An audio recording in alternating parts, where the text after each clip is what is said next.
Hello Internet, this is Roshi, and I'm back with another reaction, this time reacting to Honkai Impact 3rd animations. And I know what you might be thinking, Roshi, this isn't Genshin Impact, what are you doing? Have you not taken your meds again? Well, let me tell you, I have. Second, I've been planning on reacting to Honkai Impact 3rd for quite some time now. I've been planning on reacting to Honkai Star Rail for quite some time now. Same thing with Xenoblade Zero and all of these trailers and animations that I haven't been able to get to. So, being someone who enjoys animation and knows a little bit about it, I'm looking forward to watching this. And also, feel free to talk about it in the comments section. I don't plan on playing the game, so you can talk about all the spoilers and all the stuff you want. I do not care. As long as it's not Genshin Impact related, or hinting towards Genshin Impact, we're good. Something else I should mention is that although this had been planned for quite some time, the reason why I'm getting around to it now is because a professor within my members suggested it to me. They were also kind enough to actually make a playlist for me, and that's what I will be watching off of. I figured it would be good to read the description on this playlist so we're all on the same page going forward. The message is behind my head, you can't see it, so you just have to trust what I'm saying. So yeah, here we go. It says, please read. Oh, I am, oh my goodness. I did not include part 2 as it deals with a completely different cast. If you want me to react to part 2 stuff, then let me know in the comments below. The Honkai Chronicles / Operations Center videos are there if more explanation is needed on the subject, so they're entirely optional. I am watching everything in this playlist. Regardless of what it means, where it is, if it's canon or not, I'm doing it. The Azure Waters video is from the manga, but it provides really good background information for 2 of the characters. I love characters! Reburn 1 and 2 are not canon anymore. 1 used to be, and 2 was just a concept trailer, but I thought they were still important to include. That's fair. Whether or not I'm going to realize it at the time, I don't know, but I plan on looking at the art and going, ooh, pretty, a lot. And then we have a fair warning. There is a lot of butts and busts in this game. It can't be helped. Well, what are we waiting for? Alright, this one is introducing the Honkai-Verse, Honkai Operations Center Chapter 1, Honkai Impact 3rd. I'm just going to hit play, and we're going to go. Here we go.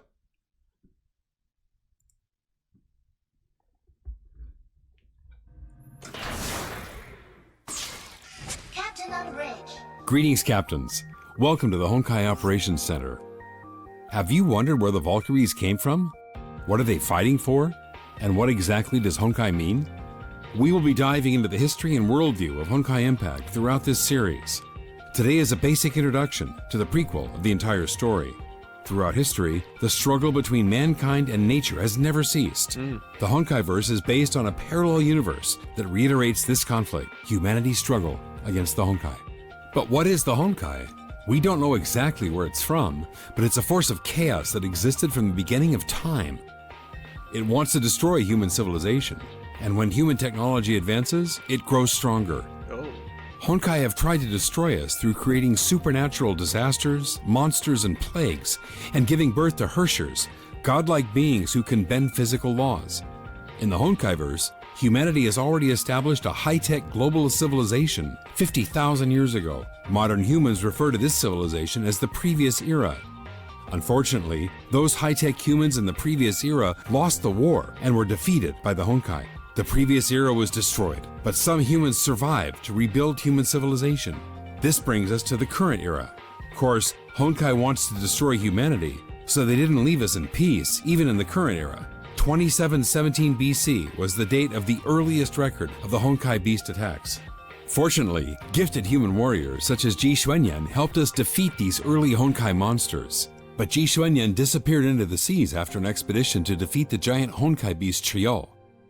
To defend humanity against the Honkai, a religious organization known as the Shiksal rose after the fall of the Roman Empire.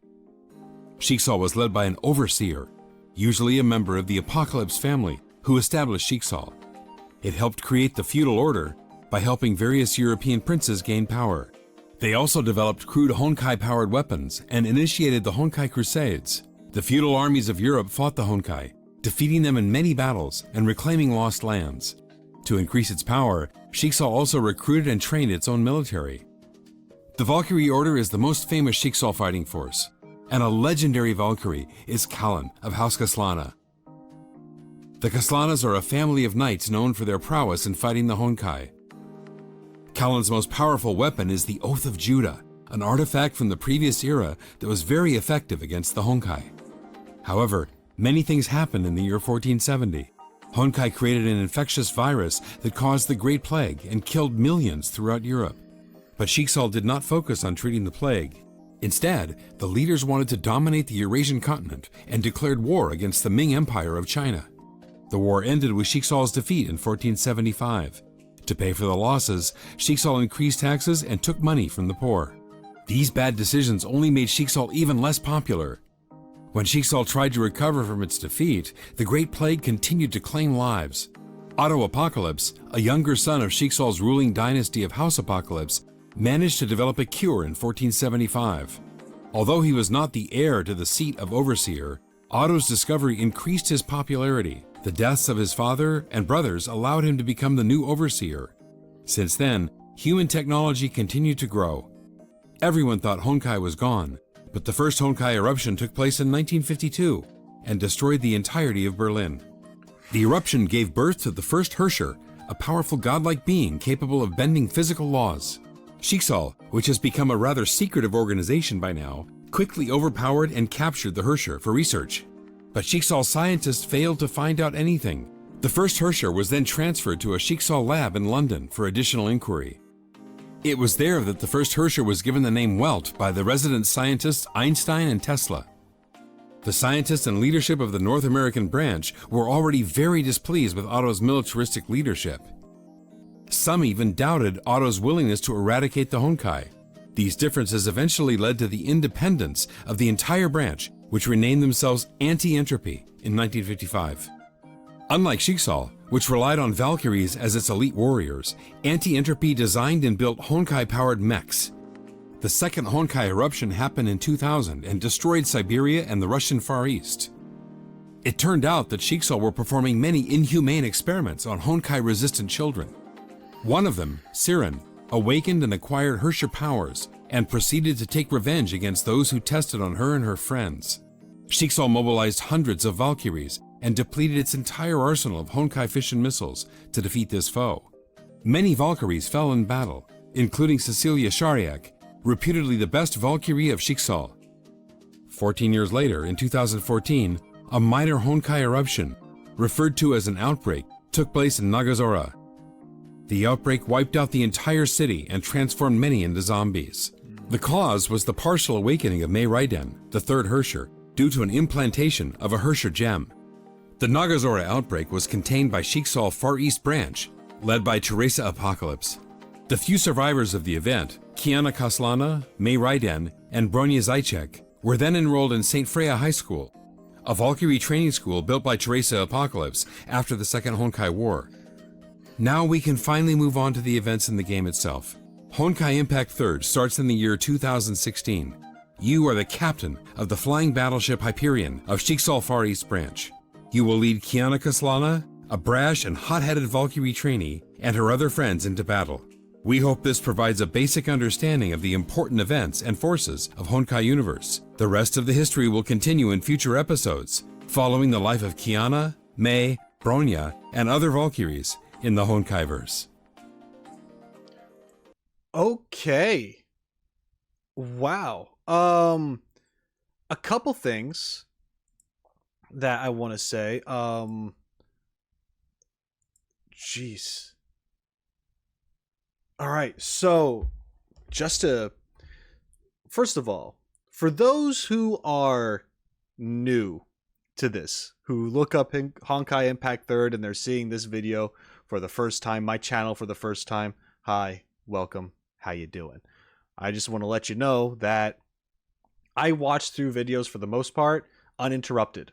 Very rarely will I interrupt a video to talk during it. I like to watch things through and then share my thoughts afterwards, and if I want to rewatch something, I go back and look at it. So that's how I do it here. You're not going to see exaggerated reactions because I'm not fake, and that's just what that is.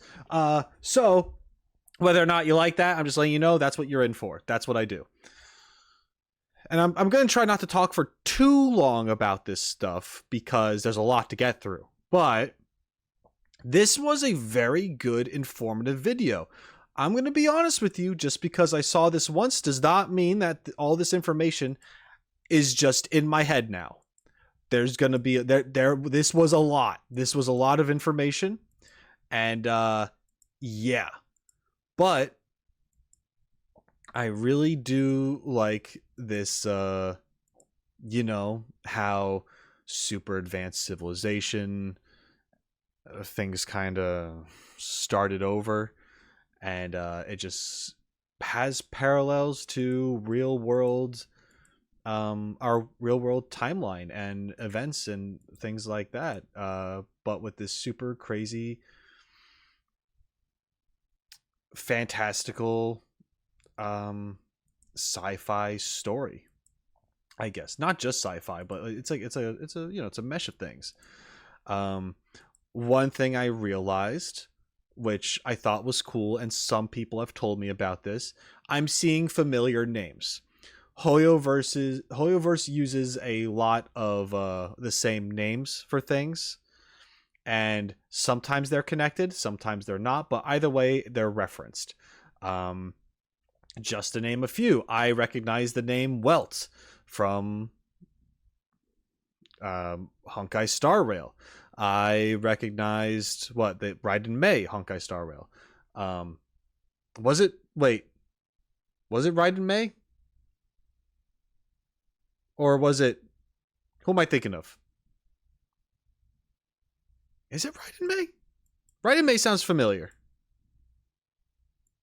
Anyway, they said Bronya. They said they said all sorts of names that I recognize from either Genshin or Honkai Star Rail. So that's very cool. I had to chuckle to myself with this. Of course there's a freaking high school. Of course there's a high school. That trope will never go away. But yeah, I think this was a really cool, informative video. I'm glad it's here. I do have somewhat of an understanding, but as I said before, I'm going to be going forward. It's going to be a lot. I'm not looking too hard into the story itself, but this was still a very cool and fun video, and I'm sure that there's going to be other ones that update the story, because this game's been out for a while, and I'm sure a lot has happened, and maybe a lot is still happening, at least in the part 2 version of the game. But yeah, anyway, let's continue to the next video. It's a good start.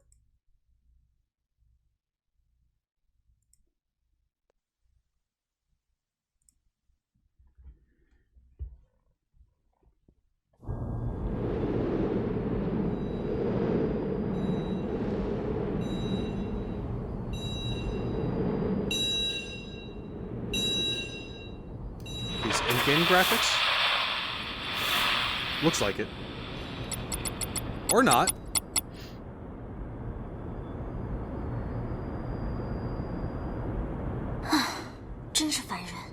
Oh, are there subtitles? Hold up. There are no captions. Ooh, okay. Well, that's alright. We're just gonna have to deal.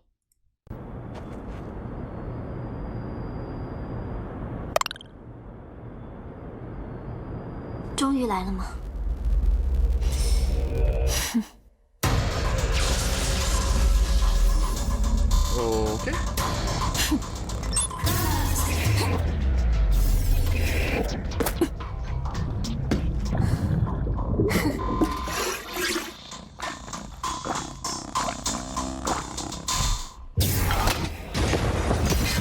That was sick.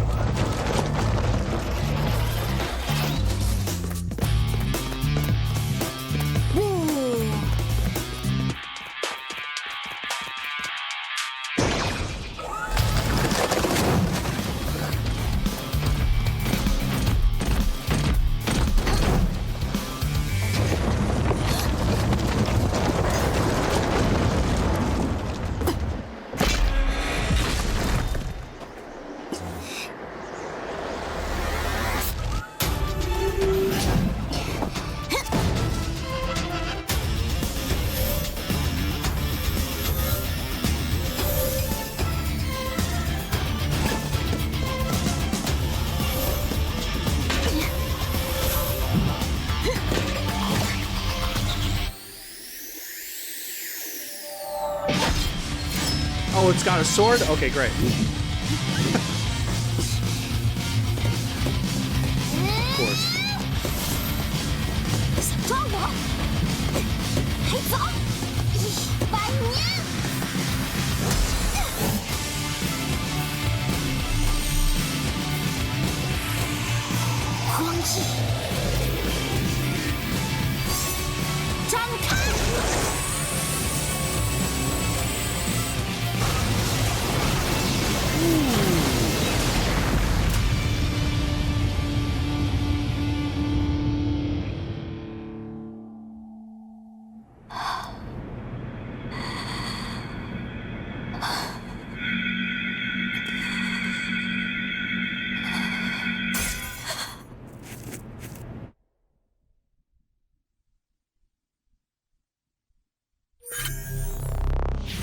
That just gave you a whole bunch of questions at the end there. Nice logo.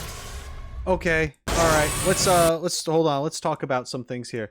There are so many things. Oh man, but I said I wasn't going to talk a lot. I'm going to try to make it quick. Thank you for the subtitles with this. That's great. I got the gist of that conversation that was going on. She is eating Poke or some equivalent to it. A lot of people say Pocky. The correct pronunciation is Poke. Let's see. Man, first of all, just this. Oh no, let me go back. Sorry, I'm all over the place. I'm trying to. All right. I feel like, oh man, I'm trying to recognize this from the timeline that we just read. And I'm trying to also just look for signs in general because I couldn't tell if she's supposed to be in China or if she is in Japan right now. I mean, their subways could look the same. There's also trash on the ground. I don't know. Japan doesn't really have trash on the ground, not usually, but this isn't the exact same timeline. Anyway, I know Hoyoverse is a Chinese company and all that stuff, but that doesn't mean that its setting has to be there. Obviously, its setting is all over the place. But anyway, that whole area just reminded me of when I was in Japan, just waiting for my train and stuff to get to work or to get wherever I need to go, and it brought back like cool memories just with these vending machines and just yeah, I don't know, it was cool. Nice character design. There's all this. Okay, this freaking like time stop, this like Zawaldo thing that is happening here. That was sick. I'm not exactly sure what caused that. I missed that part of it. Okay, she hit something. Let me see it for a second here. Oop. Okay, so she did. Let's just keep playing a little bit right there. Okay, yeah, so doing the flip. Okay. So she had this temporary time stop thing. She had the really cool moment, grabbing the soda, drinking it, chucking it away. This style is very interesting because it's definitely computer generated. Like, it's 3D, right? For the most part. But they have this cell shaded layer, or for lack of a better word, like this overlay. I like the cell shadedness. And there are some 2D particle effects. I really like that combination when you mix multiple mediums together in animation to just really give it a particular feel. And a lot of people complain about like the 3D animated stuff, but if there was a show that looked like this, because this was actually pretty smooth and it looked like everything belonged within its universe with how it was presented, right? Yeah. Okay, yeah, she drinks the soda, that whole thing. We see a bit of her personality here. She's taunting, she's confident, all that stuff. That's cool.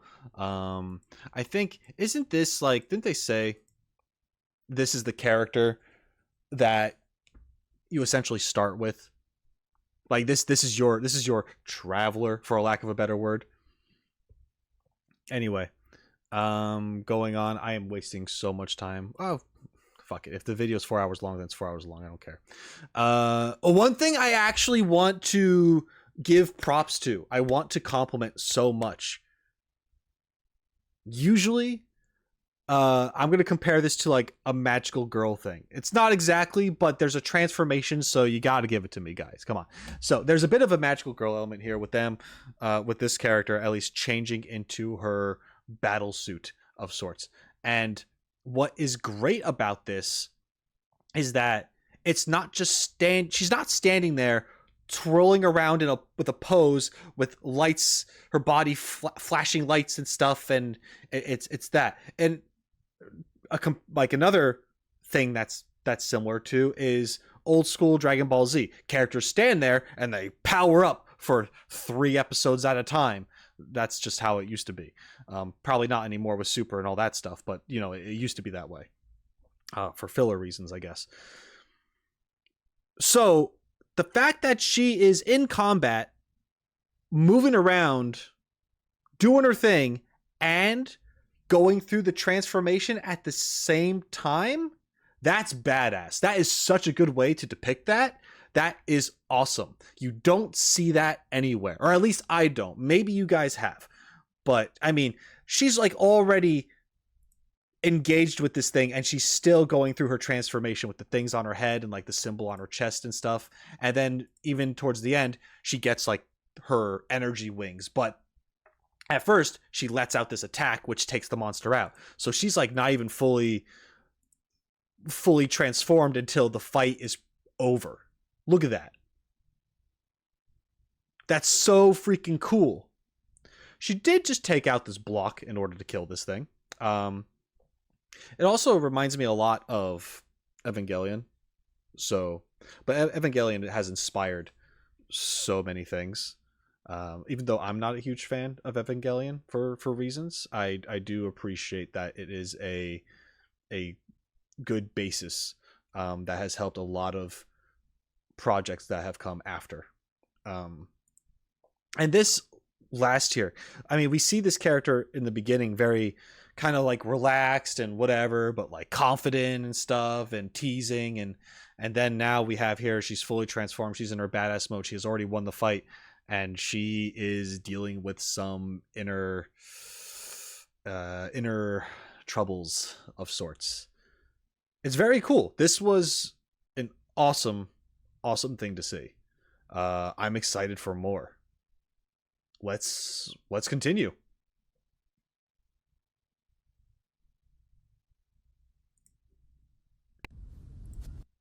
Okay, so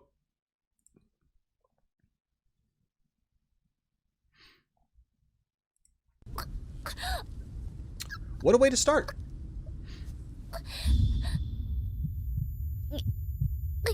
Oh.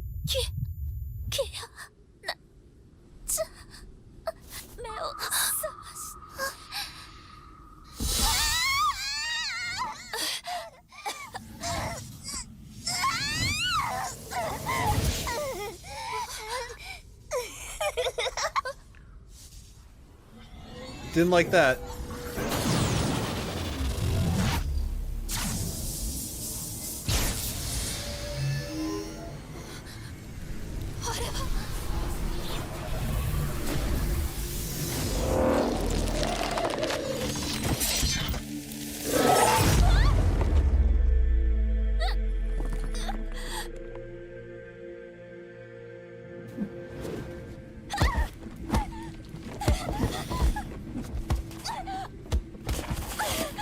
Ooh.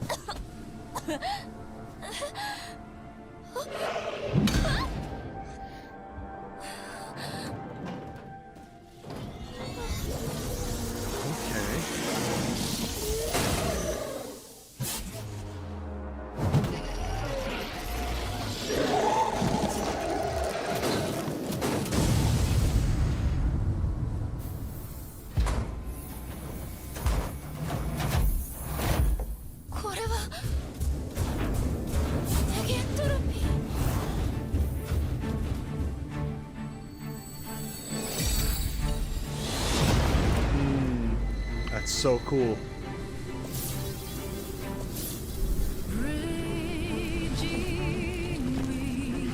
Get some music.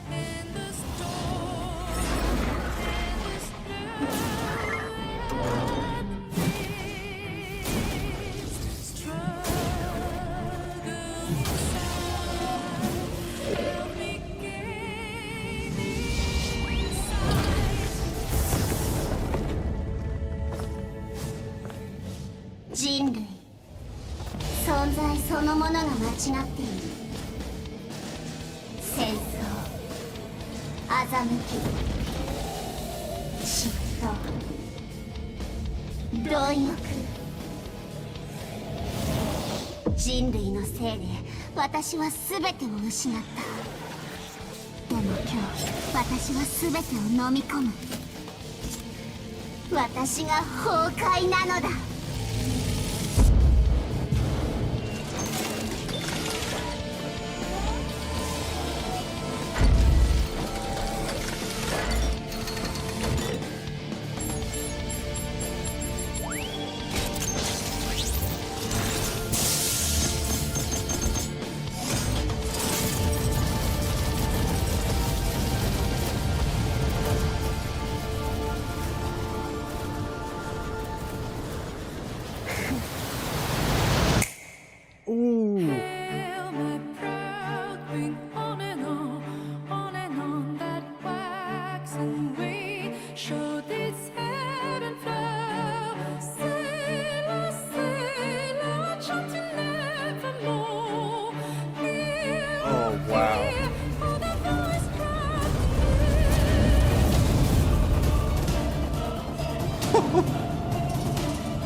That's a trip.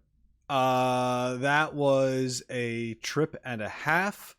Oh my god. And of course, the most replayed moment is this. I think this is also the thumbnail, if not close to the thumbnail of this video. Rightfully so. This moment was nuts.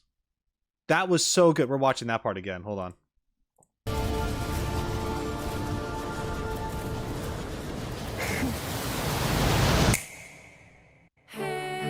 Oh my god. Alright, yeah. Oh boy. The music just went off. I mean, we all know that Honkai-Verse is a music company first, game company second. It's so kind that they give us a game, you know, multiple games for their music that they create. Wow. Just, this was an outstanding one. And I realized, I don't know if they were in the last one. I wasn't paying attention too much to what was being said. I probably could have had this. Oh man. Whoops. Oh, oops. Okay. I need to check that. I will say though, not that I'll really understand what they're talking about in context. But okay. So I did understand this part. Because I lived in Japan, I know some basic stuff, and I can kind of get the gist of what people are saying in Japanese, although I might not know the exact translation. I'm not as good as I used to be because I've left Japan for over a year now, probably 2 years at this point. So my skills are lacking. Not that they were great to begin with, but there were some things that were said where I was like, oh, okay, huh, interesting. I don't know what to really say about this other than that it was beautiful. It was badass. I mean, I don't want to say that the music carried it, but the visuals along with the music were just a perfect pair. This moment, I mean, and here's the thing. I've said this about animation before, but I'm also repeating some of the things I've said before for new people who are here at the channel. Once again, hello. When you make something animated, audio is super important. Audio is more than 50% of the finished product. That might sound weird, but if you took the audio, all the sound effects, the music from this video would not be as popular as it is without it. It would still do well because it looks great, but if this was silent, people would not be that into it. Because you have the music, because you have how the characters are speaking, because you have the sound effects, because you have the timing. With audio, you also have to pay attention to lack of audio. So when you have that focus on this snap and everything else cuts out and the snap reverberates, and then the music kicks up again and it's actual it's vocals, that's why this is the most rewatched part. That is why that is like that. This was planned perfectly. I said what I could. We're moving on.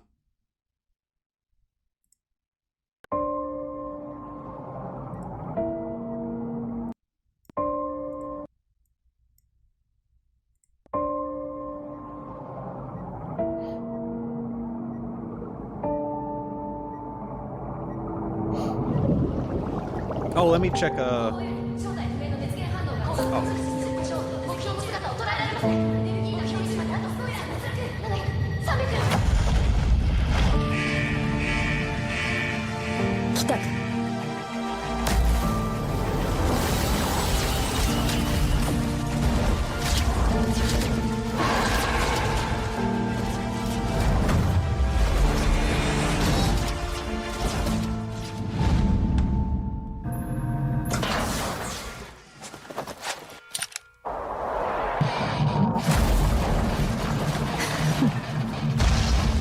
Okay.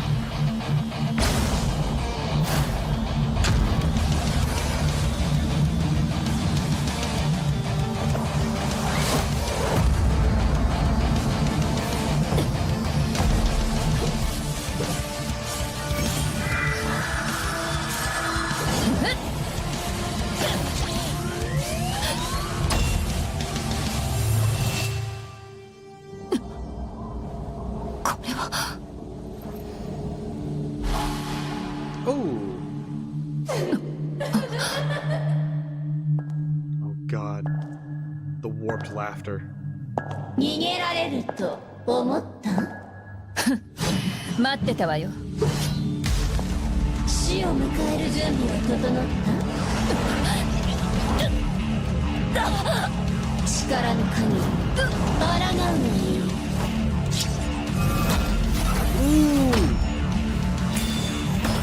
The freaking snap again. Different this time, but still.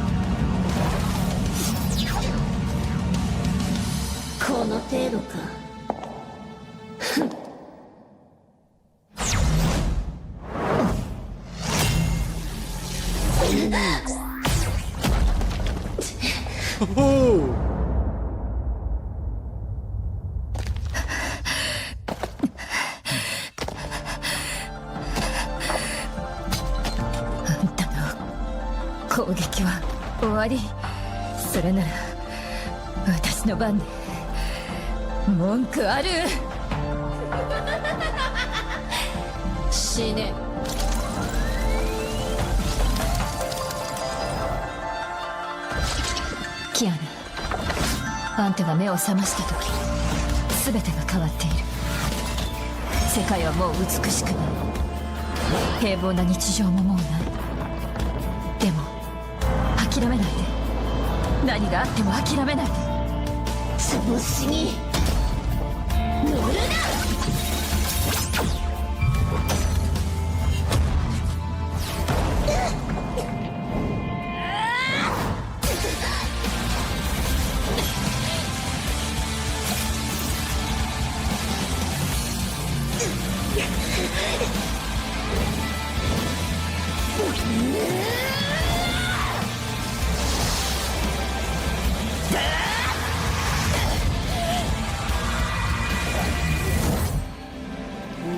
少佐少佐少佐少佐姫子、私は最強のバルキリーになるの。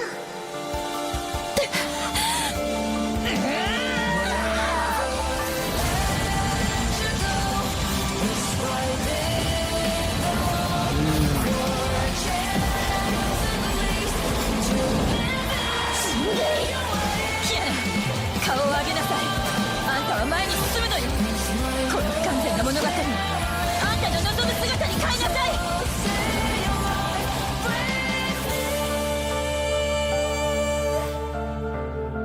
生きなさい、キアナ。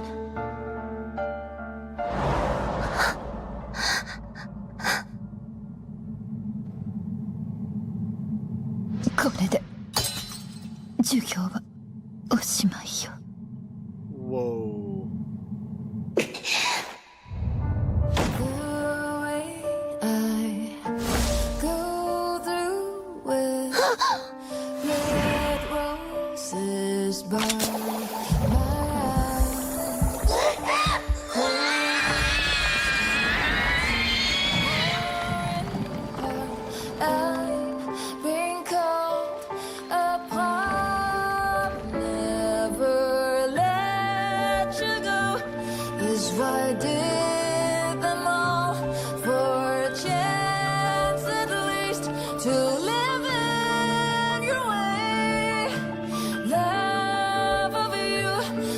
My most cherished thing, so stay alive bravely.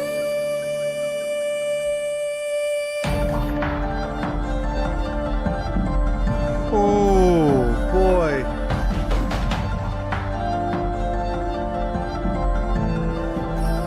Okay.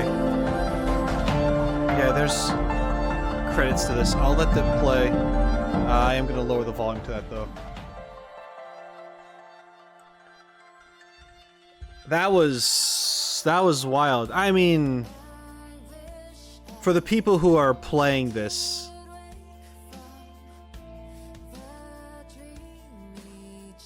that had to be a very powerful moment.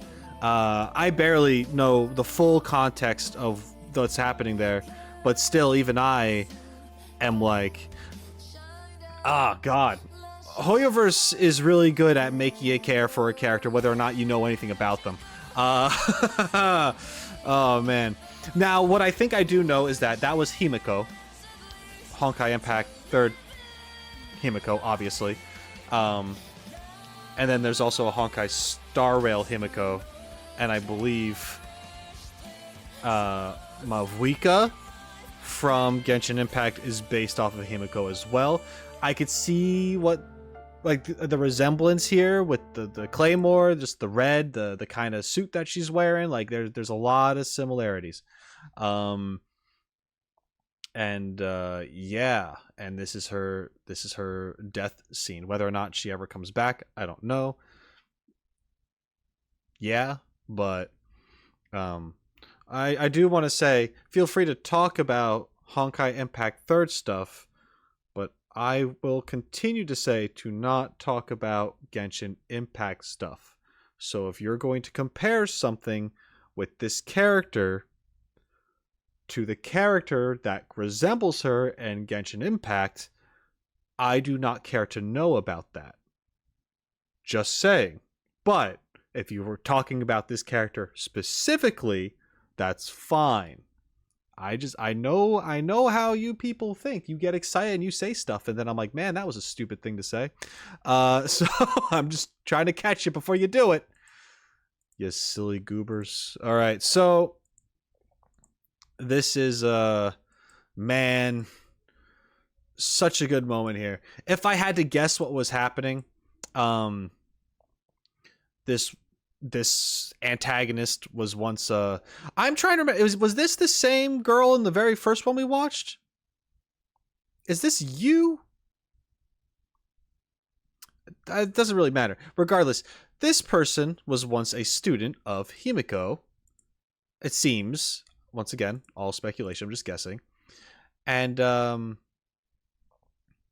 yeah. And she got all corrupted by the stuff, and Himiko went in hot, literally, and didn't actually kill her when she could have, but instead injected her with some serum, which probably purged whatever evil Honkai thing within that's been corrupting her. So she probably changes her ways after this moment, and this Himiko character had to do that in order she ended up sacrificing herself in order to make it happen, and treated this as a lesson. Very cool emotional moment. Great scenes here. Her just getting freaking thrashed. I'm glad that she didn't just show up immediately and was just like winning and saving. Like, no, she took some L's in the beginning there, but she overcame them.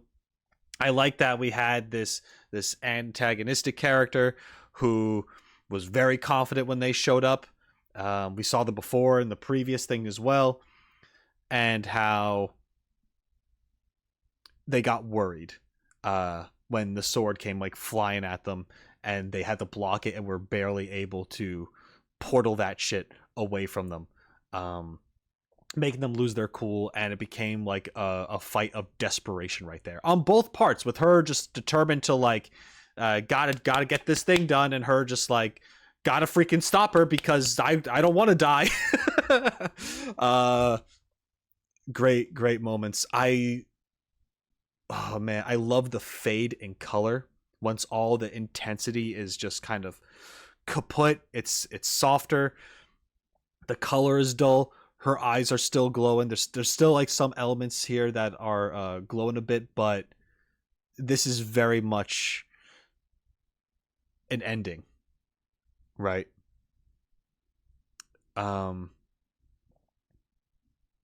Yeah. And this is probably one of the more heartbreaking deaths that I have seen in recent years, where they're just on the ground and it crumbles away and they fall into nothingness, essentially.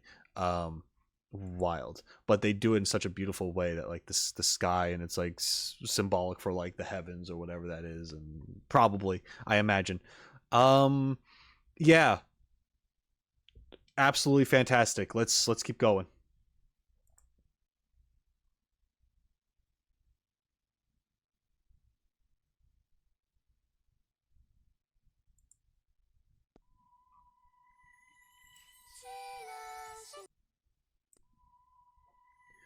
Okay, this is Azure Waters.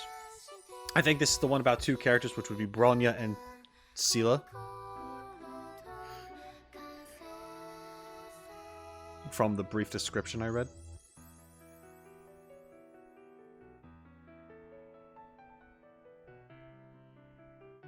Go with Stigma. Oh, Silver Wolf. Okay.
Hmm.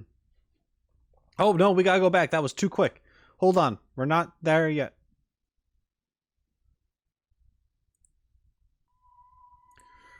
Okay.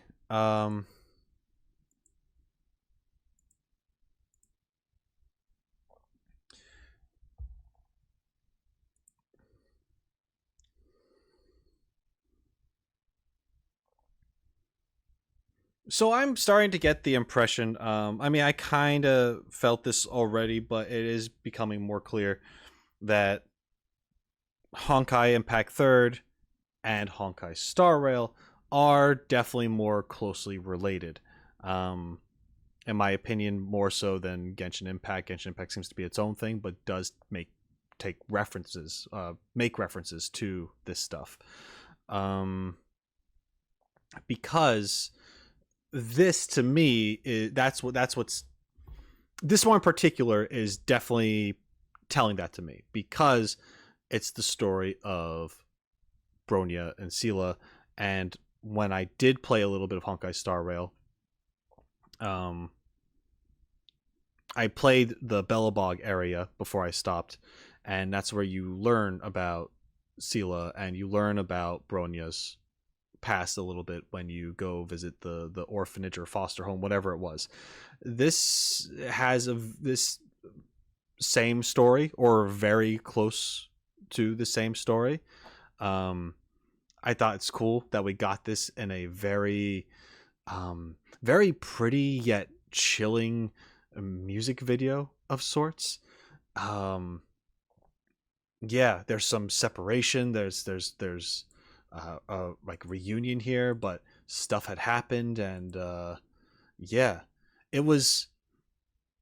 It's very cute, sad, haunting, but still like just really really beautiful in general. Like this is a it's just a cool little story here.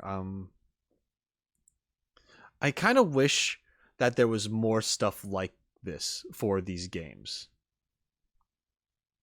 just to kind of see, not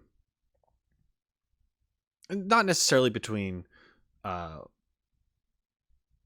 two characters or a bunch of characters. I don't know. Like this is from a was this from a manga? Was that what this one was? Was this also the one that was from a manga as well? Because it definitely looks like it. But either way, very nicely done. It's very pretty. And yeah, that's what I got.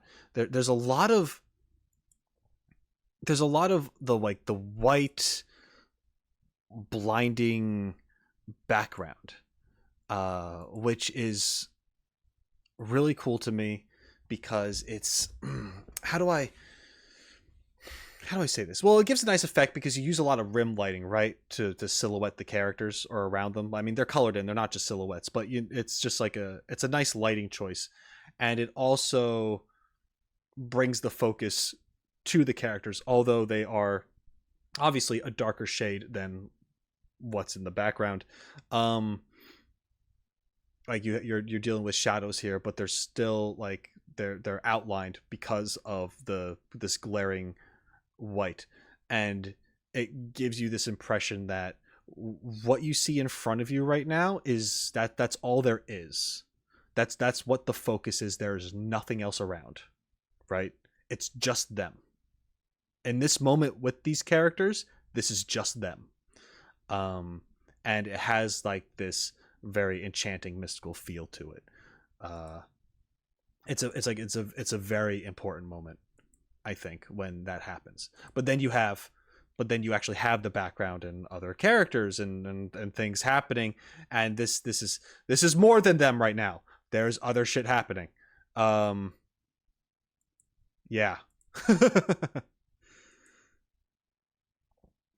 Yeah. Okay.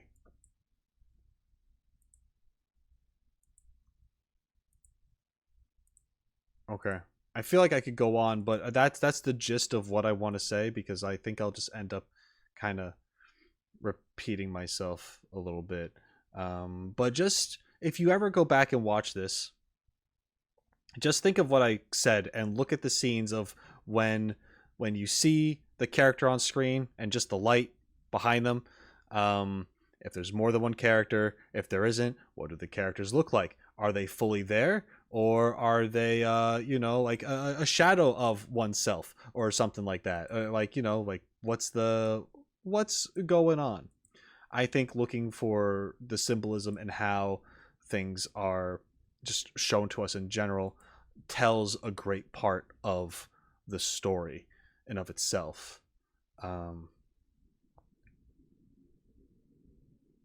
Yeah, not every story has to have all the little details, although when you do have them, they are great.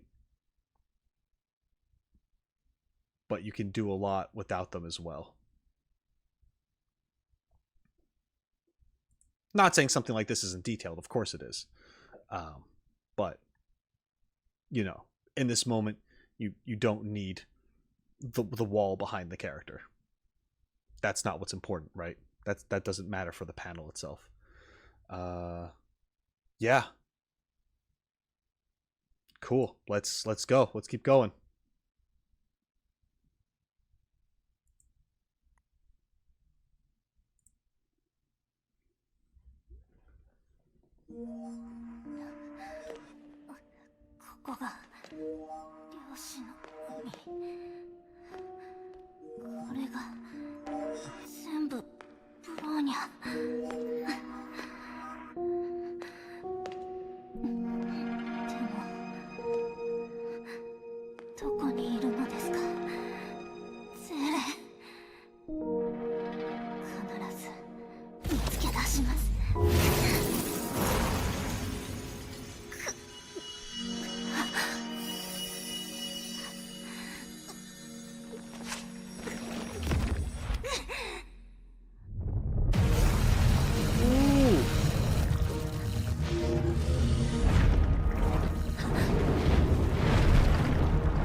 Oh, damn.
ゼーレ。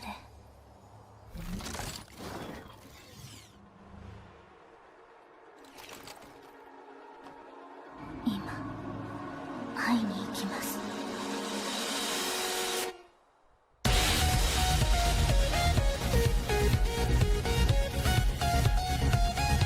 That made it feel like it was over, but I guess there's still a little more.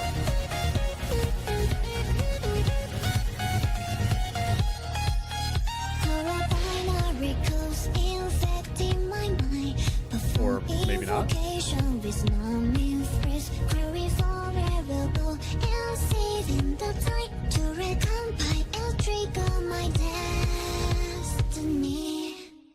Though my wings feel blasted and could never be, I will try hard to soar to the heaven I dream. There's no exception in this library, for I know I will always go with you.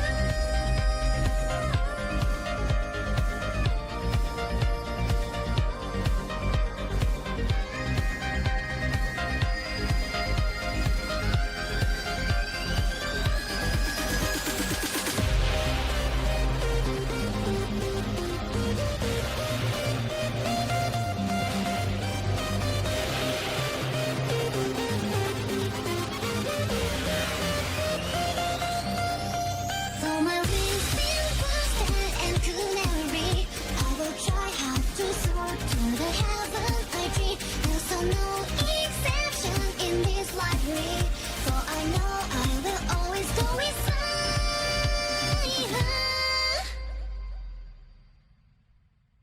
Okay, so let's go back. Sorry about that. Say stop. I'm gonna go back. All right.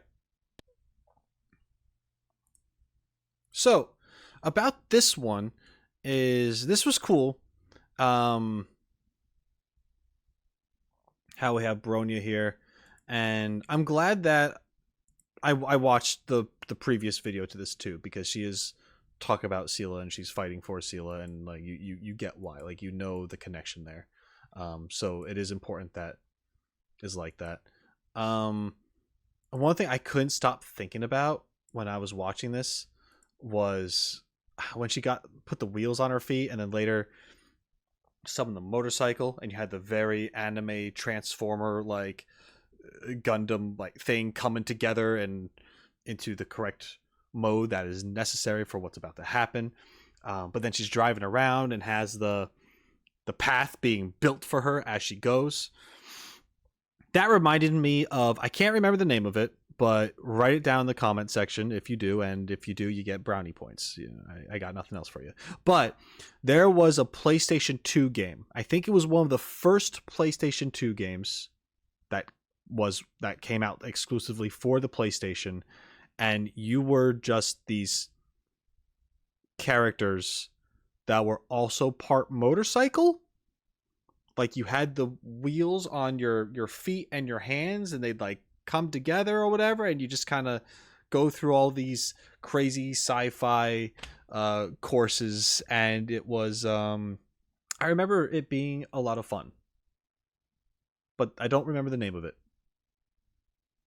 It reminded me of that. Just these people in suits, and they got motorcycle stuff going on, and it looked very Tron like too. It was cool.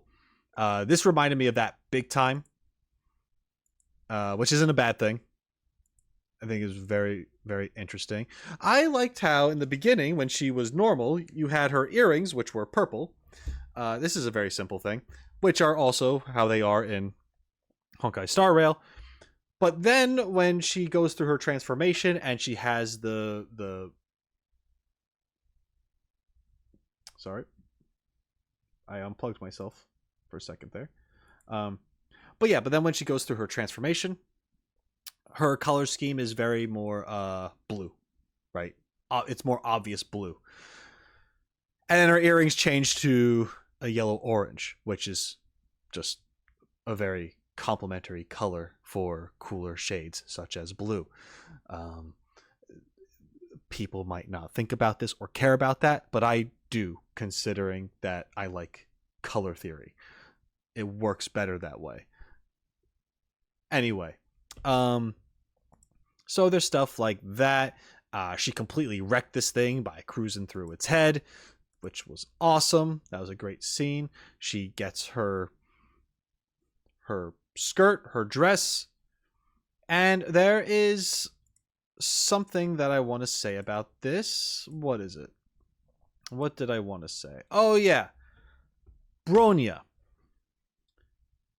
in Honkai Impact 3rd, in Honkai Star Rail. And I know Genshin Impact is not really directly connected to those two, although the references are there. I am wondering, because I have heard this, people are speculating that the Tsaritsa, the 7th Archon, the Cryo Archon of Genshin Impact, is going to be Bronya.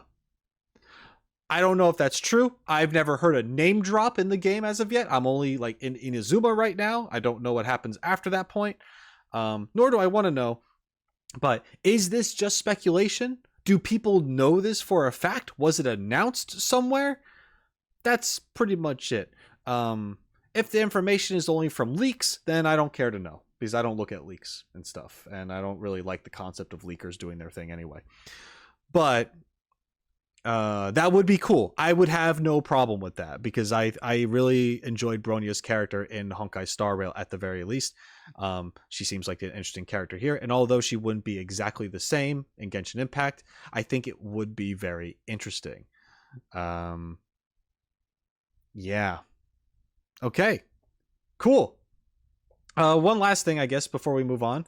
We had this segment here, which with all the cubes in darkness and lights and the butterflies, and we got some images here of Bronya and stuff. But then you have the 2 butterflies, which I imagine is Bronya and Seele.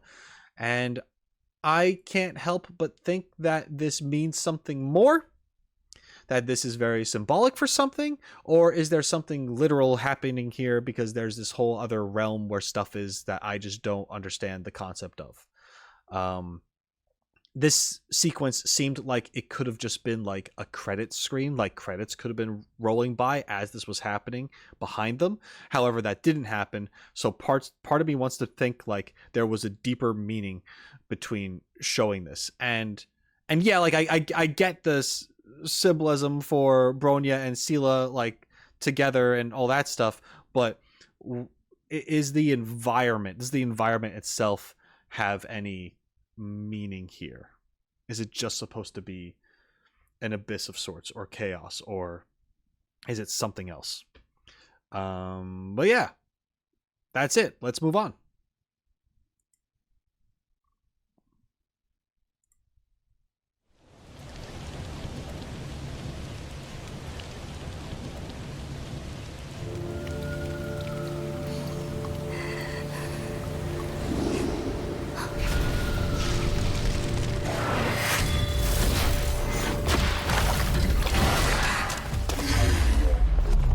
Oh boy.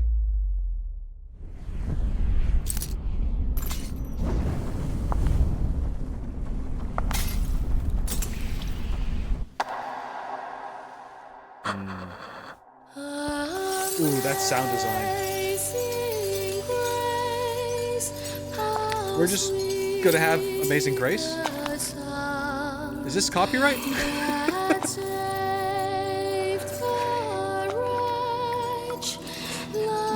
Kiana，你还在等什么？ Okay. Interesting.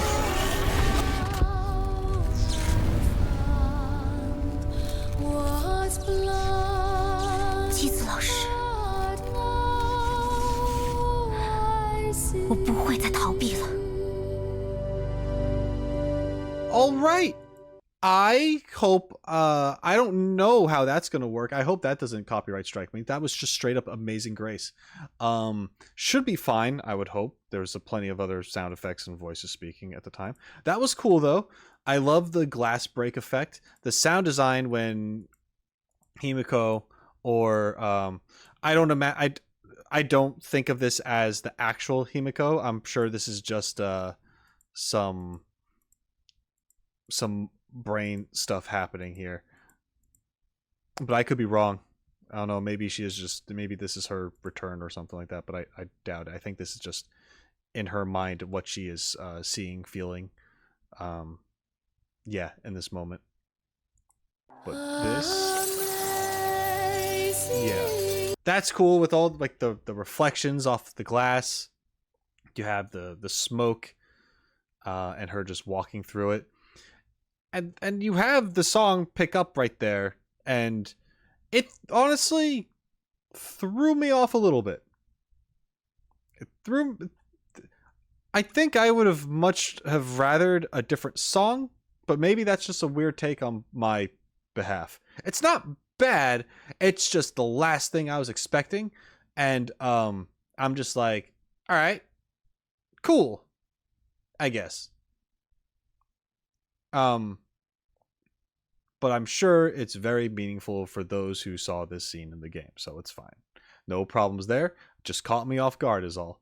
That was cool. That was a very short one. Okay, we got a bunch more. Let's just keep it rolling. This is another Bronya related one.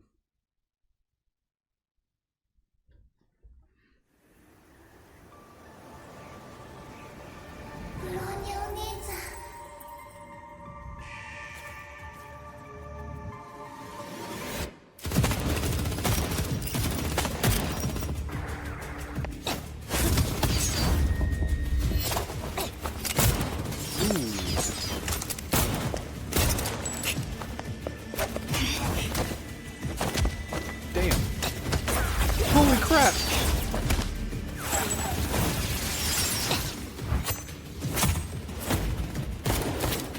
Ooh!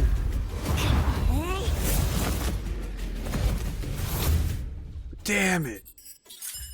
She is. That was cool. That was sick right there. Talk about precision.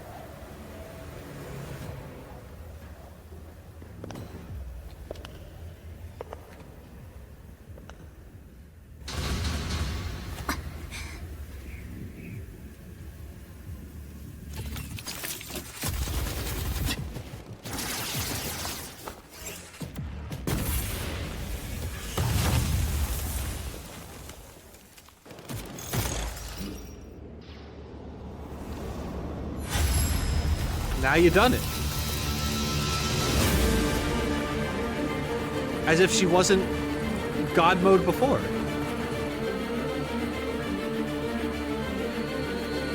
I would leave.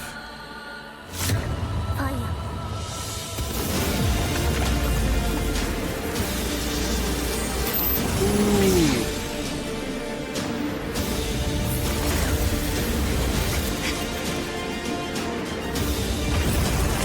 Those impact frames, holy shit.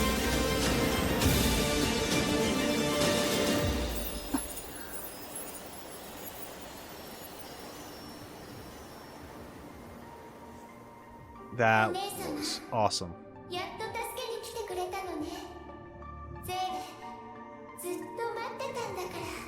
Oh shit. I have a feeling that was Seele.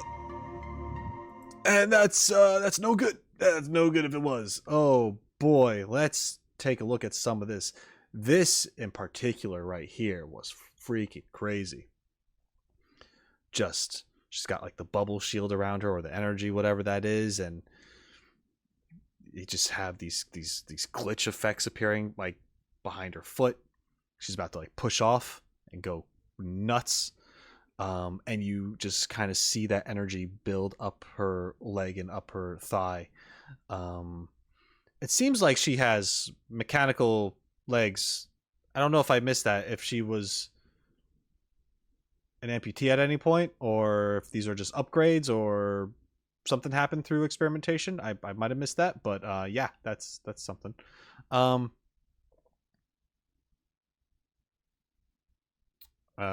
Yeah, okay. Also, the beginning segment was crazy. Got the gun in the air, she catches that, she starts firing at these fools and just taking names. And the moment here where she just rocks this guy, and he goes flying up against the vault door, and she halts him by slamming his face against the eye reader. I don't know how it reads your eye through the goggle, but sure, that's fine. I'm not gonna rule of cool. We're gonna let it happen. All right, that was sick. Bronya's a badass. I'm liking Bronya. They're making me like Bronya. I see what they're doing here. I liked her before. Oh yeah, and then the impact frame. I know that they've been happening before, but holy, look at this. Look at that. I love that so much. The just the ink outline, and oh, it's so cool. I mean, some people, I could see some people just kind of like, but it's just squiggles. Man, sometimes less is more, and because it happens so fast, it's just bam. Look at this. Bam. And just everyone just flying now from the sheer energy that she just emitted. Whew, that was a good one. All right, we're moving on.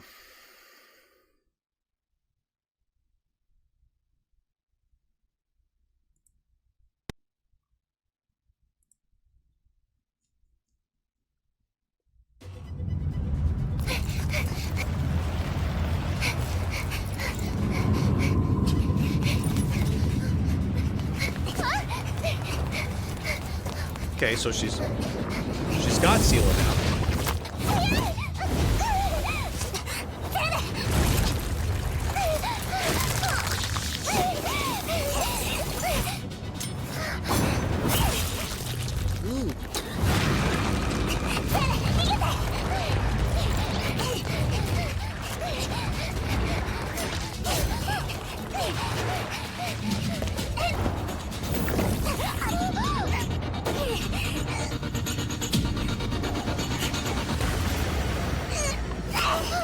Yeah. Oh man. セーレごめんなさい。お姉ちゃん、ブローニャお姉ちゃん。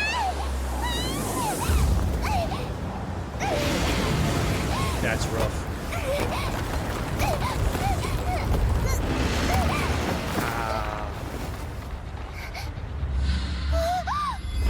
That's not cool. Who did that? Some bitch. The fuck? ブロ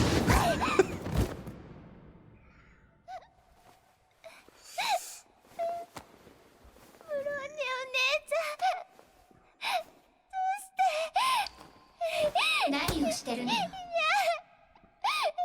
気がおかしくなった。 Ah, yeah. I thought I saw that before. 扉はもう開かないの。もう助けられないの。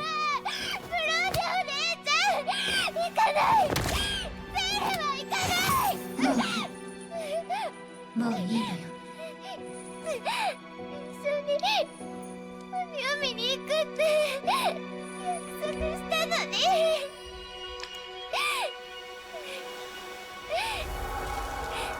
いて。動いてよ。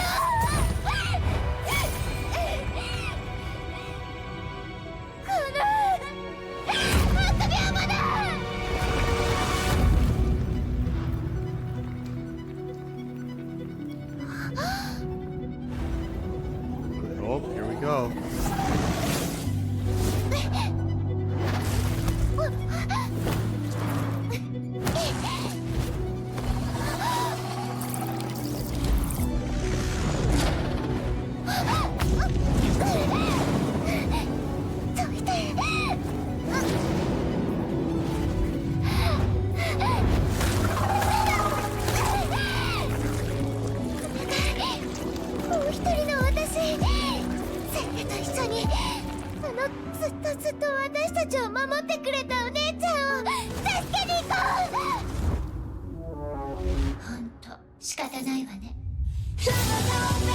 Ooh.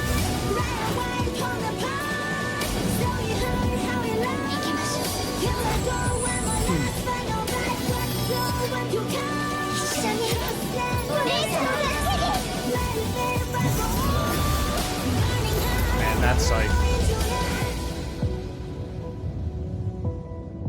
just straight up unraveled that whole thing.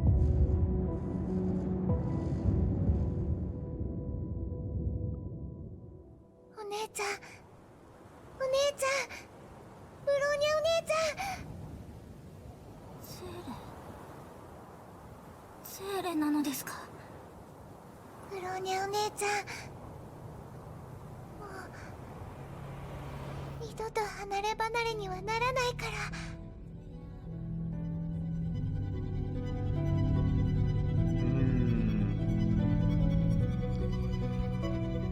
Wow. Oh man, is it all credits though, or is there something else? Alright, I'm just gonna let that play as I talk about it then, and I'll lower this. I have to remember to raise the volume after. I kind of messed up that earlier. That was awesome. Man, it's a lot of emotion in that. When Seele is flying backwards through, I don't know, through the portal, whatever's happening there, and she's trying to catch herself from falling, and her hand is just desperately trying to get a hold of something. And yeah, for a brief moment I thought I saw red streaks. Ooh. Okay, it's Bronya, yeah.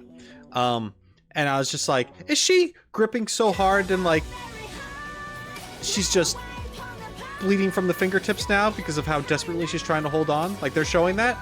I don't know, maybe they're not. And then you actually have them show it, like she's, you know, gripping at the floor and pounding at the floor, and she's leaving her blood there, and it's just like, oh god, the emotion is rough.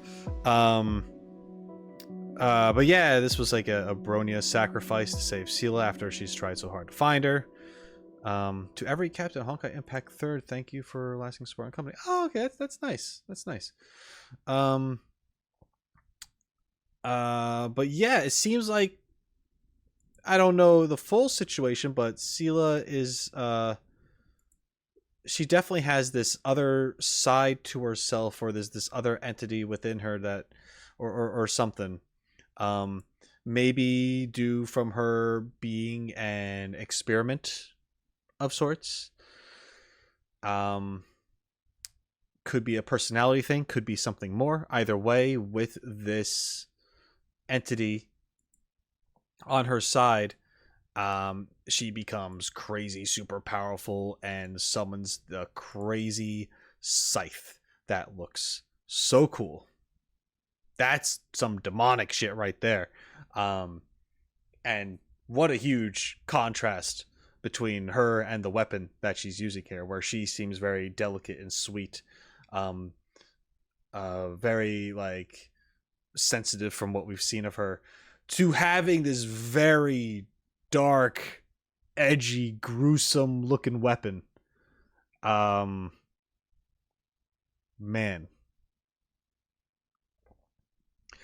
to me, I'm over here thinking like it's in a way it's the physical representation of one using their own darkness within oneself to overcome a task.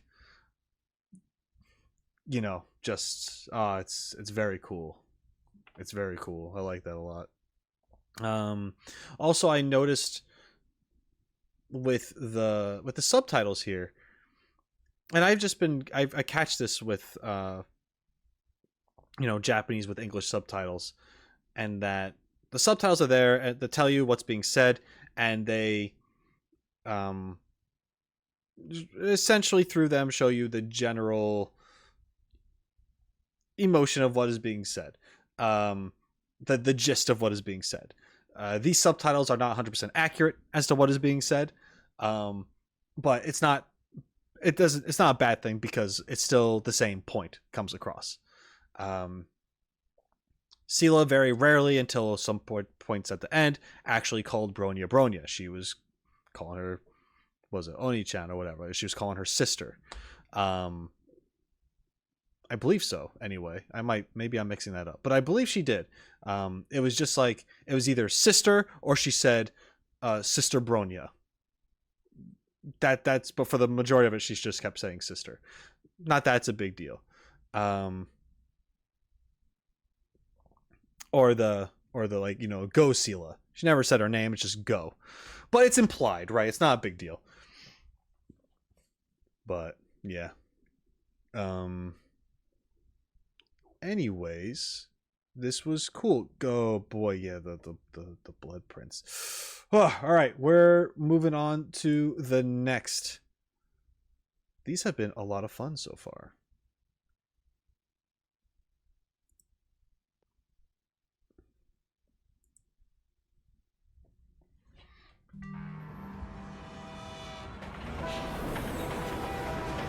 Okay.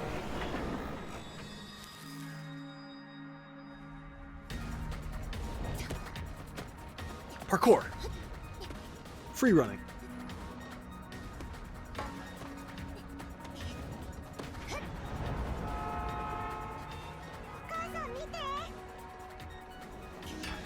This is one of those things I look at and I'm like, man, it'd be so cool to do stuff like this. And then I realize I die immediately. So it doesn't become that great anymore. But it's really cool to watch.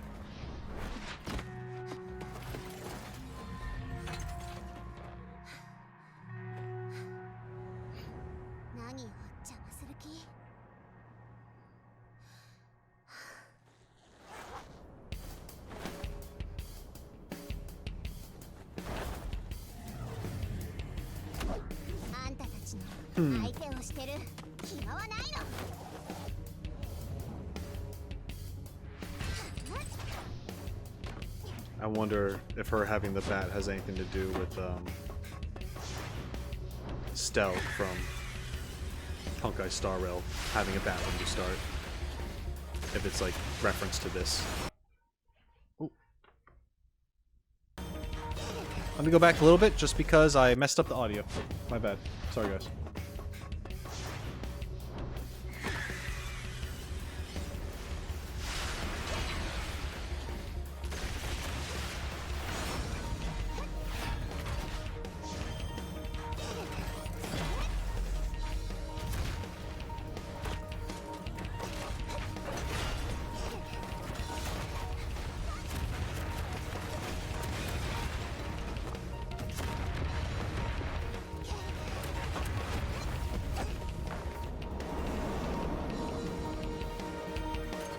Messed up the audio again too. That was a cool move.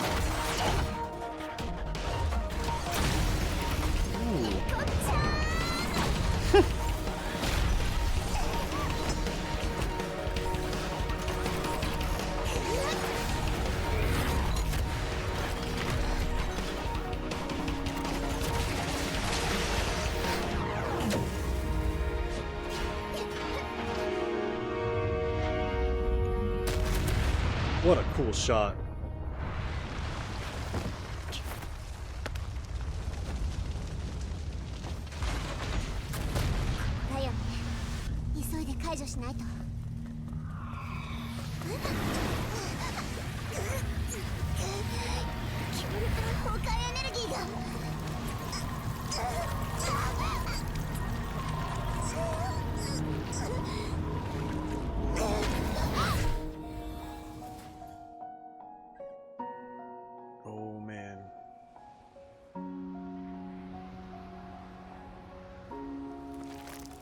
Oh, that's no good.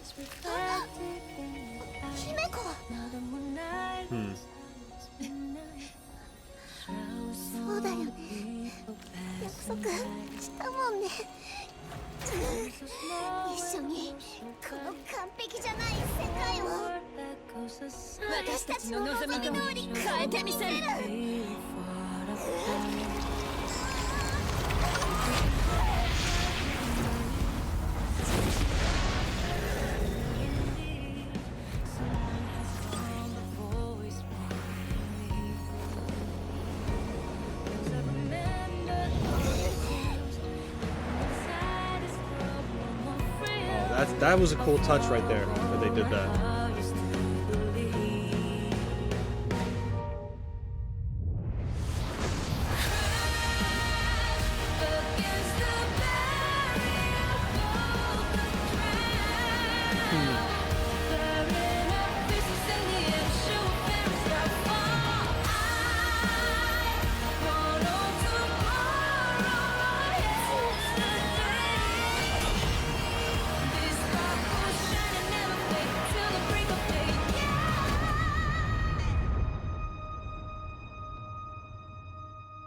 これが私の約束。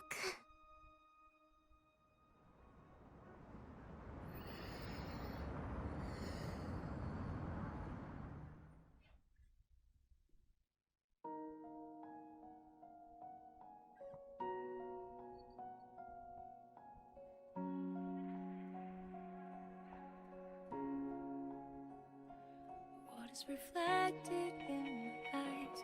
Now the moonlight in a starless midnight. The showers on the people passing by. One is so small when the world's so wide. Every step forward that goes aside. I reach out for the halo far up high. Deeply engrave my memories. Some will not forget. Someone has come before is waiting me. Cause I remember all the tales written inside this world, no more real. I'll follow all my heart used to believe. Crash against the barrier of the ground. Burning up pieces in the air, sure feelings not fall. I want on tomorrow, yesterday. This spark will shine and never fade till the break of day.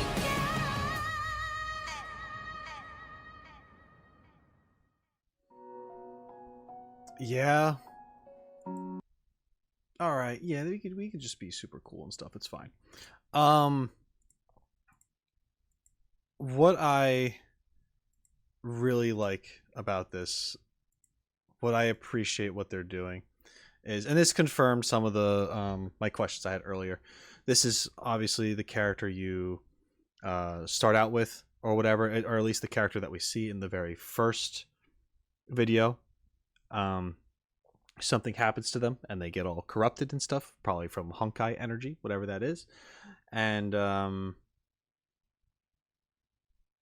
you know, Himiko sacrifices herself and saves her, returns her to normal. However, it seems like this character is able to still use some of these powers. And what's great is that when she uses them, one of her eyes would turn from blue to gold, which is what they were when she was in her crazy antagonist Honkai state. We saw that earlier when she created like a portal behind her or something to defend herself. Let's see. That was a great shot there, just falling with all the explosions. Yeah, I can't exactly remember where it is. I thought the cat paw thing was a little weird. That kind of came out of nowhere, but I'm sure there's a reason for that, and it's fine. If not, it's cool. It's whatever. These characters get their powers. Yeah, I'm not exactly sure. But anyway, one of her eyes lit up gold earlier when she blocked something with a portal. And then we have this here. And what's cool is that she seems to be unraveling at the seams, like she's going to get lost within all of this chaos again.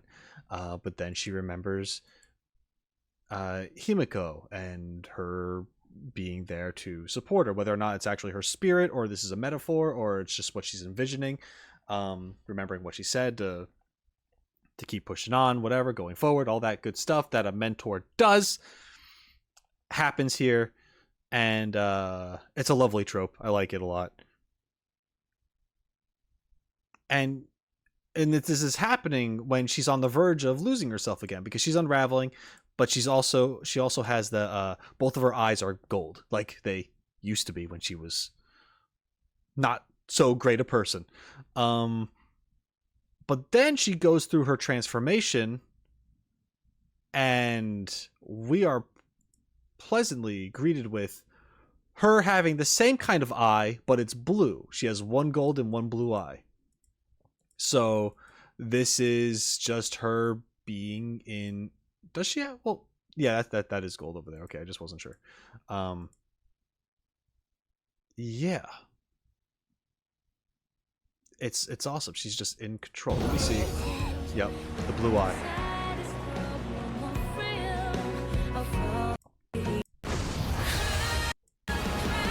Oh, they're both blue there. Okay, so there was one point when she transformed, and I thought one was gold and one was blue, but then at this point they're both blue, but the design, like the pupil of the eye, changed to how they were when they were gold. I still think that's great. That's cool. Just a very nice moment in general. That's what I really took away from it, I think. And also just the cityscape that they're showing was great. I am not familiar with this music. I don't know if this was a Honkai-Verse song or if they took another song similar to how they used Amazing Grace. If the audio cuts out for whatever reason, due to copyright stuff, my bad. I usually think it's okay when it comes to Honkai-Verse music stuff, but when they're using things that they don't own, that's when it becomes a little, I'm not sure how that works. But we'll see. That might be a concern that I don't have to worry about, but I just want to say that here, just in case if it does become a thing, and you're like, why is there no music? It's because I'm trying not to get in trouble. Simple as that. Anyway, great animation. Awesome. Let's keep the ball rolling.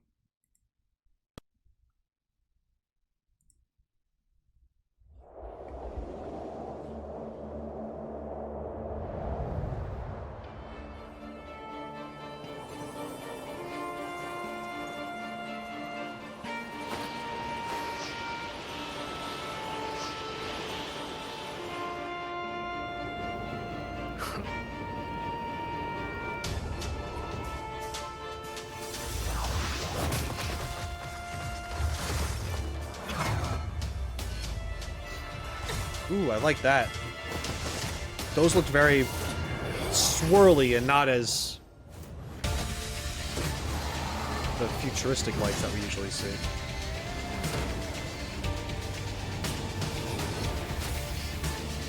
God damn.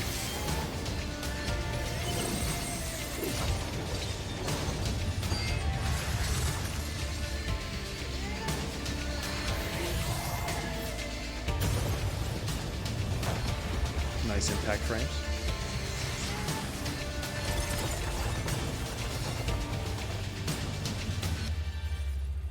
All right, that was a quick one. Yeah, but that was cool. Nice little fight scene there. I don't have a lot to commentate on. This is not where I was. Okay, skip to the next thing. Sorry about that. I'm not looking.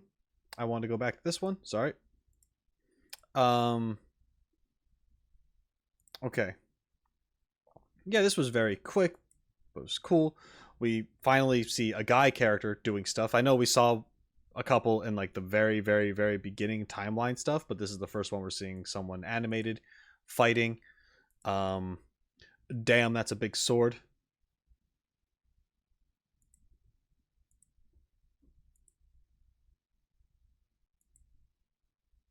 Yeah, then he's doing his own thing. Yeah, I mean, just the eye candy, the effects that they have on all this stuff is just superb. I want to see when she punches, I think. Runs up, punches. This right here. This was cool. I like this. Because normally you see like the glitchy or what do you want to call it? Like I've noticed when characters are kind of like powering up in this, or there's some kind of energy around them, it has this glitch effect, like a circuit board, with like very straight angular lines. But here we have lines that kind of they flow a little bit, look more nature-like, and they're swirling, and it looks more mystical than mechanical, or digital rather. It looks more mystical than it does digital. And I wonder if that's like some different kind of power being used, or is it just specific to the character? Not that it really matters, but this just gives me kind of like an elven feel or something, compared to the other stuff that we've seen with Bronya, for example. But yeah, I just wanted to point that out real quick. I thought that was neat. Okay, now this next one that I totally have no idea what's going on. I did not accidentally skip through this one.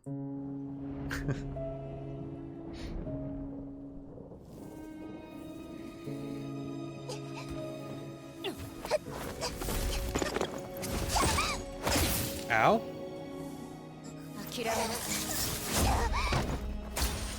Ow. やだ絶対に行かせない息も絶え絶えのくせに私のこの拳で止める Ow.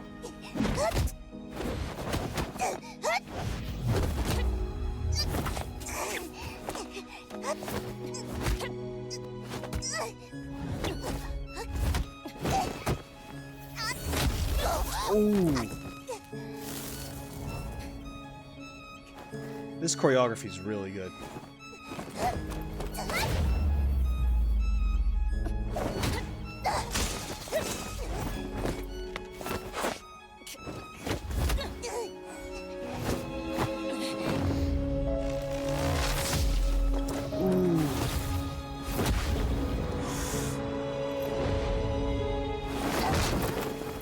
That I 私は絶対に諦めない Oh damn.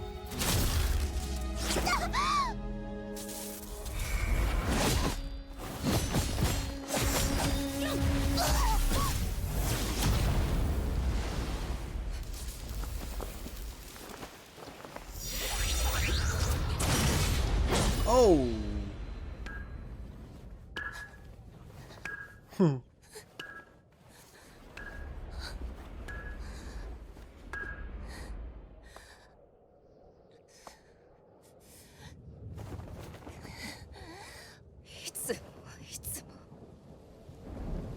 Kiana ちゃんはいつもこう体がボロボロなのに無理やりに笑うあなたは私をみんなを助けてくれたなのに一人で全てを背負おうとする自分の命をも犠牲にしてメイ先輩それは私の使命だから世界を救いたいなんてそんなの分かってるメイ先輩どう耐えればいいっていうのメイ先輩ダメ私にとってこの世界なんかよりもキアナちゃんの方がずっと大事よ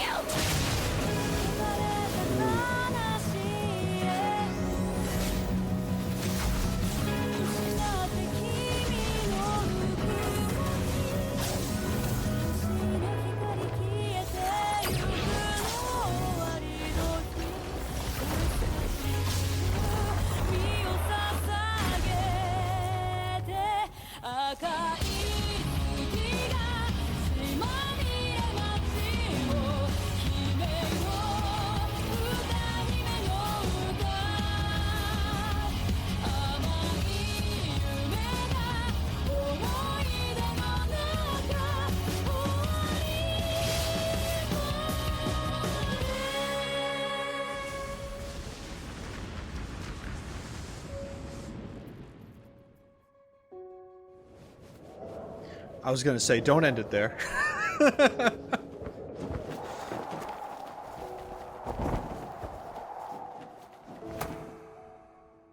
あの日あなたは私に手を差し伸べてくれたその手を掴んだ時から私の運命は変わったあなたは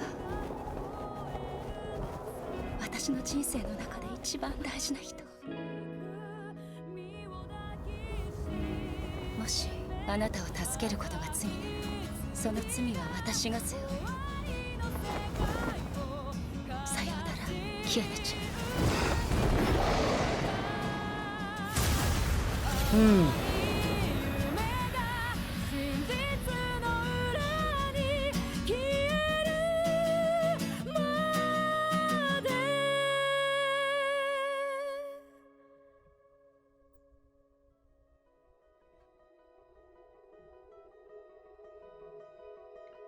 now we have credits. I'll talk about it during the credits, I guess.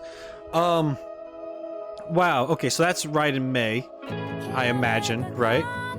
And I think, forgive me if I'm mistaken, but in the very beginning, Kiana was on her cell phone talking to someone. I think she was talking to Raiden. And that would make sense because they appear to be close, or at least were. And Raiden is very concerned over Kiana's well-being, and for obvious reasons, very important to her. I'm not exactly sure what happened on the rooftop. I don't want to assume that Raiden Mei was attempting to unalive herself, but that could be the thing. And Kiana prevented that from happening for being there for her. That's just my guess. I don't know. If you want to confirm or deny that, feel free to do so.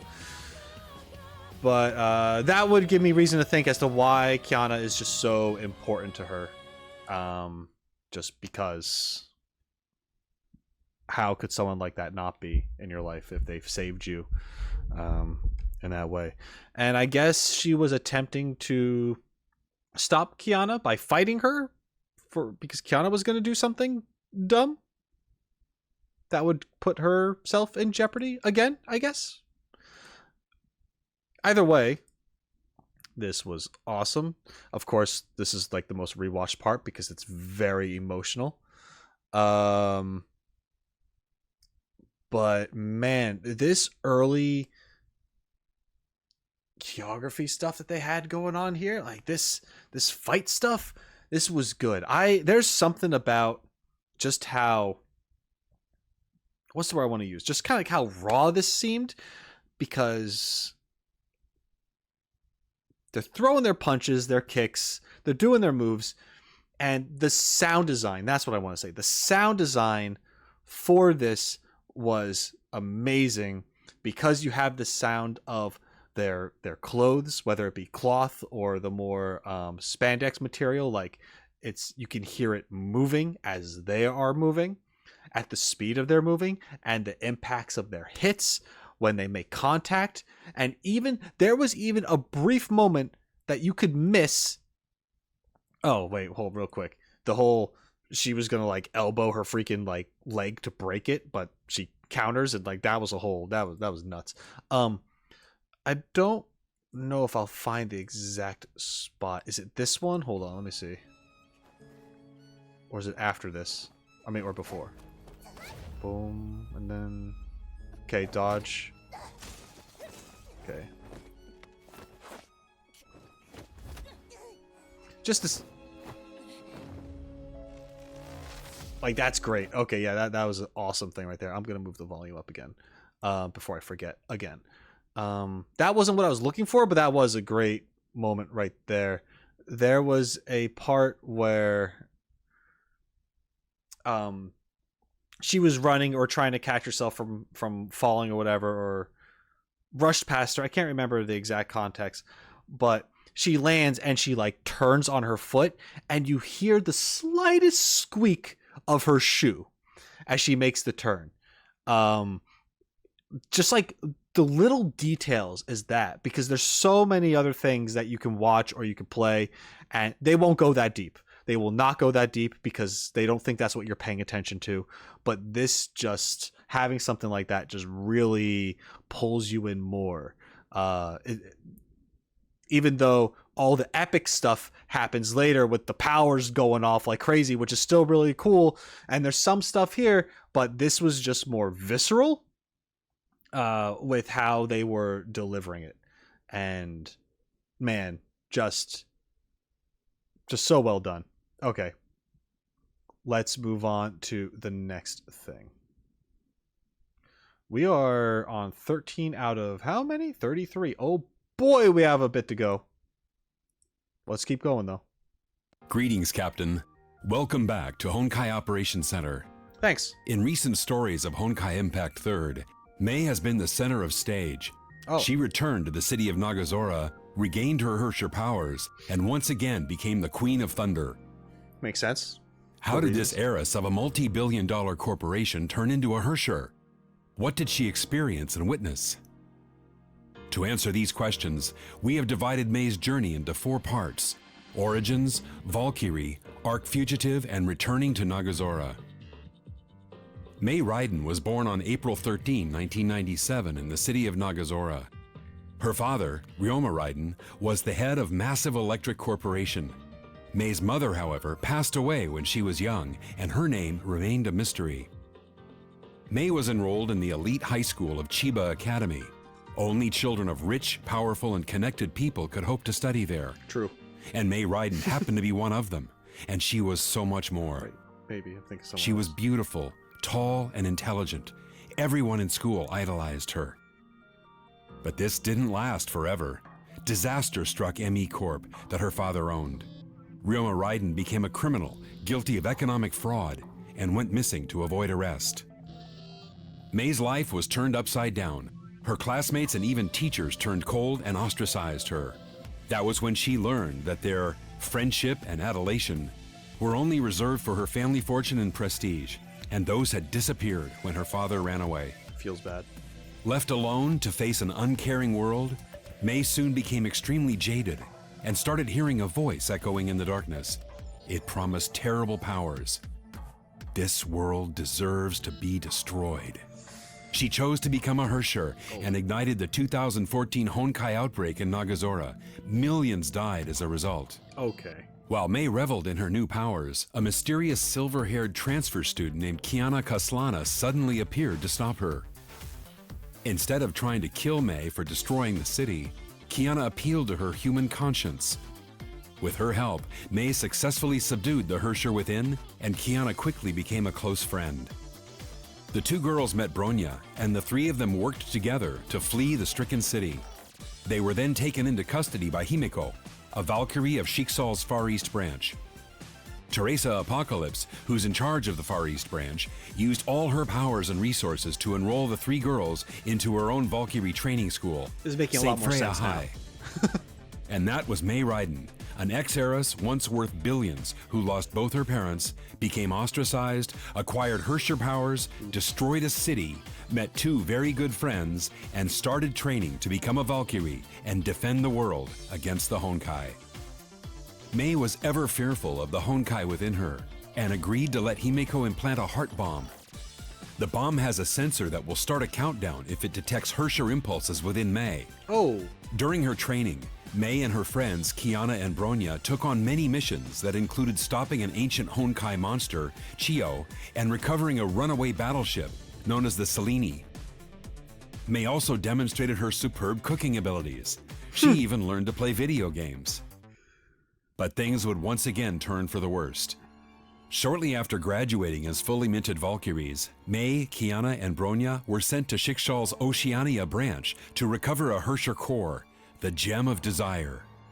The gem was placed in an ex-Valkyrie named Wendy, who served as its human vessel. But Wendy eventually lost control and became a Hersher herself.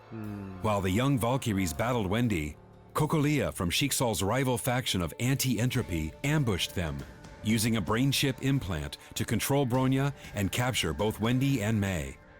While Mei was held as a prisoner to be experimented upon for her Hersher powers, Bronya chose to sacrifice herself by burning out her brain chip so that Kiana and the others could rescue Mei and escape. Mei soon realized that her friends often suffered grievously just to save her. A sense of helplessness and a matching desire to get stronger began to grow in her heart. That wasn't the end of the bad news. Great. As Teresa and the Far East branch worked around the clock to wake Bronya from her coma, Shiksal overseer Otto Apocalypse suddenly abducted Kiana and took her to his secret headquarters. It turned out that the overseer always had a secret plan of reviving a Hersher known for her burning hatred against humanity. Mei, once hopeful that she could protect the world as a Valkyrie, realized that she simply wasn't strong enough. Bronya went into a coma to save her, Kiana was kidnapped, and her ultimate superior, Otto Apocalypse, turned out to be a scheming supervillain. who would soon unleash a terrible Honkai disaster upon the entire planet. Once again, Mei's life entered another pivotal moment. Kiana was revealed to be an artificial clone designed by Otto that served one purpose only: to serve as a vessel to Seele, the second Herrscher who was defeated in the year 2000. To rescue Kiana and stop the impending Honkai eruption, Teresa of the Far East branch rebelled against Overseer Otto. Mei also became part of the alliance forged by Teresa and Anti-Entropy. And together they fought their way into the headquarters of Sheiksal itself. While battle raged, Seele began to stir in her slumber. The second Herrscher gradually assumed control over Kiana's body and summoned a horde of Honkai beasts. To help clear the way to the possessed Kiana, Teresa decided to remove the heart bomb from Mei. Mei was grateful for Teresa's trust. Armed with the power of the Herrscher within, she easily defeated numerous enemies. But all her struggles were in vain. When the rebels stepped into the heart of Sheiksal, Seele's persona had already succeeded in fully possessing Kiana. A terrible battle followed. Seele tore away the Gem of Conquest from Mei's body and acquired even greater powers. The brutal removal of the Herrscher core also took Mei out of the fight. Just when all hope was lost, Himeko entered into the fray and bravely fought Seele. Her selfless fight gave everyone the time they needed to escape. Teresa and the exhausted rebels withdrew from Sheiksal. They failed to stop Otto and Seele and became fugitives on the run. The Battle of Sheiksal was yet another blow in Mei's life. She couldn't save her best friend. Seele even took Mei's core, gaining greater powers to wreak havoc on the entire planet. And in the face of such an enemy, Mei's only option was to flee. Having been on the run for 4 months, Teresa came across witness reports of Kiana at Arc City, located in Shenzhou.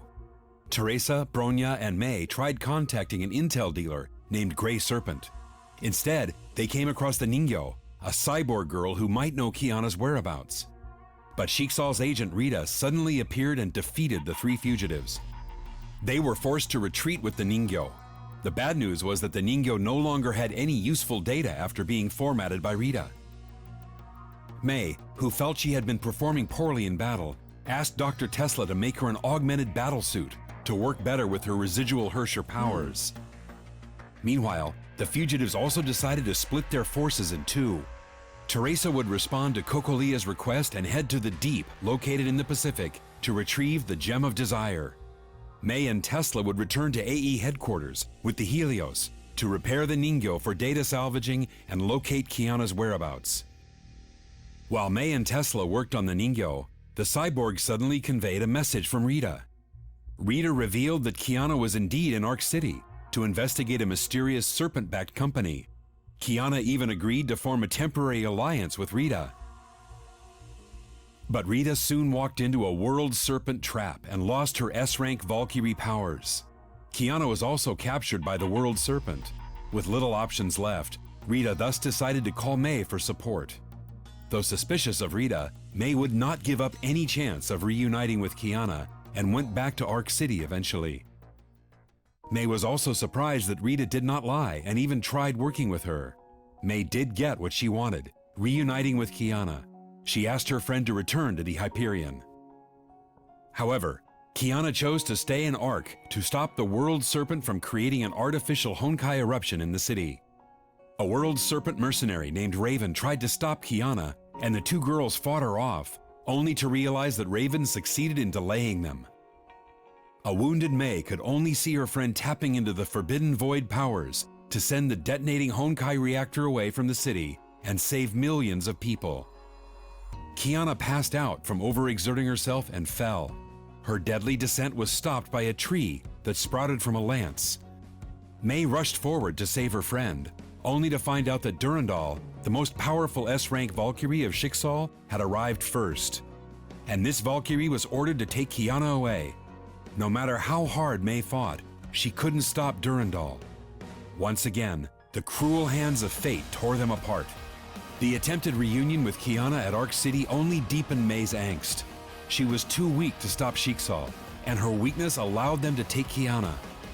Though imprisoned at Sheiksal's Vemur Labs in North Africa, Kiana managed to escape during the chaos caused by a World Serpent attack.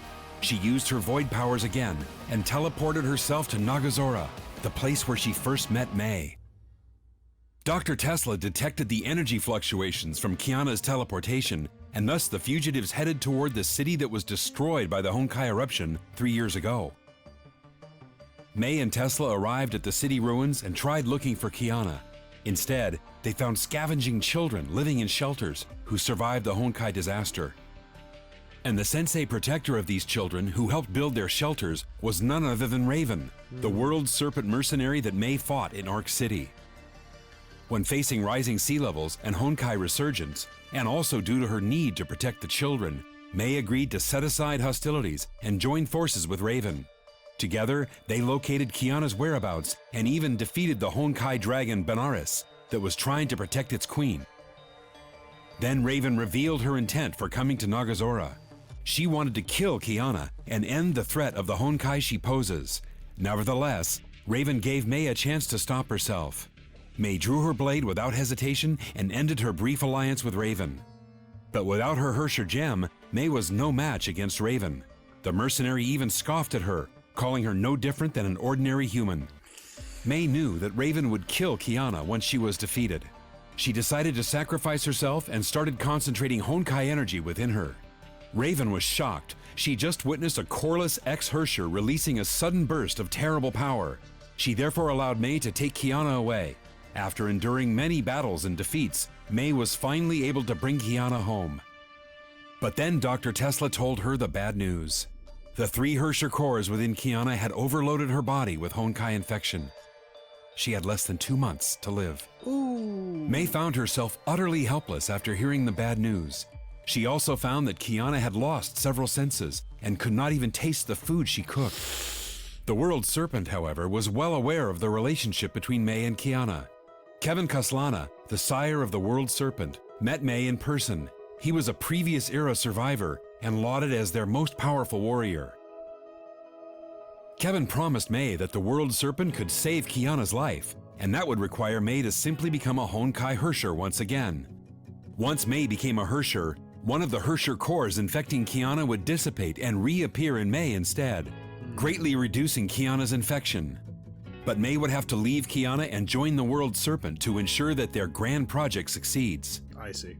And when Project Stigma successfully reforms the human race and defeats the Honkai, Kiana would no longer have to sacrifice herself to protect the world. To save her dying friend, May accepted the Serpent's offer without hesitation. And shortly after making her choice, a channel into the Sea of Quanta suddenly appeared in Nagazora.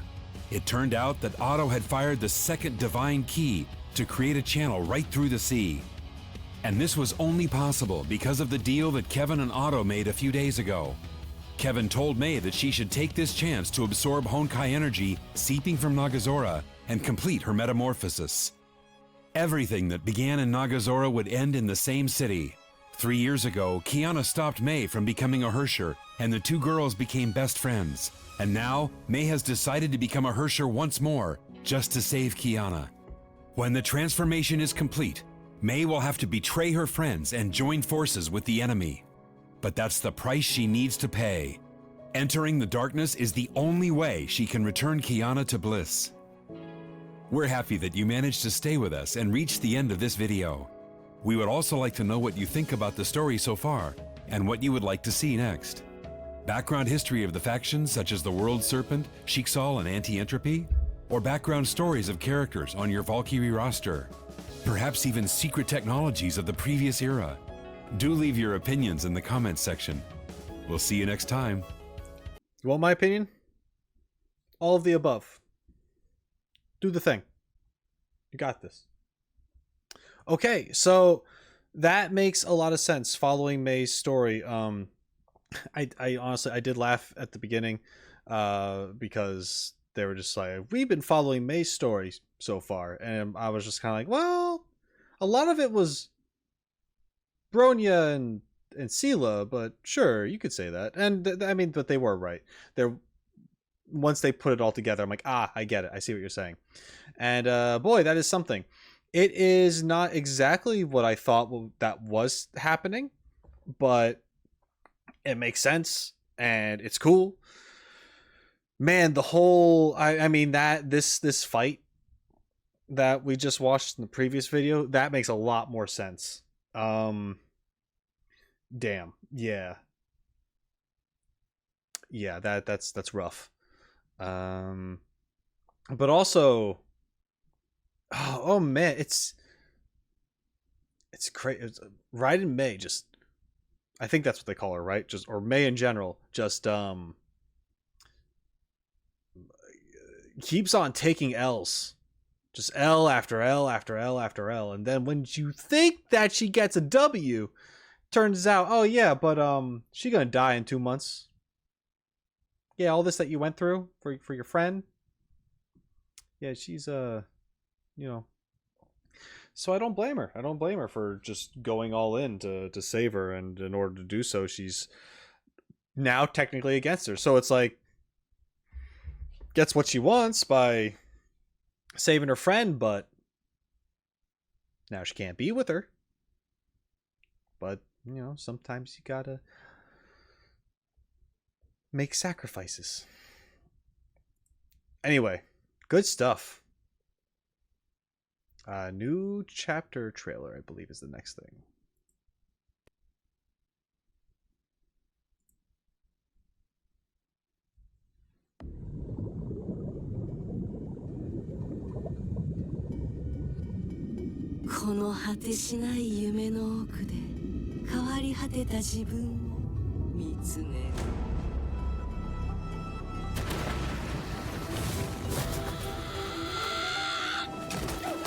Damn, that scream.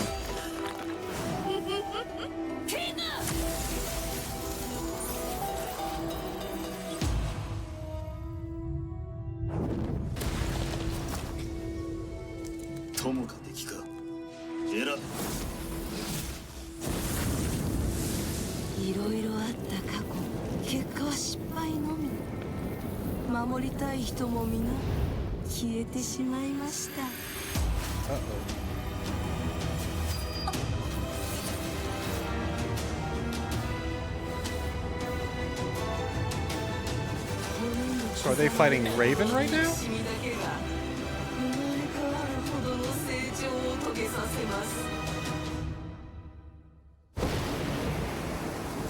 Whoa.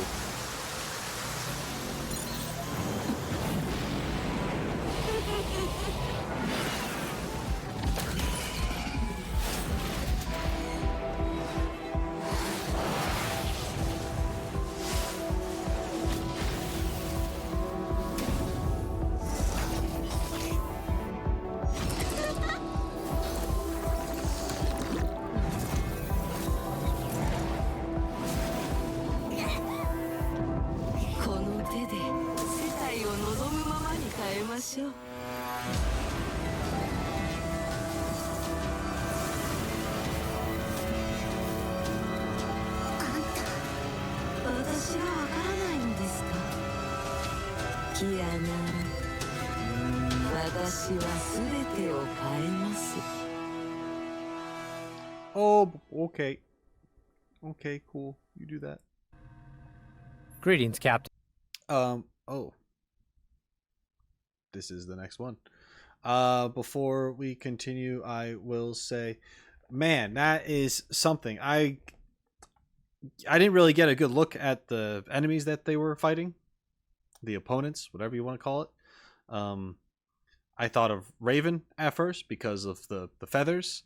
But then I was also like, is this also potentially at the end there, Kiana going up against the now the new May that maybe got all messed up from joining the other side, maybe, or something, or is this someone else?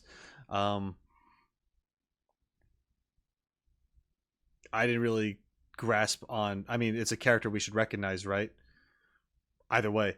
Yeah, pretty crazy. Looks like things have gone upside down. But it's very cool nonetheless. I also want to say before, in the previous video, that when they were talking about this character Raven, and her interactions, and she looks as though she is, and based on her actions, she seems very much like a villain or antagonist. But they do that great job of doing the morally gray thing, because apparently she was looking out for orphans. So it's kind of like, oh, okay, cool.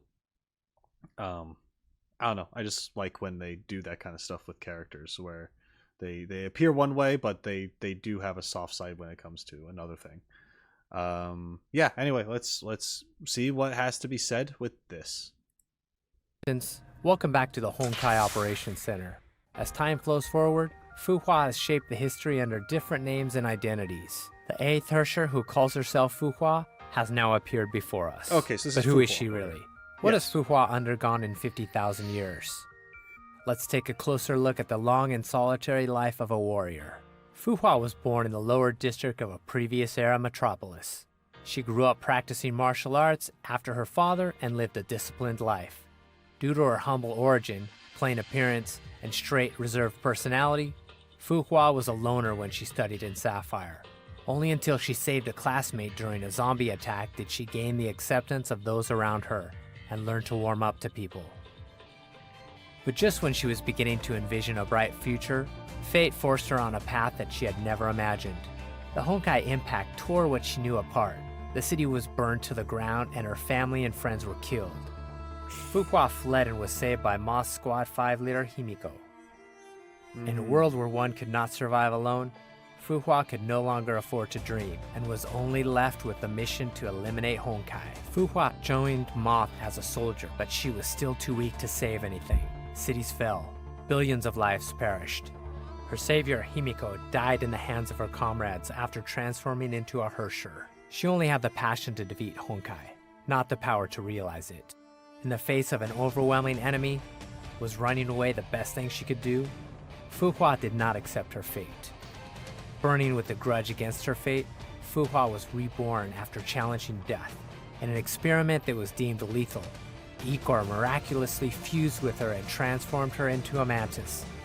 And the user of Key of Domination, as well as Fan Huang Down, the mantis brought home one victory after another, until the final Herrscher descended. Humanity stood no chance in the decisive war. The few that survived forfeited their civilization. They put themselves into cryogenic sleep so they could start anew when the time arrives. And so Fuhua's story enters the next chapter. After 10 millennia of sleep, Fuhua was awakened as the executor of Project Ember, whose mission was to guide the people of the new era in developing their civilization and resisting Honkai. Fuhua was not alone in this. She was surrounded by lifelong friends who genuinely cared for her and wanted her to take back her life. Yet she lost all of them in a judgment-class Honkai disaster. Fuhua became alone again. As a mantis, she is immortal. As the user of Fan Huang Down, her memories last forever. In Fuhua's near-everlasting life, as fleeting as her interpersonal encounters may be, the inevitable parting that ensued would still scar her for life. With her last friend gone, Fuhua closed off her heart. I get it. She secluded herself from the earthly world, carried on the mission of eliminating Honkai like the programmed robot. No mercy for the corrupted became her sole code of conduct. She only cared for the mortals' corruption, not their lives. In 1458 AD, Fuhua founded the School of Taishuan at Mount Taishuan, Shenzhou. It was to safeguard Shenzhou and cleanse the world of Honkai.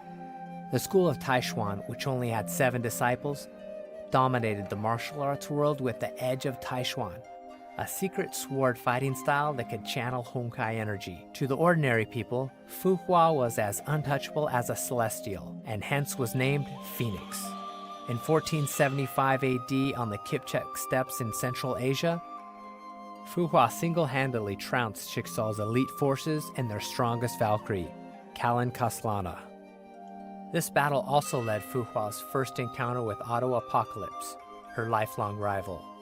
In the next year, for reasons unknown, her 7 disciples mutinied and razed Mount Taishuan to the ground.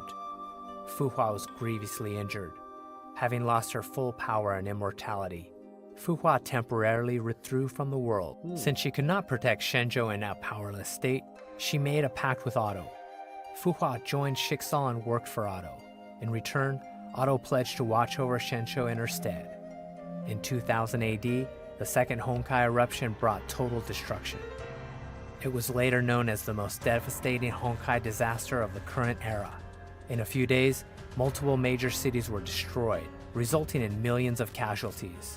In this war, Schicksal and the anti-entropy fought back in full force. Fuhua was dispatched to subdue the Herschers as a Schicksal Valkyrie.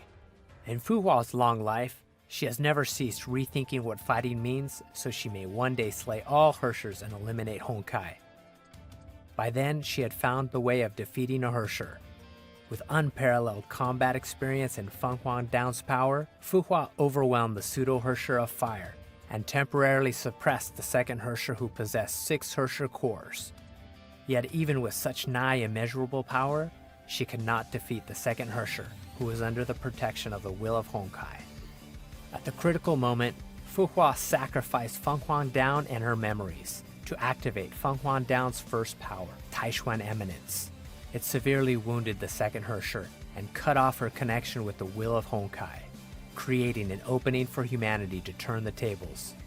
Fighting this war cost Fuhua her memories and most of her power. Over a decade later, Fuhua enrolled at St. Freya as an undercover agent. She became the class monitor of Kiana's class, to surveil the activity of the Herrscher of the Void inside Kiana. Although she approached Kiana and her friends with an ulterior motive, she regained long-lost friendships and bonds in a campus life full of joy and laughters. She carried out Otto's orders while secretly helping out Kiana and her friends to protect an addictive yet fragile balance of fate. However, the mission of eliminating Honkai ultimately made her side with the other end. Yeah. She took away Kiana and helped Otto rouse the Herrscher of the Void. Little did she know that Otto did not play by the contract. He only roused the Herrscher for his selfish desires, not to protect others. To keep Fuhua out of his plan, he shot her. To stop Otto's plan, Fuhua activated Feng Huang Down's 0th power before dying, to transfer her sentience partially into the feathers and bind her sentience with Kiana's soul. Feng Huang Down, which bore Fuhua's sentience, led Himiko to the power that could confront the Herrscher of the Void and provide the serum that could quell the Honkai energy inside Kiana. When Bronya was trapped in Grey's Serpent's Mind Labyrinth, Feng Huang Down appeared in time to help her escape. After the Herrscher of the Void begot a Honkai eruption, Kiana sunk into self-blame and loss. It was Fuhua's sentience that supported her and taught her how to harness the Herrscher power. At last, to protect Kiana, Fuhua's sentience burned herself out in the battle against KeBin and fell into a slumber. However, that was not the end of her story.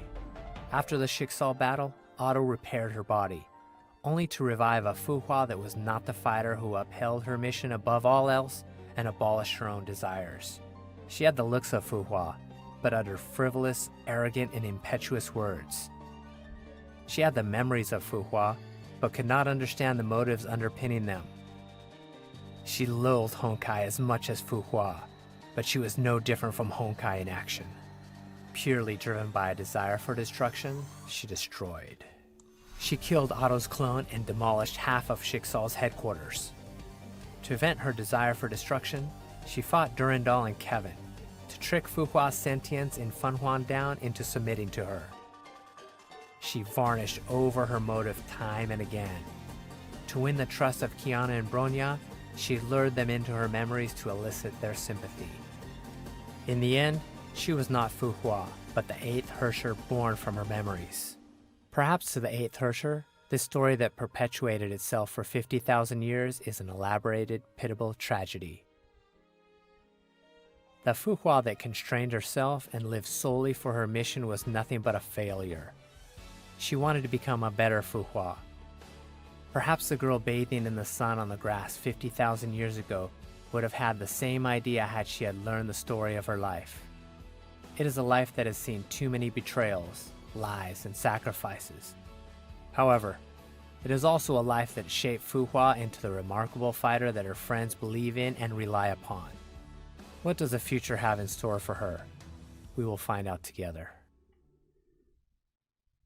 Wow. Okay. That's man, I was going on about before, like, boy, May sure is taking a lot of L's, and then we meet Fuhua, and I'm like, oh, all right, that's 50,000 years of that, right? Or was it 5,000? It's a long time. It's a long time. Yeah, 50,000. It's a while. Damn, that's, oh man. I am enjoying these, like, just like I know this wasn't like crazy action-packed cinematic stuff, but even just learning about the story itself is a lot of fun. Yeah, so I'm glad I'm doing it here. Although all you who actually play it and experience it are probably way more knowledgeable. I'm not going to pretend that, you know, I'm going to have someone comment on a video like a couple weeks from now probably and just be like, you should know this because of the reference made in Honkai Impact 3rd, and I'm just going to be like, bro, you think I remember any of that? It's pretty colors, cool characters. Like that's what I got. Like I already have a bunch of other lore in my brain that I'm trying to organize right now. But in the moment, this has been a lot of fun and great so far. All right, let's keep it going. We have this one.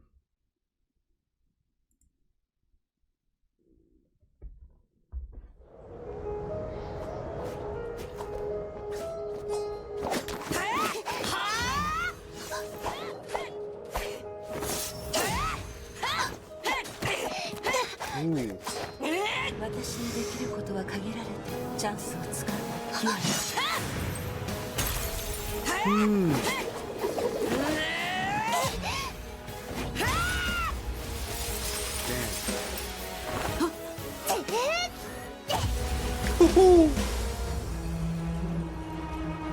What a great environment. ここまでだよ。 So cool.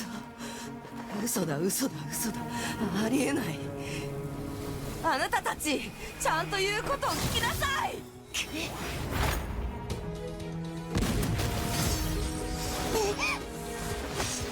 ソクソクソ。あなたたちこのバカたわけが。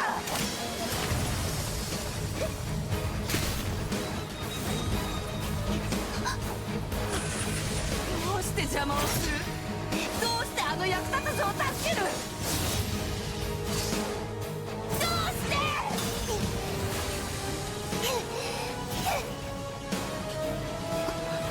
そもそもあなたたち敗者のくせに。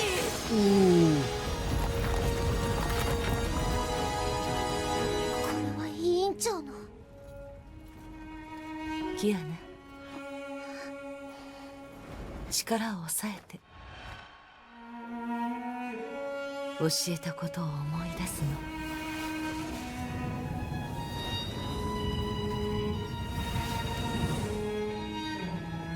神なるもの、天下の極みなり。万物に妙にして天を持って話すべからざる者なり。退去剣気神雲。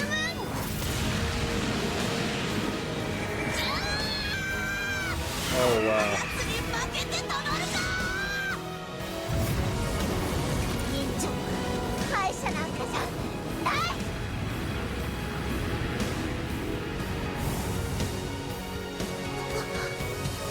ありがとうキアナ。律者は私に任せなさい。元凶はもうすぐ解除される。もう帰って。今回はおそらくさようなら。待って委員長、他にも方法が。そうかもしれない。しかしこれが私の使命。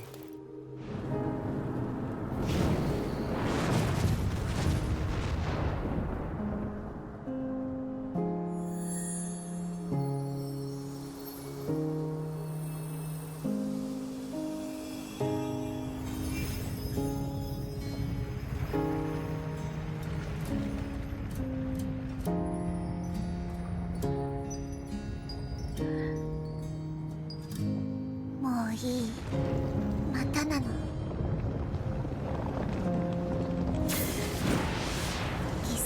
上での勝利だな。私は嫌だ。委員長、返して。 Like a flower far away, all by the road, waiting for the one to find a way. 聖英戦僕は嘘をついてない。 Jeez.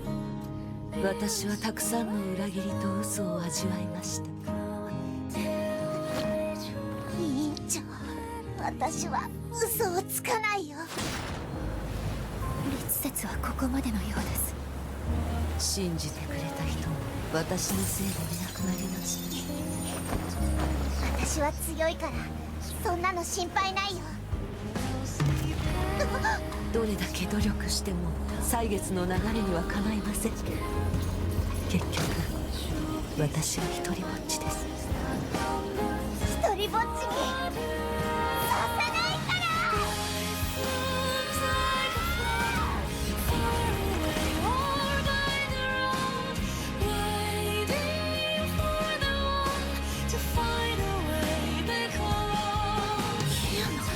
どうしてここに？封印が破壊されたら。うるさい。ならもう一度倒せばいい。私から逃げるなんて許さないから。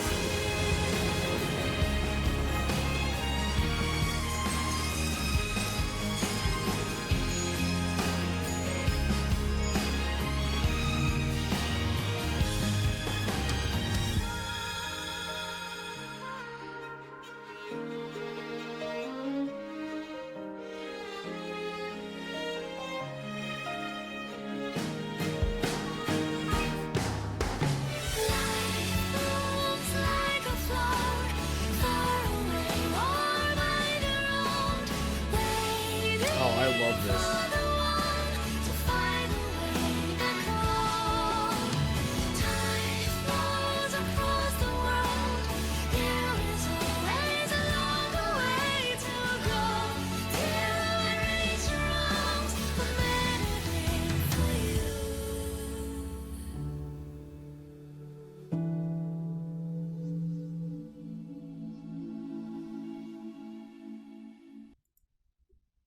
All right, it went to the next one real quick. We gotta go back. We gotta go back.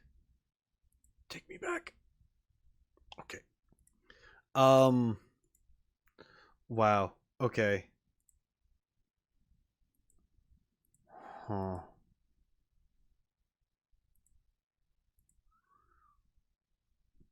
So once again, another very powerful scene here. I mean, no, duh. But even from me, who is just kind of, being told like, oh yeah, this is the story, and I get snippets here and there. It's a combination of like the message that they have going on, and you learn about the character's backstory, and then they just stab you in the gut and twist the knife with the music, and like, oh boy, yeah. Whew. All right, so what I hold on. All right, almost cried there. Holy shit. What I really like, one thing I really liked about this, at the end here, you see. This is a character that's been around for 50,000 years, and we see their walk of their life, and as this is happening, you just see the transition of them over time, right? Into where they are now,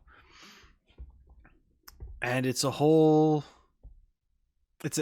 character that I don't need to tell you about them, but it's a character that has just no hope. Like they can't trust people. They've lost everything that they've ever had over and over again. Like time, like history just keeps repeating itself. They wish they could stop time, whether if they actually attempted that or not. But or just even metaphorically, like they just like time has not been kind to them. They've been through a lot. They have been through pain and suffering, emotionally, physically, mentally, over and over again.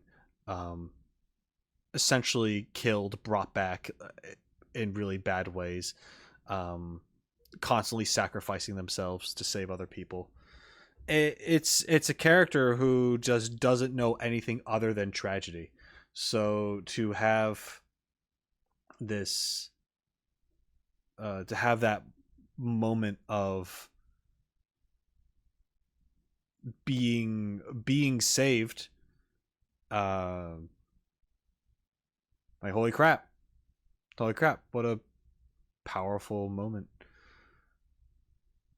And I mean, it looks beautiful too. I don't know if there's anything in particular I could say about the visuals other than I like the direction of this. Like I said, that is awesome. The fights once again are great as well.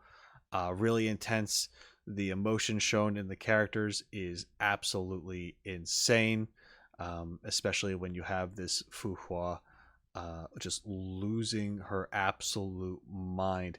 There were a couple moments that I almost wanted to pause the video just to point out when she's getting blasted away in this light, or when she's like rushing forward.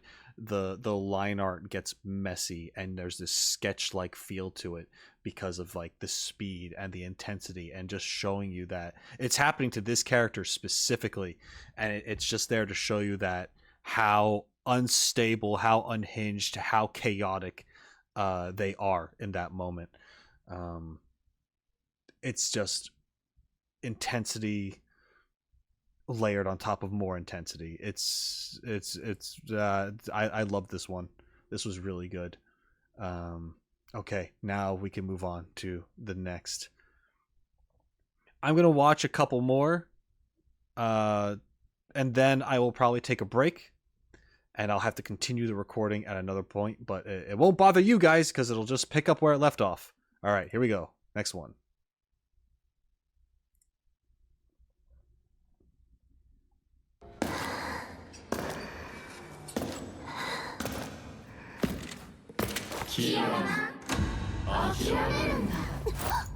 That's not very nice. Bronya, 委員長。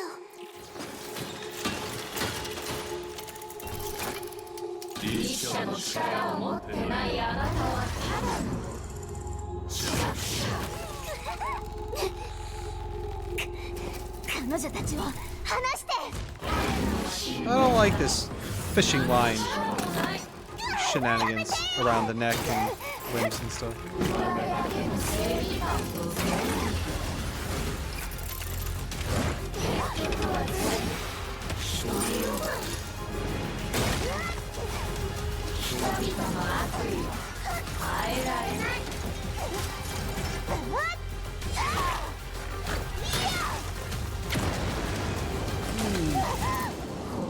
Oh no.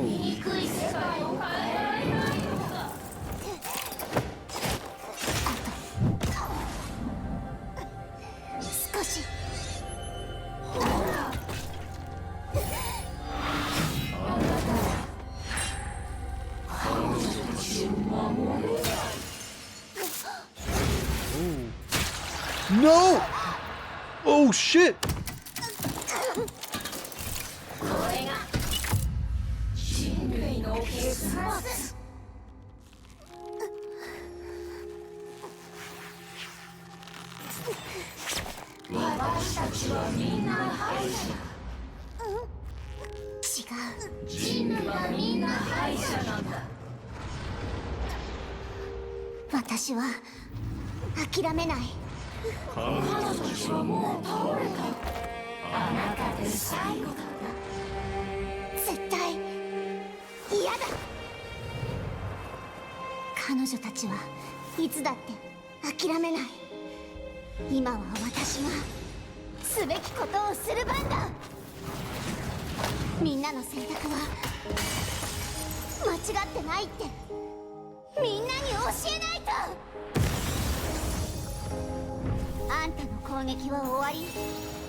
She just has her sword. Has she done that before?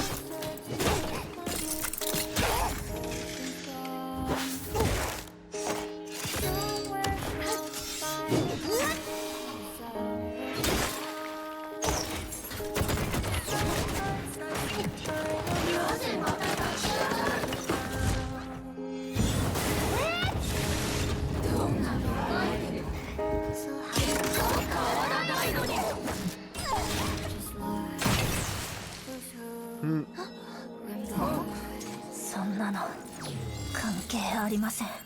Oh キ shit. アナはバカですから。バカは諦めません。ファイヤー。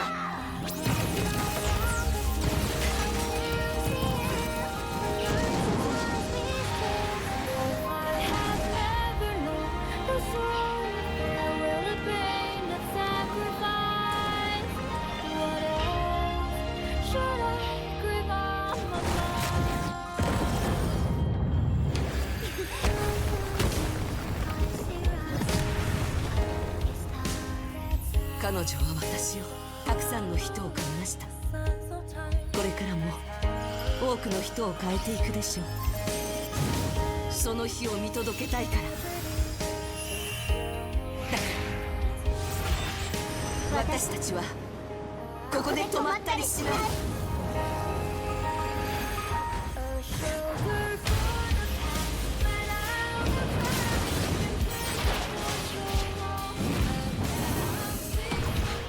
あなたたちの理想は実現しない。だって世界は最初から美しくないんだから。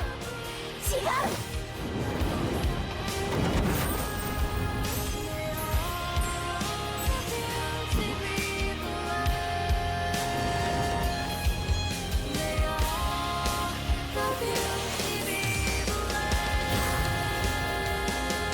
美しくないのは当たり前。でも諦めちゃダメだって。世界はそんなにひどくないって教えてくれる人がいた。私は彼女たちを、彼女たちが愛する全てを愛してる。この剣は私たちをつないで真っ暗な空を燃やし尽くし、光をより彼方へ届ける。これが私とみんなの帰り道だから。Wave goodbye to the past, but never let it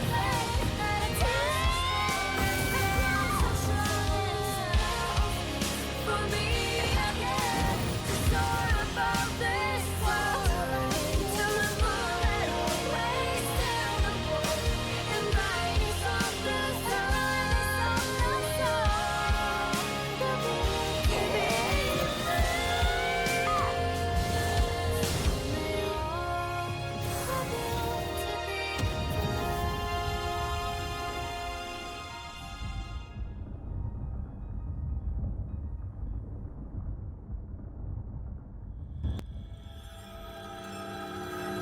Some deserts of this planet were oceans once. Some Okay. were shrouded by the night, and some were shot. I'll try to talk. Oh man, you gotta be kidding me. So a couple things.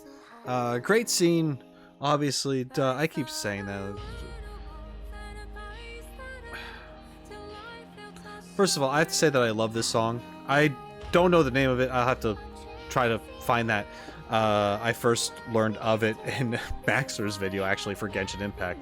And I was like, where's this song from? But it apparently this, I guess. So be listening to that later. But oh my god, I don't know the full context other than there's this thing or these things that hate humanity and trying to wipe it out, and had Kiana's friends hostage or some crap, probably to lure her out maybe, and it worked. And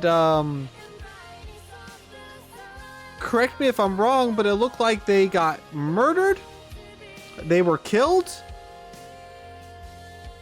and then just their energy or spirits helped her kind of save the day. Okay, hold on. To every captain supporting the game, okay, thank you for joining our journey. May the fires of hope always guide us. That's very sweet. Yeah, like they got smoked. Didn't look good. Didn't look good for the home team when that happened. It was a little spooky. Yeah, that don't... Bronya and oh my god, just what was her name? Fuhua, right? Yeah, they don't that looks like a bad time. That doesn't look like happy moments had happened there. Yeah. And then Kiana's struggling, and she has the mentor vision again. Now, one thing I mean, don't get me wrong, I absolutely love this, but I am going to criticize it a little bit because that's what I do. That's what I do. Sometimes people don't like that I do it, but hey, I'm going to tell you what I feel. Always have, always will. I'm the whole. I mentioned that I like the trope of like the spirit of the mentor, or like the vision of the mentor, like guiding the person, you know, to do better, to get out of a tough situation.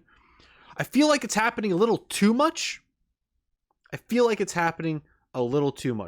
the same time, I'm probably only saying that because I'm seeing these back to back, right? So there's already been 2 or 3 other occasions where this has happened. However, I imagine that these scenes are more spaced out as you play the game, and that you don't get that. So when you do have that Himiko cameo through Kiana struggling through something, it's probably super meaningful and important, and I get that, and I see that here. It was just for a split second, I was kind of like, okay, the Deus Ex Machina, she's gonna have the energy to get out of it. It's the protagonist is as strong as you need them to be at any given moment. So that kind of soured me a little bit, but everything else about it otherwise was great. I do like how she was with her friends helping her through this. Well, you know, at least in some form. I have a lot of questions about this in general, so feel free to explain to me the situation as to how did they get themselves in this situation, and are they dead? They look like they might be toast, but that also be weird to have a game that's one character. Maybe not. Maybe there's other ways and other characters that they introduced and all that stuff. But yeah. Anyway, beautiful, great music, super powerful. The imagery is amazing. This, like, for example, I know this is gruesome, but like the silhouettes here are just fantastic. Just how clear this animation is, like how the close-ups of their face, like this whole thing, like that's cool, that's sick. Oh, her eye be different. Is that what Himiko's eyes look like? I haven't had a good look at Himiko's eyes. Is there a way to maybe oh no, it's kind of blurred. I'd have to go back to a different scene probably, or different animated short. But yeah, anyway, great stuff. These are awesome. All right, I'm gonna do one more, and then I'm gonna take a break, and then continue doing these in the near future. But let's do this one next.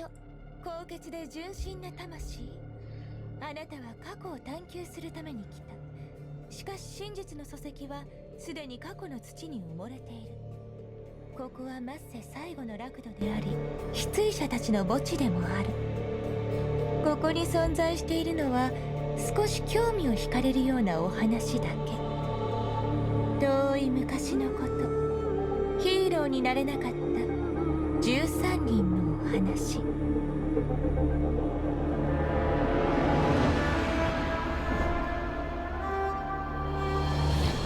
この杯を広い天地に捧げましょう。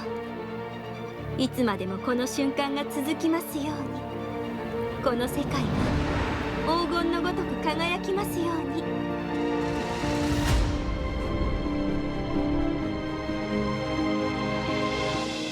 そこまでじゃ戦後。あの子はもう死んだのじゃ。これ以上殺しても何の意味もない。殺しにもともと意味などないさ。だが彼らの死には意味がなきゃいけない。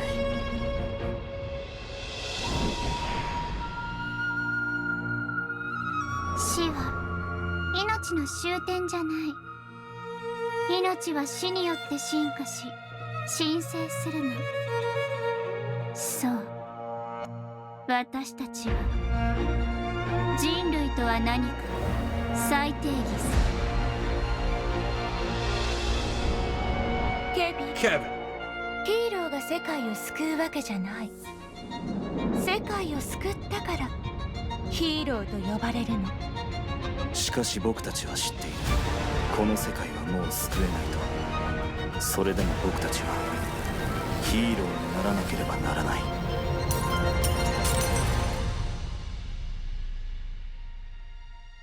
見て、彼らはあんなに誇らしげに生き、命で文明の昇華を奏でた。これは英傑と呼ばれた人々の話。13人の失意者が経験した未完の旅。けど来訪者、あなたの道は続いてる。そうでしょ？なら心のままに進みなさい。足跡をたどってあの火を追った旅を見届けるの。最後は死した者たちの墓を越え、私たちが作れなかった未来を作りなさい。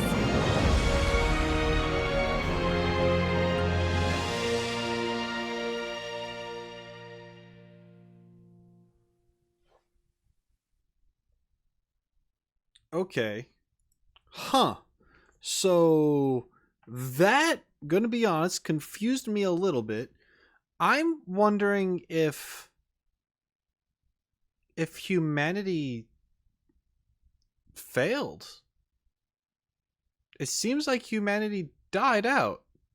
Based on what the things were saying in the previous video, that she was the last one left.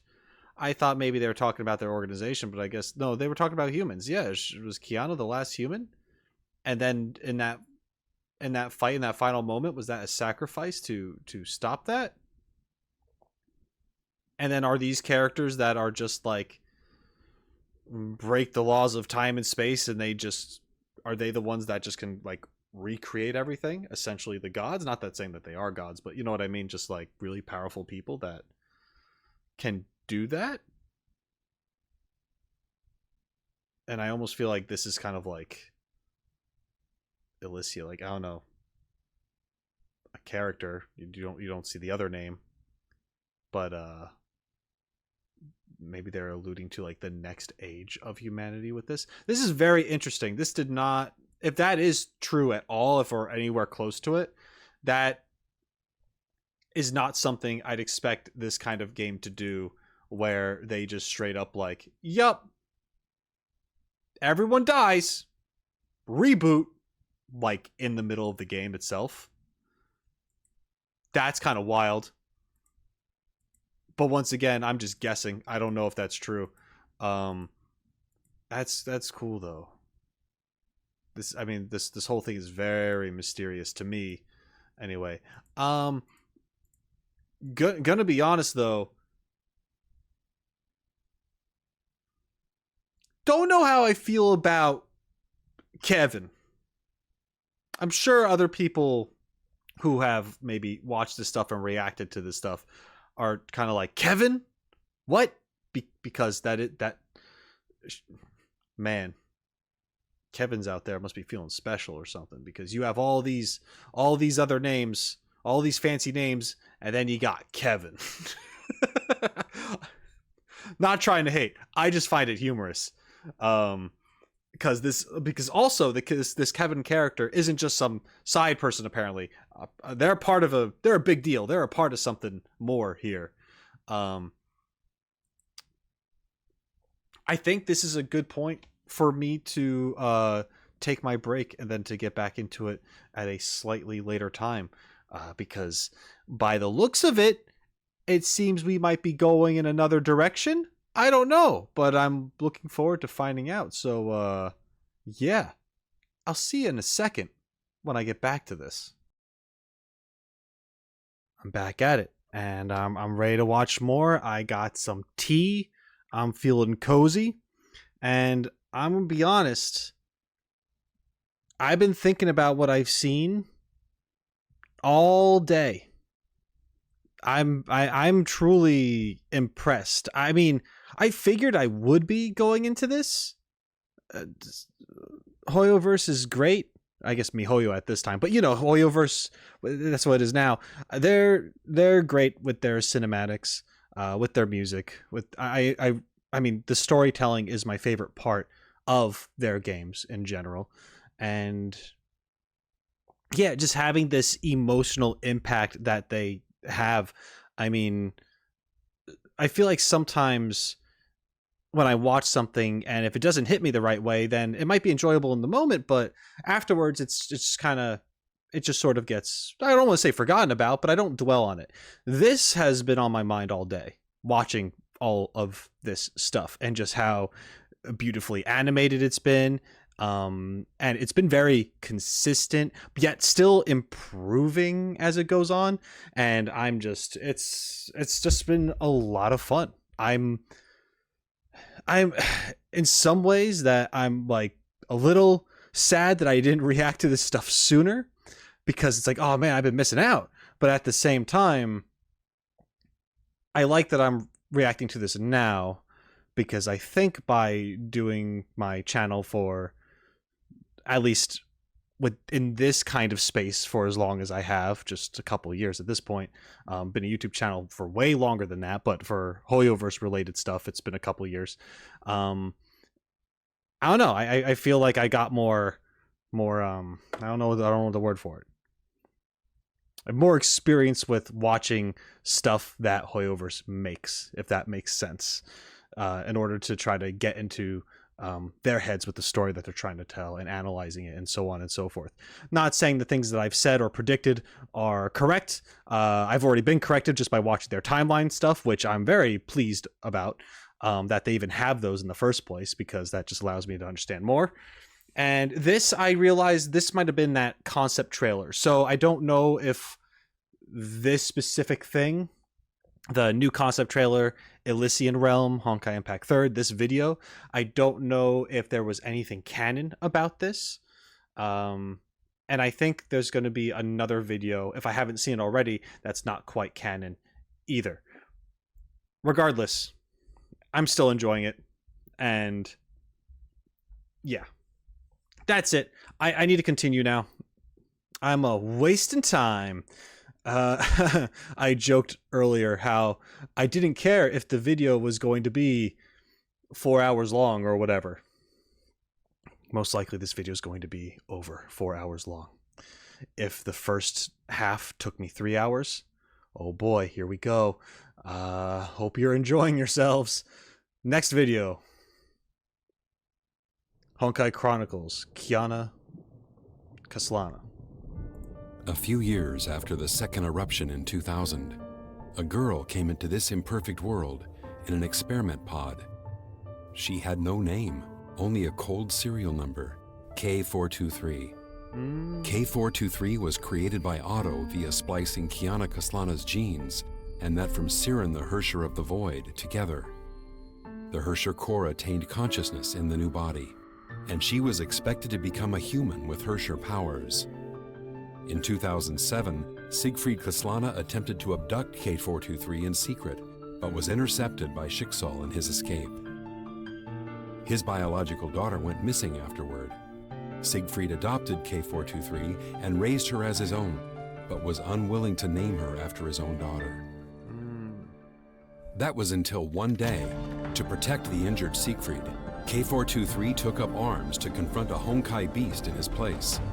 A tender soul defied fate for the first time in order to protect her loved one. Touched by her action, Siegfried decided to name her Kiana Kaslana. He made a promise to her. As the descendants of House Kaslana, it was an honored tradition for them to fight for their loved ones. On this day, the girl received her name from her father, and she set foot on a path deviating from her written fate.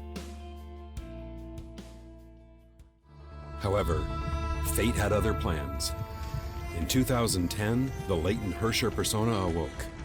Blazes of anger scorched the world that had just opened up to her. To protect Kiana, Siegfried used Judgment of Shamash to suppress the Herrscher of the Void. But as a result, he was severely injured. Siegfried realized that he would inevitably rouse the Herrscher persona again. To protect Kiana, he left her. The girl was worthy of love. Those who loved her could do anything for her. But in the girl's eyes, it was her very existence that brought them endless sufferings and miseries. Nevertheless, she did not forget the promise with her father and continued to believe in the good of the world. In the Honkai-stricken Nagazora, when Raiden Mei, who had become the Herrscher of Thunder, turned against her, Kiana still reached out to her. When they were fleeing Nagazora, Himeko rescued Kiana and Mei and took them to Saint Freya. Kiana's troubled fate was finally calmed for a brief moment. On the campus, she met friends who were like family and made the solemn vow to fight for all that is beautiful in the world. She wanted to stay, but a cruel twist would soon break her hopes. Oh, there's so much devastation in these.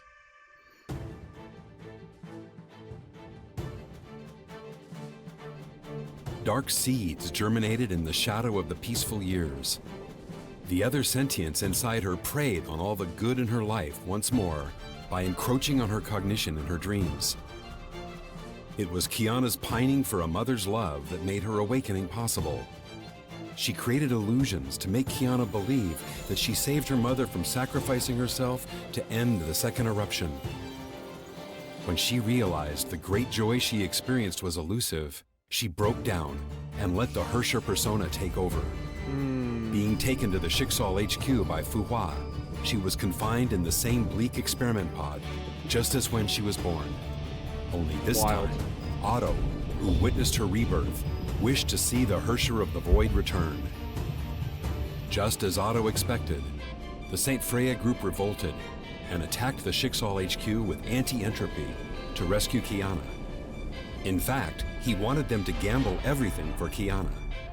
Their deep love and the ensuing sacrifices would stimulate Kiana's emotions to help her overcome the Herrscher persona, so she could become a human with Herrscher powers. Right. The Herrscher of the Void achieved complete awakening and pulverized Saint Freya and anti-entropy in a display of power. In the end, to save Kiana, Himeko donned the Godsbane battle suit for Million Night, Eclipse. It's quite a She name. defeated Herrscher of the Void and injected the Spear of Destiny, a Honkai neutralizing serum, into Kiana at the expense of her life. Himeko fell into the imaginary space. Oh. Oh.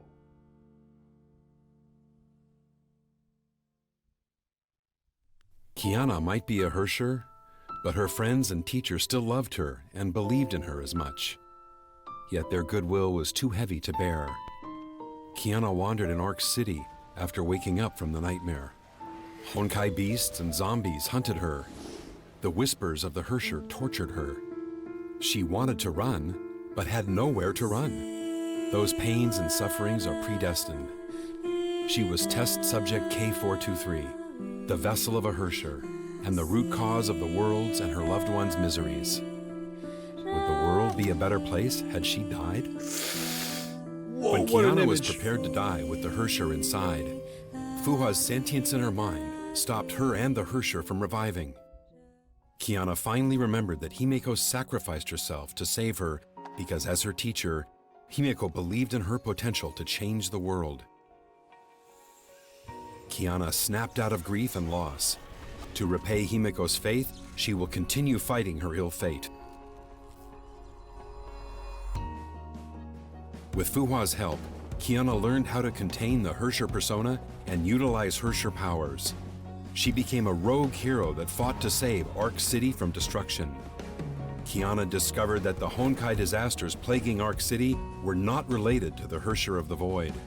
They were the work of a shady organization known as the World Serpent. All traces pointed to a dreadful ploy. Project Stigma. The catastrophe caused by it would level Arc City to the ground. Kiana must transfer the Honkai bomb planted by World Serpent to save Arc City. She made it. Even though the Herrscher persona and Honkai were eating her away, she did not fail Himeko.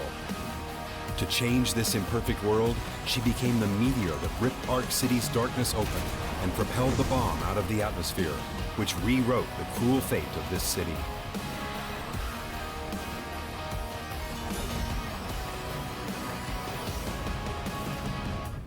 And then she lands in a forest. Right? The unconscious Kiana was taken to the Schicksal North African lab by Durandal. Otto needed a Kiana who had harnessed Herrscher powers to activate the second divine key. Sick of being manipulated, she broke out from the lab and escaped KeBin's pursuit under Fuhua's cover. KeBin. Kiana returned to the ruins of Nagazora. She was ready to meet her end in the place where she first met everyone she cared about. She knew she had little time left as the Honkai core continued to corrupt her. To bring back Kiana, Mei set foot in Nagazora. Kiana had not stopped imagining how she would reunite with her friends once. Yet she could not seize the chance when it finally came. Honkai was growing thick in Nagazora. She had to step forward to protect the world and her friends, even if it would cost her her life. She had always been like this.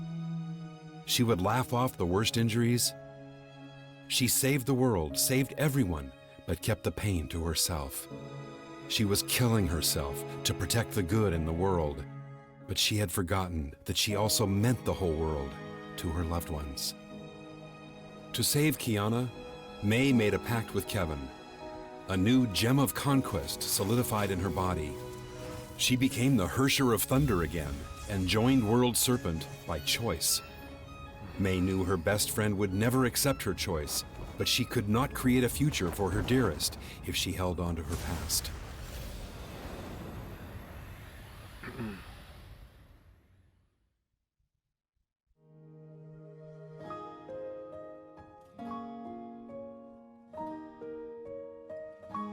After Mei left, Kiana and Bronya went to Mount Taishuan to find the ways of mastering Herrscher powers recorded by Fuhua, without knowing the Herrscher of Sentience had already woken. In the illusion created by the Herrscher of Sentience, Fuhua's lonely life, bound by her mission, flashed before Kiana's eyes. Fuhua planned to sacrifice herself again to seal the Herrscher of Sentience. Kiana could not accept a fate that exchanged their lives for the greater good. It was Himeko's. It was Mei's. It was Fuhua's. It was hers once, and it was not the happiness they wanted. To end this wretched story the way they truly wanted, Kiana stopped fighting alone. She chose to believe in her friends. In the theater of domination, built by the Legion Herrscher, she confronted her fate for the last time. She accepted her fate and who she was. She and the Herrscher of the Void were both continuations of Siren's persona. The Herrscher of the Void was Siren's hatred toward the world manifested. She was the other possibility, born from Siren's desire for love. The countless hearts that loved and helped her made this possibility a reality, turning her from test subject K423 into a Valkyrie who fights for all that is beautiful in the world, into Kiana Kaslana, who leads everyone forward. As for where her path leads to, we will soon find out.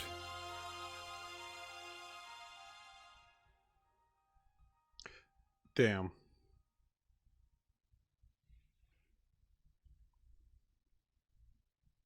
All right, so wow, did not know all that about Kiana. That's something. I mean, I knew some of it, but I don't think we knew that she was an experiment before this. Or I mean, you probably did if you've played the game, but I just figured she was a normal human that had like a Herrscher put into her or possessed by a Hirsch or whatever that is. But yeah, apparently she was made to do that. That is something. Okay. But it's, I mean, I can see when I'm watching this, I'm having the mentality of like I'm trying to understand a Final Fantasy plot or even like Kingdom Hearts, but at the same time, like you could also say like the Fate series or something, but at the same time, this is still, in my opinion, less convoluted than those. There is a lot going on and many things happening at the same time, but because of these timeline videos and them talking about the characters and their story path and all that stuff, it makes it so much easier to understand and link where things are happening and when they happen, for the most part. I'm wondering now, was the first video I watched of Kiana, I'm wondering where in the actual timeline did that take place? Was that during the 2 months she had left to live?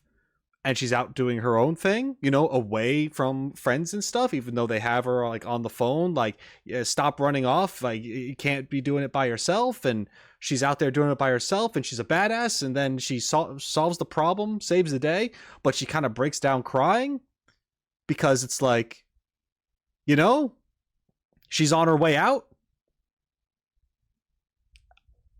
Plus other things going on, drama, all that stuff. I mean, I'm wondering. It's fun. Okay. I imagine this is actual game footage. I think they showed game footage in a different video as well. It looks cool. It looks very like hack and slashy. I think someone had compared it to like a Devil May Cry, for example, which sounds like a lot of fun. One thing I'm curious about is that this is a gacha game, right? Correct me if I'm wrong, but I thought Honkai Impact 3rd was a gacha game. And if it is, do you play as a bunch of other characters? How many characters are there? Because they've only been focusing on like 5 people. It feels like. I mean, there's others too, but I'm thinking of like protagonist wise. I feel like there's been like what? There's Kiana, there's Mei, there's Bronya, there's Seele, Himiko. I'm sure there's other, but I mean, other than that, I feel like that's the main cast, and anyone else is just kind of like meh. But you let me know. I don't know. I'm just thinking because like if it's not a gacha game and it is more straightforward, would it be worth just to blow through? Just to play it? Just to have fun just doing the thing, just like it's more of a linear experience with like the core set of characters and then you're just done, or you're caught up rather. But I don't know. Once again, I can't be playing a bunch of games anyway. It's just that I'm really enjoying the animation and the story seems kind of cool. So yeah. Anyway, let's move on to the next thing.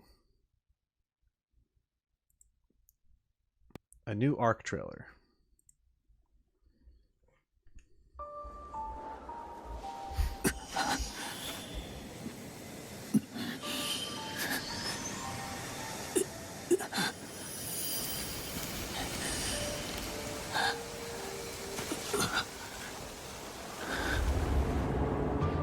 综上所述，本人奥托阿波卡利斯，自即日起辞去天命主教一职，并彻底退出组织。"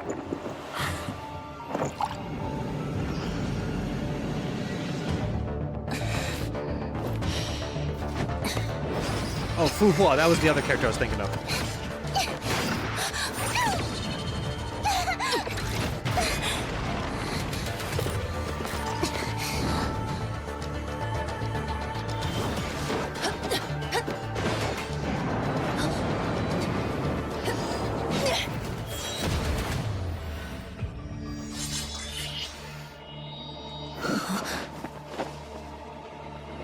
好久不见，石原师祖。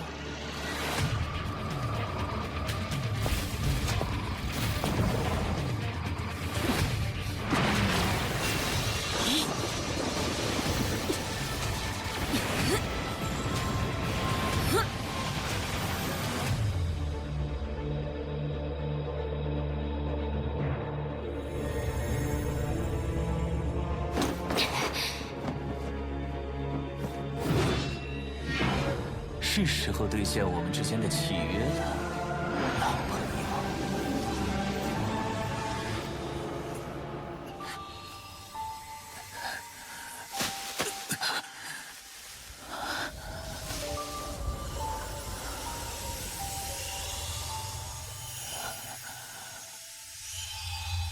我来了，卡莲。Colin? Okay.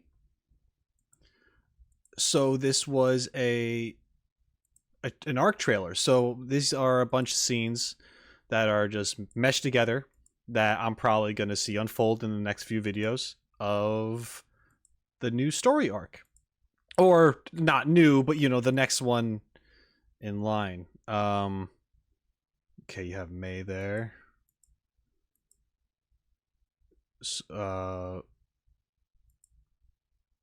Right, Phoenix. That's why can I never Fuhua, sorry, I keep messing up her name.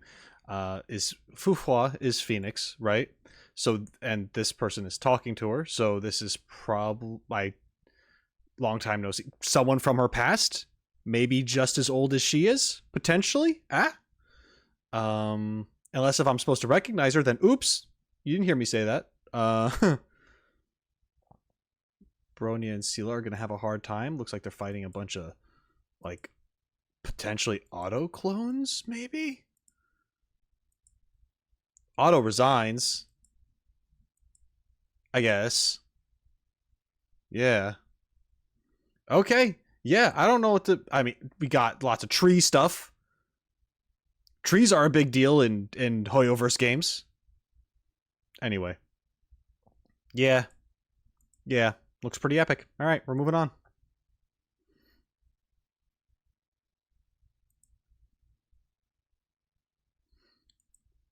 Okay, this is Reburn II. Oh, there was a Reburn 1 as well. Which one was Reburn? I'm going back. Hold on. Which one was labeled Reburn 1? It must have happened before 2, right? You would think. Because Reburn 1 was the one that was... I think not canon, and Reburn 2 is the concept. It doesn't matter. If I said something stupid before, then you know, just ignore me. I'm just enjoying it. All right.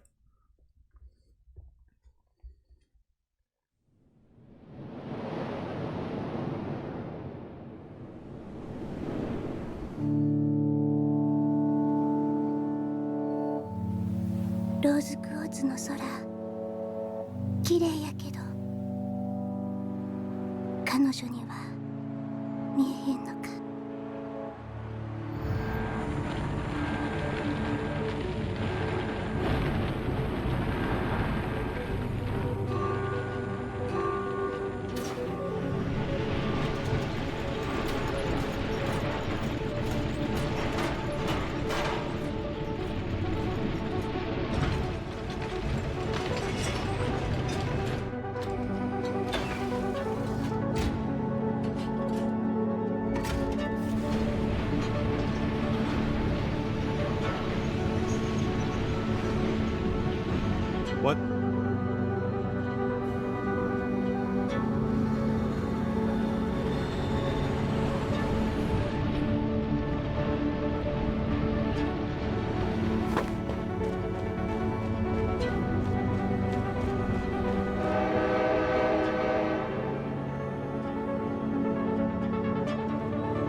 This is okay. This is straight up Honkai Star Rail related. You have the Express here. You have Well.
All right.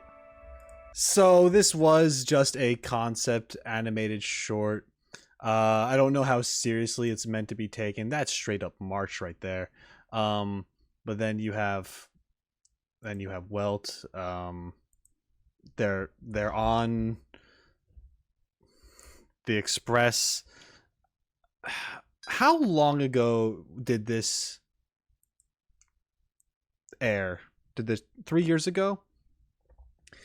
Isn't Honkai Star Rail like 3 years old? Did this come out before Honkai Star Rail and then Honkai Star Rail became a thing and people like lost their minds? Is that what this is? Like it's just like a big tease? I mean, if it is, that's great. I mean, I know that it's not like I don't know who that character is. No idea who this person is. So I can't imagine it's like relevant to the actual game, because I played a little bit of it. I mentioned that before. I played through Belobog, and that was pretty much where I stopped. So I don't know if this is a person that is also in that game. It's hard to say whether or not this is connected. I don't think it is. It's oh man, part of me like wants it to be in a weird way, but it's just I don't know. It could easily just be a thing like, hey, look what we're messing with, and then they release a game and everyone just is like, ah. All right, cool. That was fun. Obviously not related to the new arc, I believe. So I understand that much, or at least I hope I do. Okay. Next one.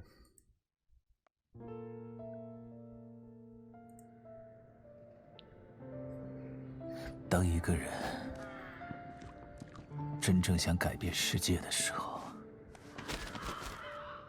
才会发现个人的力量是多么渺小。圣女为民众付出了一切，可换来的却是无情的镣铐和绞索。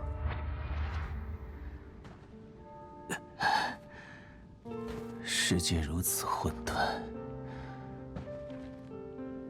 它既不公平，也不合理。Tree.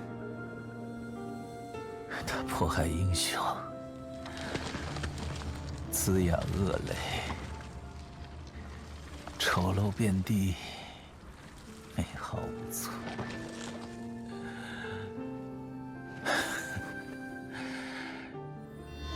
世界的恶意，就由恶神来斩断了。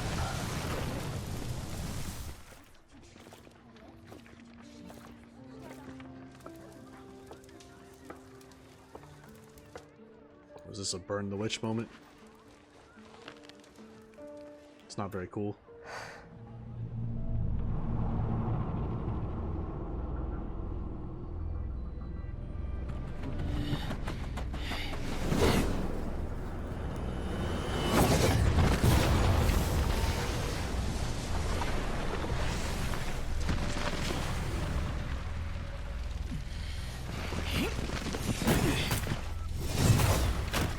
Damn. 这是他和女人之间的距离，这是世界对他的无情反扑，但他的信念绝不会因此放弃。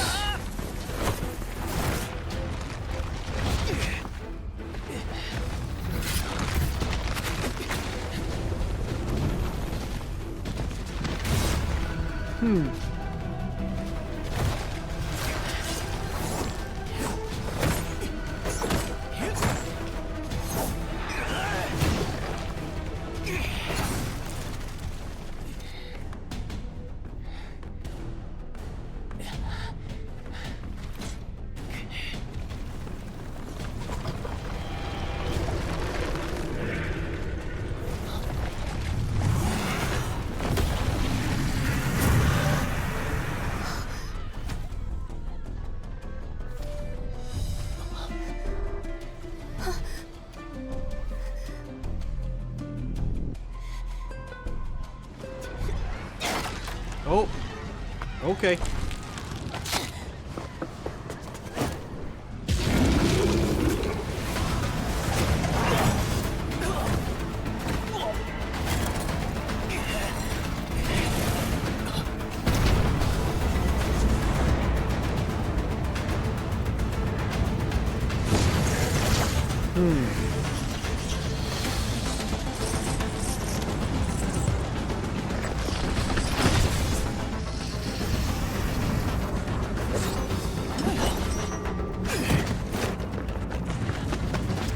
So is he using like these artifacts that they talked about?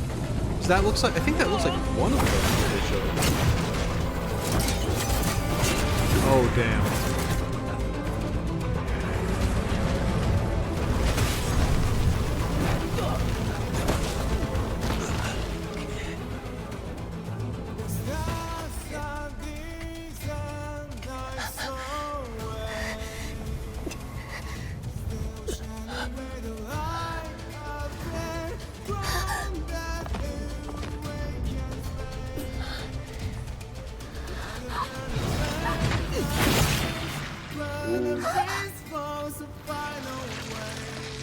No.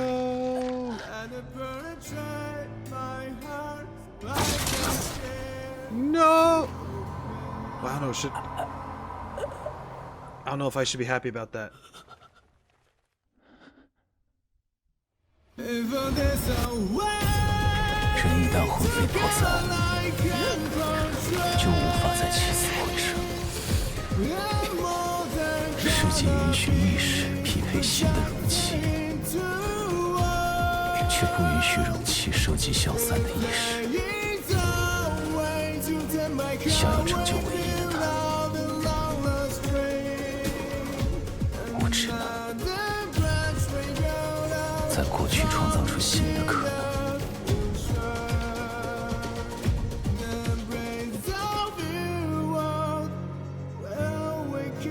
这另一个未来，将是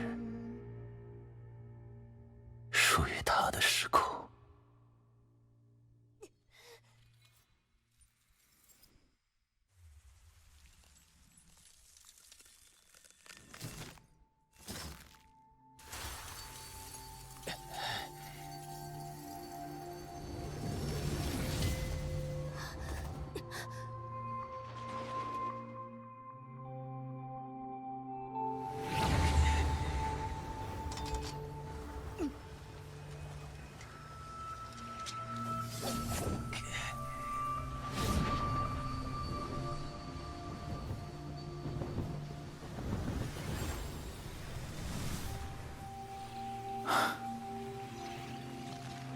卡列，活下去。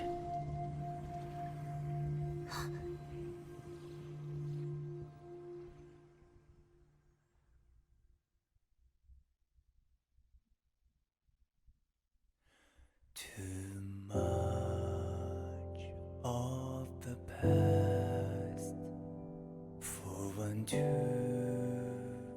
memorize. Too many words remain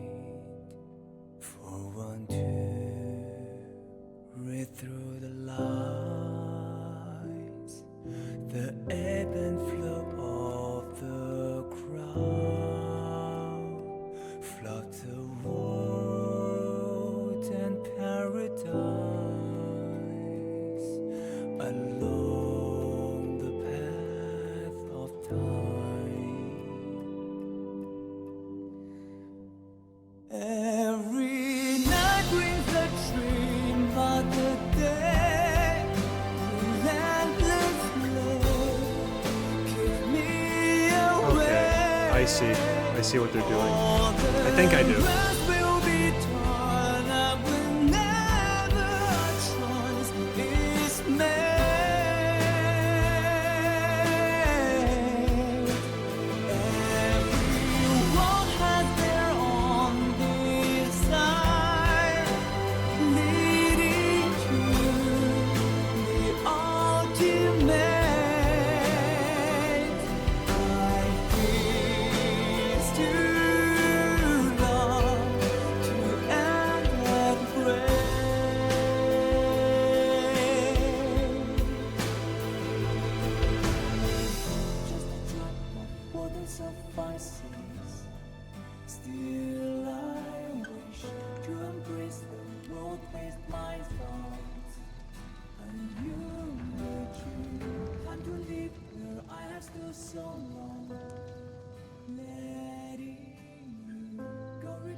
Okay. Alright. Okay. Yeah, you're gonna make me give a fuck about Otto? Fine, be that way. That's the thing, man. These, I like what Hoyo does with characters with shades of gray. And I could be totally wrong and just not understanding it properly or whatever. But you see Otto get like, you know, stabbed to shit, and parallel to that, you see the girl get wrecked as well. And just seeing these two characters just like eat it, I'm over here like, no, oh my god, like freaking out. Even for Otto here, even though it seemed like he's been kind of a douchebag up till now, and probably still is. I'm not saying his actions are justified, but at the same time, this feels like it's showing a glimpse of more of his origin story, things that we didn't fully, or potentially didn't fully grasp before, or at least I haven't. So here, I'm gonna speculate a little bit. I don't know, and maybe there'll be a video that explains everything, or you guys can below. To me, it seems like a version of Otto, who looks all corrupted and shit. Kind of reminds me of like Arlecchino's corruption from Genshin Impact, just a little bit, just like the dark and the stuff. Anyway, at least on her hands. That's all I really know, and I know that spreads. But unrelated to that,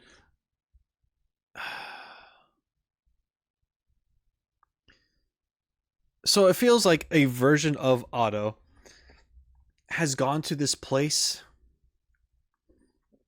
to this tree, like this tree of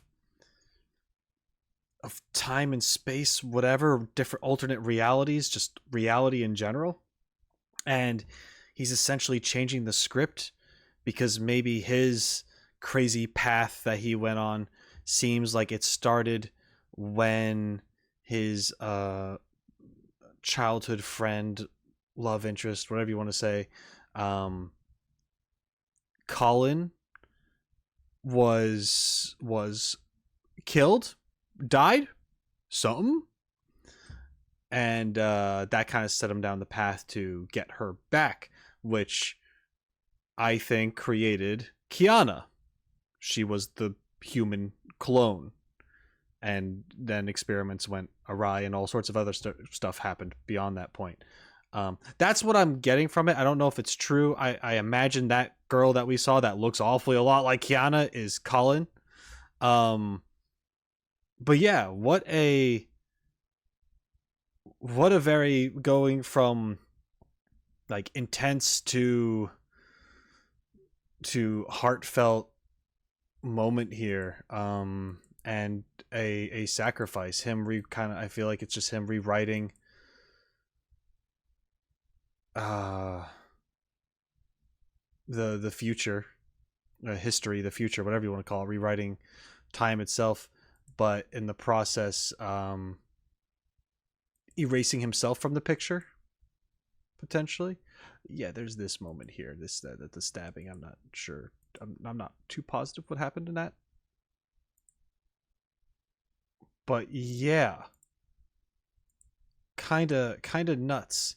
And the music was just gorgeous throughout all that. Okay. Man, I love these sunset shots. The silhouette. He's holding the little flying toy. Yeah. Just so many.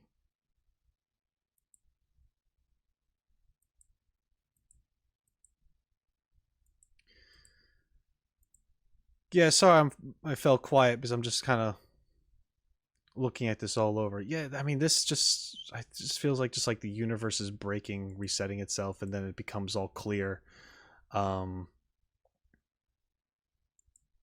Like problems gone, but he is falling from the sky. Last moment kind of stuff. Says her name, tells her to live. Yeah, I mean, it's very. A lot of this stuff is very poetic. And I wonder what this actually means for the game itself. Is there going to be a character whose name is Colin that's just like Kiana amongst them now, and Otto's gone? Like, how does that look? Like, does she kind of take his place in the world? I don't know. It doesn't make much sense to me because I'm just saying stuff. But from an artistic point of view, it's all very poetic, and once again, just beautiful imagery all over the place. And yeah, shows just a journey in the form of illustrations that could be your desktop image,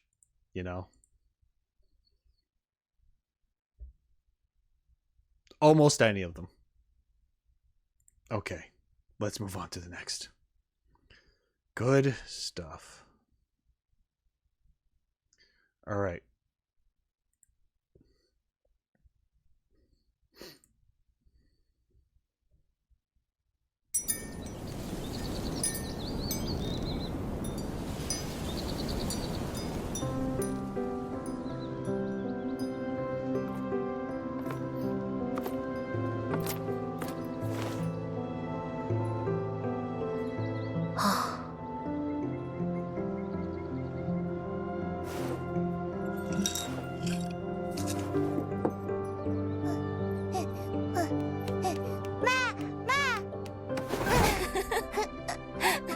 Kiana 真厉害，这么快就学会跑步啦？Kiana 真棒，这孩子像你，长大了又得是个天命最强女武神。那种事不重要了，只要她能平安长大，就比什么都好。爸爸，我要听勇敢的红母王。都听了20遍了，你自己都能背下来了吧？我就喜欢爸爸给我念，我也要像红母王一样强壮。哼！好，给你念。念完了，你可要乖乖睡觉。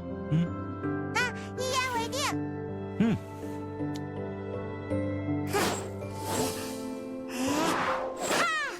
黑人白花，跟我一起拯救世界吧！我要比爸爸妈妈更厉害。我已经准备好出发了，你呢？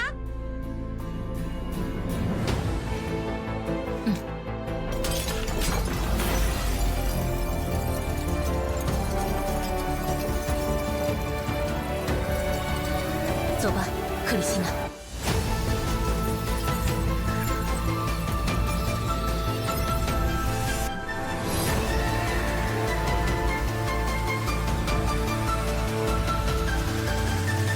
这场战斗，我们必须胜利。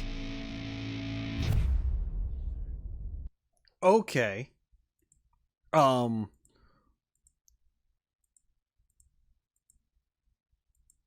I think I'm gonna not try to guess what's happening as much as I have been since I've been back to reacting to these things. But it's you see baby Kiana. That's cute. This does feel like, once again, like an alternate reality where things are not so bad. But really there's something else going on. Obviously.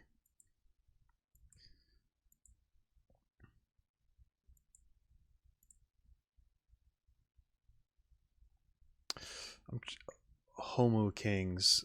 I feel like that's familiar. I feel like that's referencing something, but I can't quite put my finger on it. If this is actually referencing something that already exists, like some other story, and I don't know, because I play Genshin and they have books in that game. They have an archive. You can read through them, find out lore stuff. Sometimes there's fairy tales that are parallel to things that are actually happening, or maybe they did happen at some point in time. Does Honkai Impact 3rd have something similar to that? So are there books that you can read? Are there fairy tales that you can kind of look into? Let me know. That sounds pretty cool. This I feel like this is just kind of like a wink to something.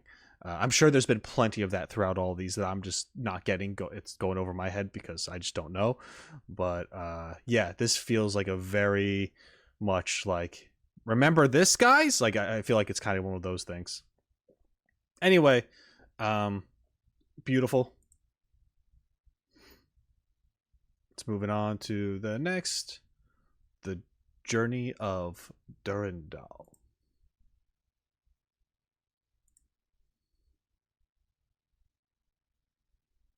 2008年，少女从病床上醒来，面前是一个和自己同样有着金色头发的男子。男子名为奥托阿波卡利斯，是少女的主治医生，也是天命的主教。在众人束手无策之时，是奥托将少女从鬼门关拯救回来。但据说，治疗带来的副作用让少女失去了所有的记忆。在这名医生的引导下， 少女为自己挑选了一个新的名字，比安卡阿塔吉娜。那时的少女并不知道自己的命运已经发生了怎样的变动，更不知道眼前这个金发男子隐隐密谋着的惊天计划。Kiana Kaslana， 这是少女原本的名字。作为齐格菲卡斯拉娜和 Cecilia 沙尼亚特的爱情结晶，少女在出生前就被寄予了种种祝福与厚望。 但第二次崩坏夺走了少女的一切。Cecilia 在那场战斗中不幸牺牲，而7年之后，因为一场与空之律者有关的意外，少女自己遭遇了开头的那段故事。她成为了实质上的孤儿。在孤儿院那段原本不好不坏的日子里，比安卡遇见了天命女武神冲锋队的队长拉格纳罗德布洛克。即使经历过无数痛苦与牺牲，拉格纳依旧开朗。 阳光就像一位传播着美好的天使。可在2010年冬天的西伯利亚，这位如夏日般可爱温婉的老师，永远地离开了世界。对故人最好的纪念，就是沿着他们开辟的道路继续前进下去。为了完成拉格纳老师所未能实现的使命，比安卡下定决心，要成为天命最强的女武神。在参加天命女武神准入测试时， 比安卡曾与丽塔擦肩而过，尽管那时两人并未相识，但奇妙的命运，终究还是借着那次量子之海的任务，把他们联系在了一起。2012年2月29日，借由格尼乌斯系统，12岁的比安卡与奥托为其配置的副官丽塔一起前往量子之海中的某个世界炮。进入量子之海后，在与卡里多尼亚号的船长莎士比亚交流的过程中，比安卡得知，在这个世界炮里，欧洲大陆被神秘的阿斯加德之壁围住，任何触碰到障壁的生物都会瞬间灰飞烟灭。更糟糕的是，阿斯加德之壁在不断向外扩张，将世界吞噬殆尽也只是时间的问题。莎士比亚曾试图用圣剑幽兰戴尔破坏障壁，却以失败告终。蕴含神秘力量的7颗宝石也散落到世界各地。为了拯救这个世界，他希望比安卡可以重新驱动这把圣剑，破坏阿斯加德之壁。于是，比安卡与丽塔成为了卡里多尼亚号的乘客，和莎士比亚一行人踏上了寻回7颗宝石的冒险旅途，遭遇了形形色色的事件，体验了各种各样的风土人情。最终，比安卡找到了所有的宝石，解决了阿斯加德之壁的问题。但即便如此，世界炮也仍然面临着解体的危机。好在卡里多尼亚号的冒险同伴薛定谔博士急中生智，指出可以借助圣剑幽兰戴尔的力量，将整个世界炮繁衍进比安卡体内，由比安卡从外部世界保护它的完整。只要比安卡还活着，这个世界炮就还能作为一个整体存在。但是这也意味着比安卡从此要背负起守护另一个世界的责任。不过比安卡并没有因此而产生犹豫，他说：“女武神的人生从来不都是这样的吗？为了我所喜欢的人，为了这些人所喜欢的更多的人，为了所有让人能够称之为人的人，他们曾经使我获得了感动，而我也愿意献上自己的一切来守护他们。”而在任务成功回到天命后，少女也在自己的名字中加入了幽兰戴尔这个部分，以示自己的意志。将体内的世界炮接入虚数之术，防止他的命运与自己这个保护者过度绑定，从此成为了幽兰戴尔的一大目标。而奥托也自然将这一切看在了眼里。不过，更重要的是，为了承担起这份责任，不负那整个世界的重托，幽兰戴尔从此在一点一滴的事情上都会严格的要求自己。为了成为更强大的战士，他不断磨练自己的性格，努力让自己变得冷静理性，甚至从一个咋咋呼呼有些虚荣的女孩，变成了某种在旁人眼中不易接近的存在。但正因为如此，幽兰戴尔不负众望地成为了天命有史以来最年轻也是最强的 S 级女武神。这件事发生在2015年，幽兰戴尔名义上15岁的时候。也正是借着这个机会，奥托将创生之剑黑渊白花交付给了她。虽然此刻的少女还不知道，这柄武器对她而言究竟意味着怎样一种厚重的传承。同年，奉奥托的命令，幽兰戴尔和丽塔一起前往伦敦，成功带回第二神之剑千界一城。而在参与第二神之剑的启动实验时，幽兰戴尔被一位名为苏的先行者拉入了须弥芥子世界炮内，被迫参与苏以自身经历创作的试炼。在这一过程中，幽兰戴尔简单而直接的热情唤醒了因为与凯文的争执而深陷消沉的苏。出于对这种真挚之情的信任，苏决定把自己的救世计划交由幽兰戴尔转授奥托，并将须弥芥子托付给了幽兰戴尔，帮助他更自如地控制体内世界炮的力量。这也是不灭星矛的完整由来。从此之后，幽兰戴尔就开始配合奥托，一步步推进借用千界一城连通虚数之术的实验。可是实验屡屡陷入瓶颈，为了取得更大的进展，奥托需要妥善利用空之律者，甚至是凯文的力量加以辅助。2016年，随着空之律者在奥托操控下重临于世，整个世界进入了多事之秋。2017年，收到丽塔递交的烈月报告的幽兰戴尔，为了解救丽塔、回收 Kiana 而来到了天穹市。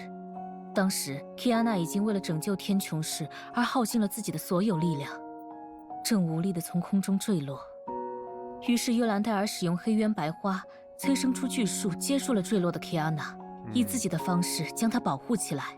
此时牙医赶到，他想要阻止幽兰戴尔带走 Kiana， 却因实力差距悬殊，无能为力。在确认丽塔的安全后，幽兰戴尔将 Kiana 带回了北非的维穆尔实验室。对当时的幽兰戴尔来说，掌握空之律者力量的 Kiana 是奥托进一步实验的关键，而那时的他与 Kiana 之间也尚未建立起足够的信任。后来，由于实验室遭到世界蛇的突袭，这对姐妹的第一次正式会面便在一片混乱中草草收场。但对奥托来说，这次事件不仅让他确认了空之律者的能力，还更进一步与世界蛇的领袖凯文达成了历史性的合作协议。当时的幽兰戴尔不可能知道，至此奥托复活卡莲的布局已经准备就绪，他只需要静静等待一个合适的时机，去一步步实现这个会将所有人卷入其中的计划。之后，经历了珊瑚岛事件和石之律者事件。2017年6月，天命收到了一组奇怪的报告，他们看似毫无关联，但背后却都有崩坏的影子。在奥托遭遇了石之律者后就一直失踪的情况下，代管天命的幽兰戴尔决定与逆商合作，将相关资料毫无保留地同步给逆商，共同对抗这一系列诡异事件的幕后黑手——千人律者。而在打败千人律者后的某一天，奥托突然回到了天命，准备已久的他迫不及待地正式启动了把世界炮接回虚数之术的实验。无论如何，这都意味着少女有了真正的机会去完成幽兰戴尔这个名字代表着的重大使命。虽然从结果而言，目前仍没有办法实现世界炮独立的最终目标，但在老朋友石宇绮罗、尼古拉斯和圣剑小优的帮助下，少女找到了可以与人共同分担体内世界炮的方法。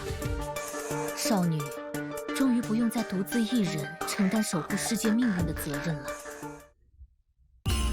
另一方面，这个实验的成功也意味着奥托的计划终于可以进入最终的实施阶段。即使面对自己500年来最棒的学生幽兰戴尔，奥托也从未将计划全盘托出过。与此相反，他恰恰要利用幽兰戴尔认为他奥托也打算拯救世界的态度。他派幽兰戴尔于克洛斯城镇迎接德丽莎一行人，并以此为契机，在台前幕后不断使用激将法刺激他们。最终，当幽兰戴尔发现奥托即便牺牲整个世界也要复活卡莲的时候，他决定对奥托发起不惜诉诸武力的质询。这是幽兰戴尔第一次公然违抗主教的命令。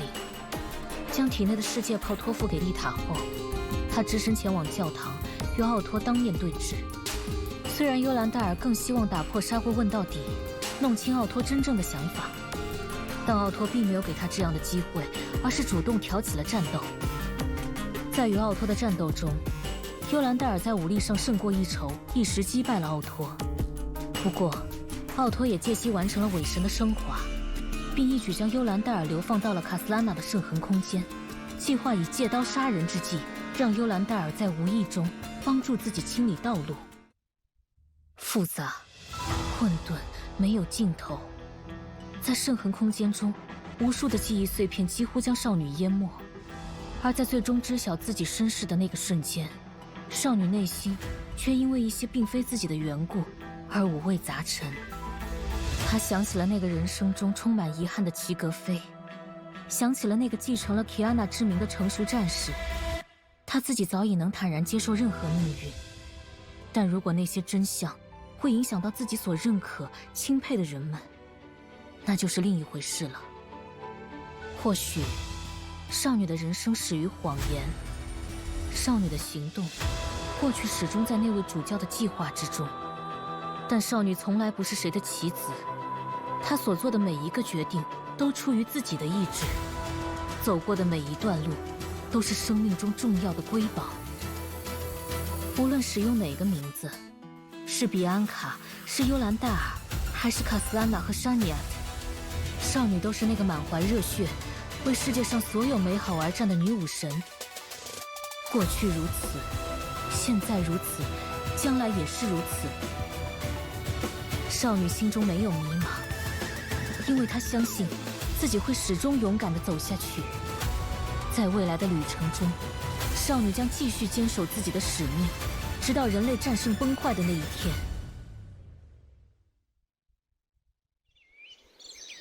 以及那一天之后的每一天。Okay, so we got that character's backstory. Oh, hold on. There we go. Okay, so yeah, we got that character's backstory. Oh my god. In the beginning there, I was getting a little like, oh, we're just talking about different characters now completely. We got like Shakespeare and talking about Asgard and all sorts of things, and then they mentioned it's a bubble universe. So my mind went into a place where I'm like, so was everything else a separate story, like a main story, and then the bubble universe is like maybe the gacha element where you have all these other characters? But no, I mean that's not correct either. I mean, maybe it is, but it tied into the events that happened that we've learned of thus far. So yeah, it's still a little, her story's a little convoluted for me. It looked like she had many different versions of herself, and I was struggling to figure out, like, were they the same person and their name just kept changing, or were they just alternate versions all at the same time doing different things? Like, I don't know. But yeah, that was definitely more of I don't want to say a slideshow. It showed some stuff, but it was very quick and obviously just a recap, or I don't know, maybe not necessarily a recap, but just a telling of that character's story, which is nice for those who want to know that for sure, right? Anyway, let's move on to the next one. Otto Apocalypse. Life is but a walking shadow, a clumsy actor gesturing on the stage, who only appears briefly and steps off in silence. Otto Apocalypse, the most pathetic fool alive. Damn, get wrecked, dude. He is the revered Schicksal Overseer. He is a corrupt, bigoted clown. Over centuries, he once sacrificed lives beyond count for his selfish desires, but also overthrew a decadent reign with people's support. He treated humans as pawns and trampled the value of emotion and life, but treasured Valkyries at the front line and prayed for their triumphant return. Commitment and betrayal, friend and foe, truth and lies. No one has ever seen through him, but to Otto himself, his actions only served one purpose. It all began in an afternoon 500 years ago.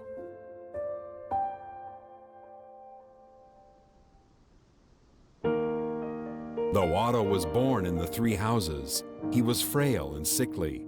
He could only craft whimsical inventions, which naturally deprived him of inheritance. His older brothers detested his effort at self-destruction, but no one noticed his inner needs and desires. It was then that a white-haired, blue-eyed girl brightened Otto's cold and dull heart like a ray of sunshine. She praised Otto's work sincerely, expected great inventions from him, and invited him to save the world with her. For the first time in his life, young Otto felt recognized. He could be expected. He could be needed. Since that faraway afternoon, everything he did has gained meaning because of her validation. But the twisted fate would not spare them. The rampant plague and the failed crusade tore the prosperity they lived in apart. Yeah. Power and force were the perfect fuel for greed, turning a shaky faith into the breeding ground for degeneracy. In the turmoil, the lives of the two reached a turning point. Fearing abandonment, Otto chose to disregard ethics and performed experiments on dying patients. He sought findings at all costs. Callan, who could not condone his crime, became a raven at night to spread hope and enact the justice in her heart. All right, you go. But lies were lies. After many operations, Callan discovered the secrets of the human experiments, and Otto exposed himself at the last minute. Before the infinite greed of Schicksal, individual will was nothing. Callan was imprisoned. The cold bars separated the two that were once childhood friends, yet their minds had already drifted further apart. To Callan, The dignity of life was what she had sworn to defend. To Otto, morality and ethics were only prices to be paid. A loud slap and a conflict of beliefs sent them on completely different paths.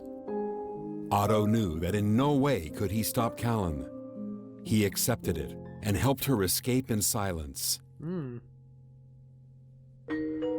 But after everything settled, Otto was given the key to the library.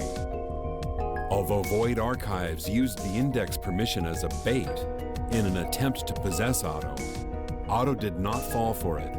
He developed technology with pieces of knowledge, and thus a game that would last centuries began.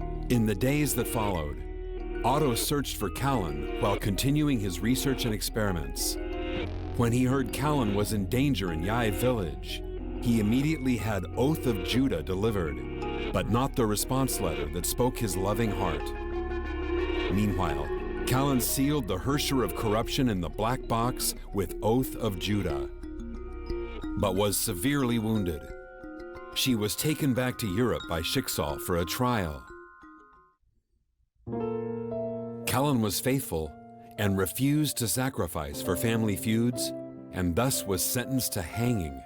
Otto tried everything he could, but it was futile before the church's will. On the day of execution, the desperate Otto released Honkai Beast on the execution ground. He planned to take Callan amid the chaos, but he underestimated Callan's resolve.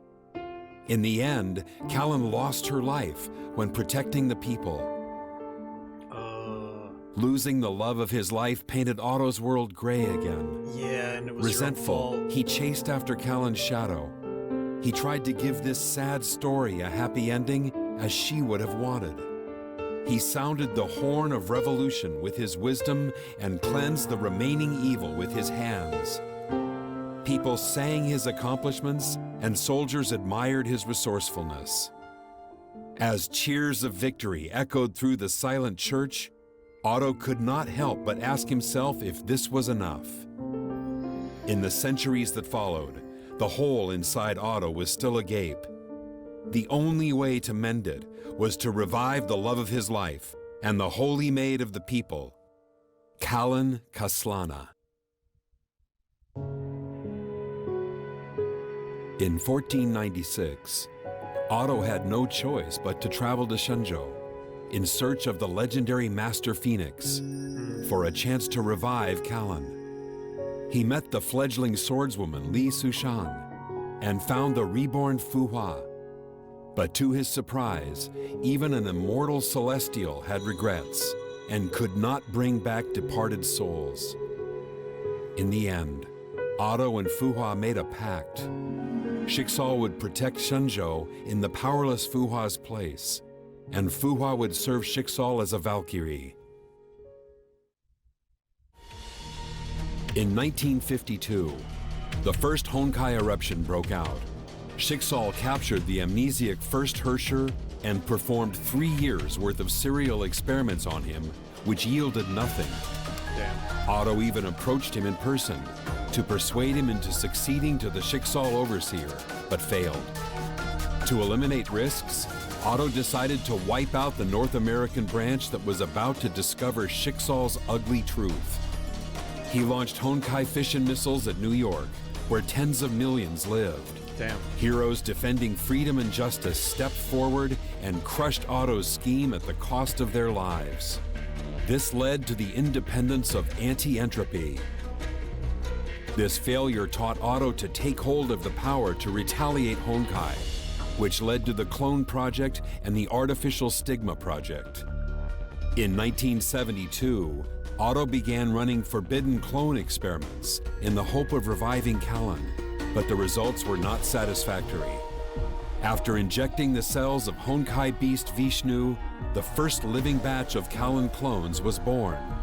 Otto made them fight one another to death at the end of the survival test. Oh, that makes sense. Only the individual numbered A310 rejected this absurd order. Her kindness in valuing life and her courage to defy her maker shocked Otto. He took A310 into his family and named her Teresa Apocalypse.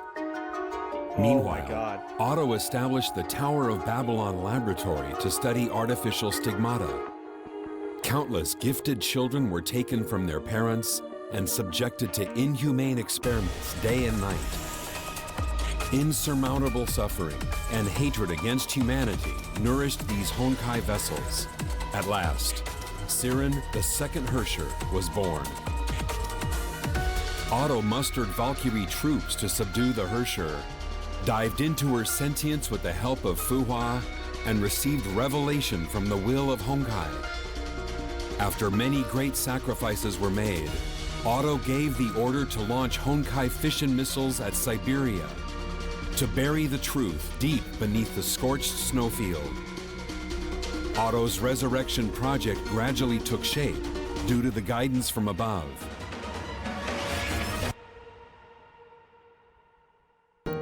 For several years, Otto tried to create the most promising clone with Kiana Kaslana and Siren's genes for the second Herrscher to possess upon return. He transplanted the core of the second Herrscher to the test subject numbered K423. The longing for Cecilia gave her life. After being taken to Saint Freya by Himeko, the love she felt and the bond she made helped her learn to love this world and those around her. Watching Kiana move along the path he designed, Otto knew when she began to believe she would never be alone was when he could advance the plan. In the illusory Tower of Babylon, the girl's despair and longing for motherly love facilitated the Herrscher persona's awakening. Fuhua took her back to Schicksal. The experiment pod confined her once again. Facing the pod, Otto's eyes only showed a hunger for the Herrscher of the Void's power. As Otto injected enormous Honkai energy into K423, Herrscher of the Void returned. Otto saved the dying Fuhua and told her his plan. Looking into Fuhua's furious eyes, Otto paused for a short yet long moment and pulled the trigger. Damn. Everything went according to his plan. Himeko burned up herself to tear through Siren's will. Kiana's sentience returned to the body of the Herrscher. To obtain a Herrscher of the Void who could command the power with human will, Otto trampled emotions and disregarded lives. Otto believed that love and emotional bonds could evoke miracles, but he never respected nor honored them. So far, Callan's revival was only missing a key: Cosmic Juggernaut's beacon. Previously, to reach the imaginary tree that governed how worlds worked, Schicksal cracked the legend of King Arthur and found the Key of Infinity that offered space travel in the River Thames, but it was incomplete. Durandal passed Pioneer Sue's test by chance and received information and experience as numerous as sand grains in the Ganges. To complete Cosmic Juggernaut, Otto struck a deal with World Serpent's leader. He traded Void Archives for Cosmic Juggernaut's beacon. When the Herrscher of Dominance and Hyperion were locked in battle, he took the Theater of Domination and thousands of cores in secret. At last, the fully prepared Otto returned to the beginning. Kolisten, where Schicksal's blood and tears were buried. It would become the end of his long journey. On the other side of the stage, Valkyries had readied themselves as well. Teresa would succeed as the Schicksal Overseer and lead the newborn Schicksal toward a bright future. Bronya would shoulder the weight of the Welt name, for the Herrscher of Reason's path had stretched to her. Fuhua concluded a feud that spanned centuries, so she could embrace yesterday as a human and open the door to tomorrow. Kiana broke free from the shackles of fate and created a trail of flames that would guide them forward with her friends.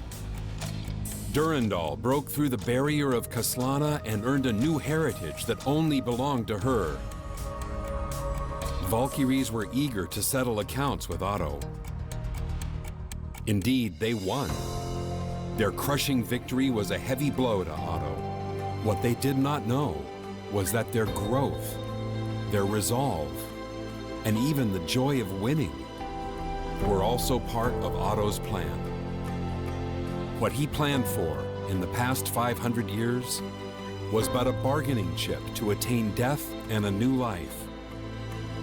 After being defeated by Valkyries, Otto broke free from Imaginary's control momentarily. He imbued the world's wedge with all the false god's power to create infinite possibilities for Callan. As Otto left his last message, his sentience finally dissipated in the still time-space.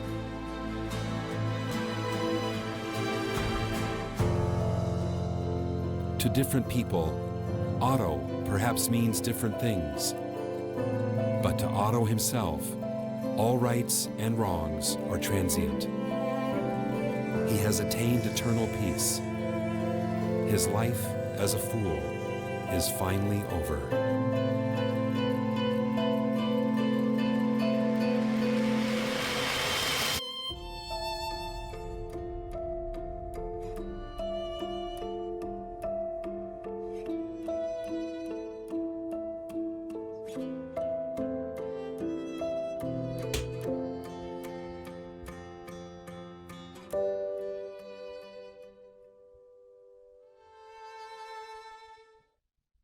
Wow. Okay. Damn. I was kind of looking forward to seeing if we were gonna see more about Otto, and we did. We definitely did. Gee, okay. I was kind of right with some things. I think, but yeah. Holy crap.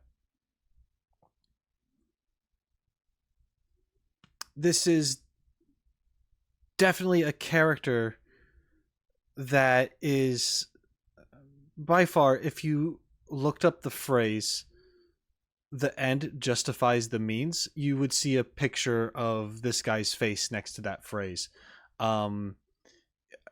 Absolute scum. And like the narration said, like a fool and a coward and all that stuff. But it was all for that purpose at the end. What are your opinions on this guy? Is this someone that, like, you go through the game and you're like, oh, I freaking hate this dude? Or it's like, oh, they're all right because you don't know that they're bad. And then you find out that they're bad and they do all this crazy shit and you go through hell and then you find out this, right? So what are you feeling in this moment when you discover that? Are you still like, man, this guy's still a piece of shit, or are you actually sympathizing with him at that point in time? I sympathize a little bit, but I mean, it's the way how they're presenting it to me. They're trying to make me sympathize with this guy, I think. And I think maybe if I experienced playing it, I could possibly feel differently about it, because you still, you go through the hell, and I'm going through this very quickly. Meanwhile, everyone else has spent like months to years probably experiencing the story, getting up to the point where this guy finally passes and you discover the whole story and its completion as far as he goes. Yeah, that's wild. That's some crazy stuff. Oh boy. I would comment on some of the art stuff, but we didn't really see anything too new. Mostly we're kind of in a section, it seems, where they're just doing a lot of recaps, but from different character perspectives, which I don't mind.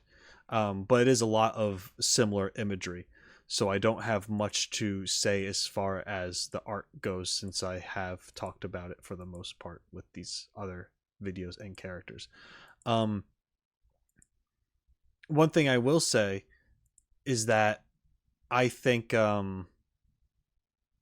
I understand more about, like, I didn't realize that there were a lot of Colin clones, Kiana clones, whatever you want to call them. Didn't realize Tsaritsa, oh my god, Genshin, Teresa, sorry.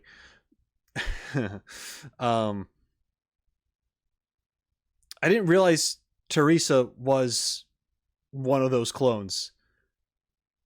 And her last name was Apocalypse, and it's Otto Apocalypse, so it's like it's kind of like a daughter sort of thing, or whatever. Like, you know what I mean? Like, it's a weird. I mean, I didn't put that together for some reason. I did not think about that. Was that obvious from the beginning? Because I wasn't thinking about that whatsoever. However, there was a lot of stuff happening too. So I mean, can you blame me? I don't know. But yeah, the clones having to like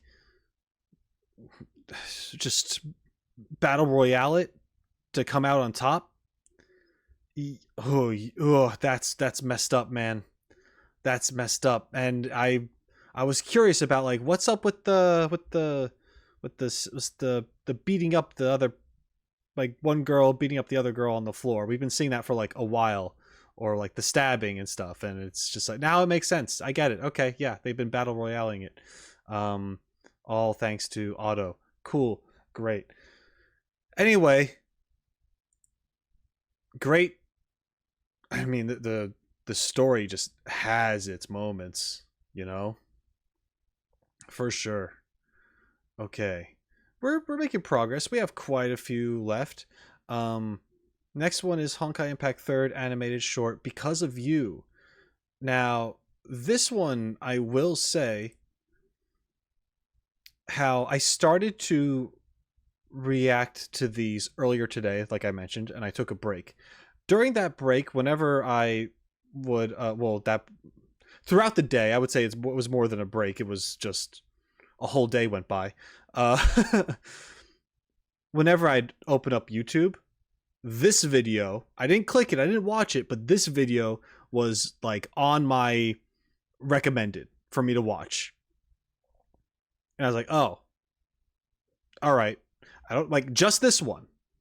There weren't any other Honkai Impact 3rds videos there, but this one was. So I don't know. We'll see. We'll see why. Maybe it's how, I mean, yeah, 6 million views. Okay, yeah. Let's see what they got.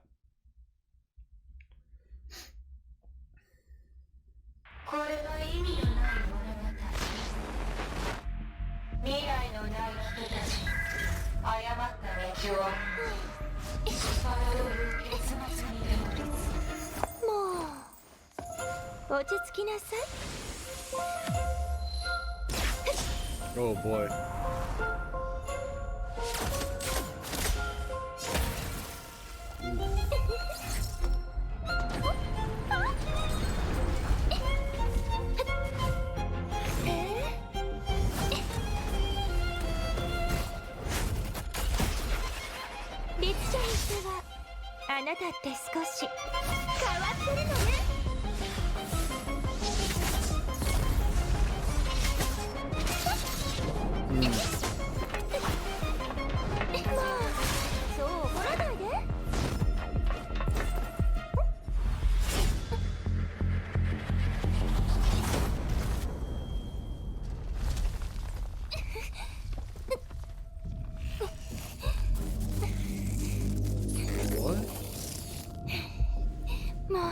What the hell?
What?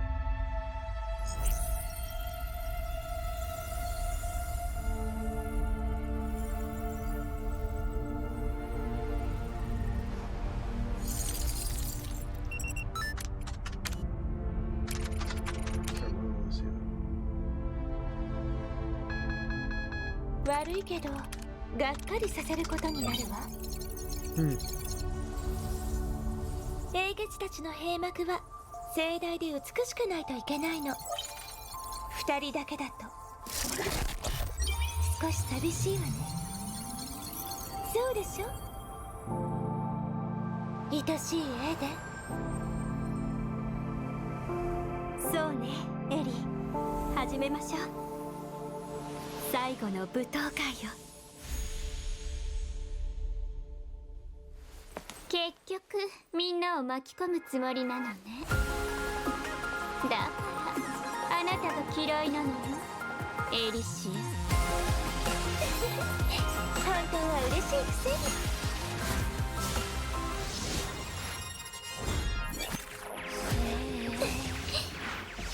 全て八つ咲きにしてやる。今回は元に戻さないよ。あら、これで楽園も最後の運命。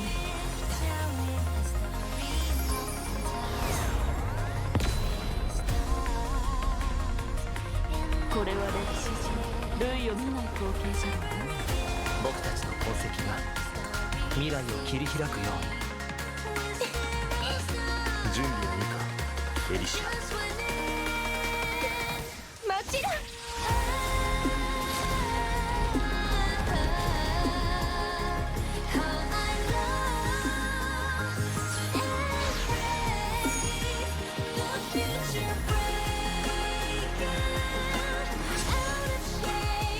見て、彼らはあんなに誇らしげに生き、命と文明の昇華を奏でた。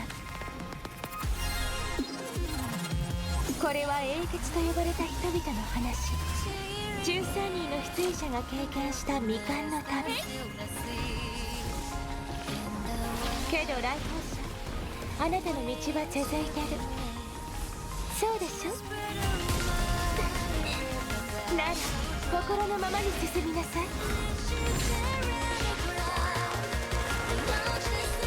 みなさいってば。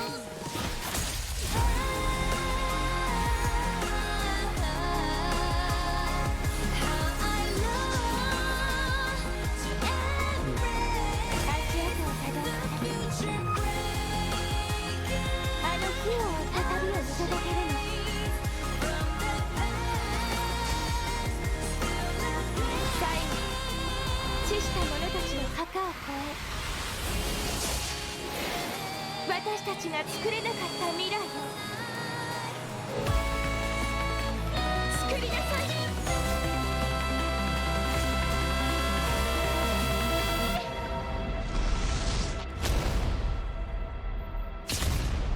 Ooh.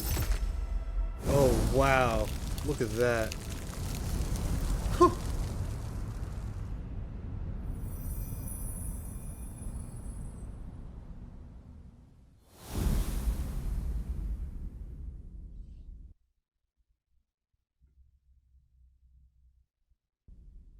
Say my name when a tree such a race. Once and again, telling a story lost in time. The way it starts and the way it ends. Never again making a story since it's made. With zero stars, but just one end.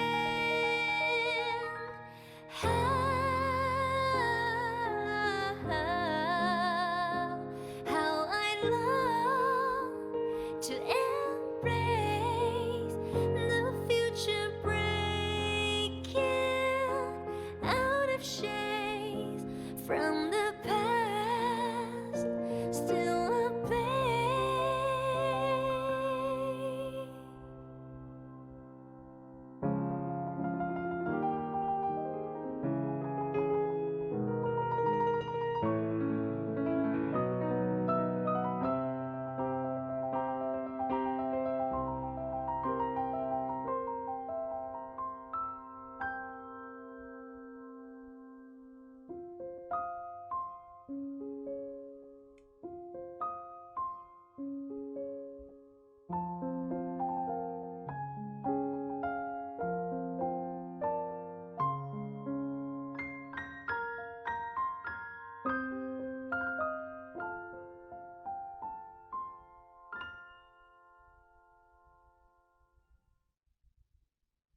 For the 13 flame chasers, Elysian realm wraps up. Okay. So, man, this is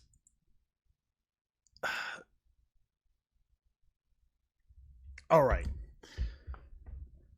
So once again, very cool. I love the whole bending and warping of reality that they have in this and in these fights and stuff. The glitchiness is always a cool thing. Seeing like a wireframe underneath the character, like when her eye gets destroyed or her arm is evaporated, whatever that is. That's cool. Like I said, the glitchy stuff. There's a rewind thing. There's like rewinding time. There was a lot. There was a lot going on in this one, and in my opinion, a little more fan surfacey than the others. But not that that's a problem. It's really cool how they have the. Okay, here's the thing.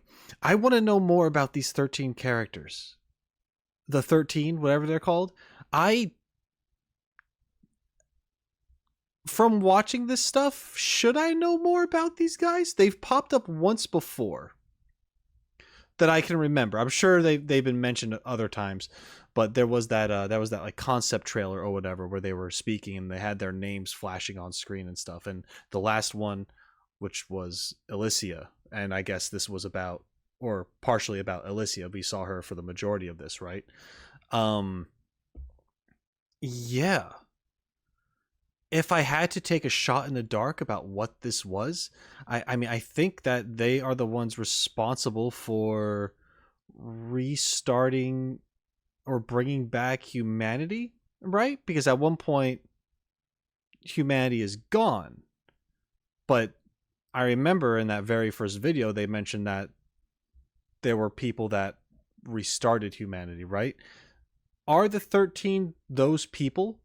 And is this a showing of like one of their final battles that they had in order to thwart whatever was in control of the universe or the world at that point in time in order to do so?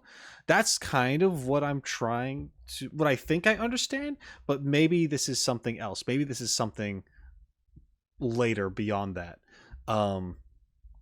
I've just kind of felt like this whole thing was sort of a flashback and something bigger that happens sort of not necessarily behind the scenes, but something that there's no reason any of our human characters would have any reason to talk about this or refer to this because they weren't there. They didn't know.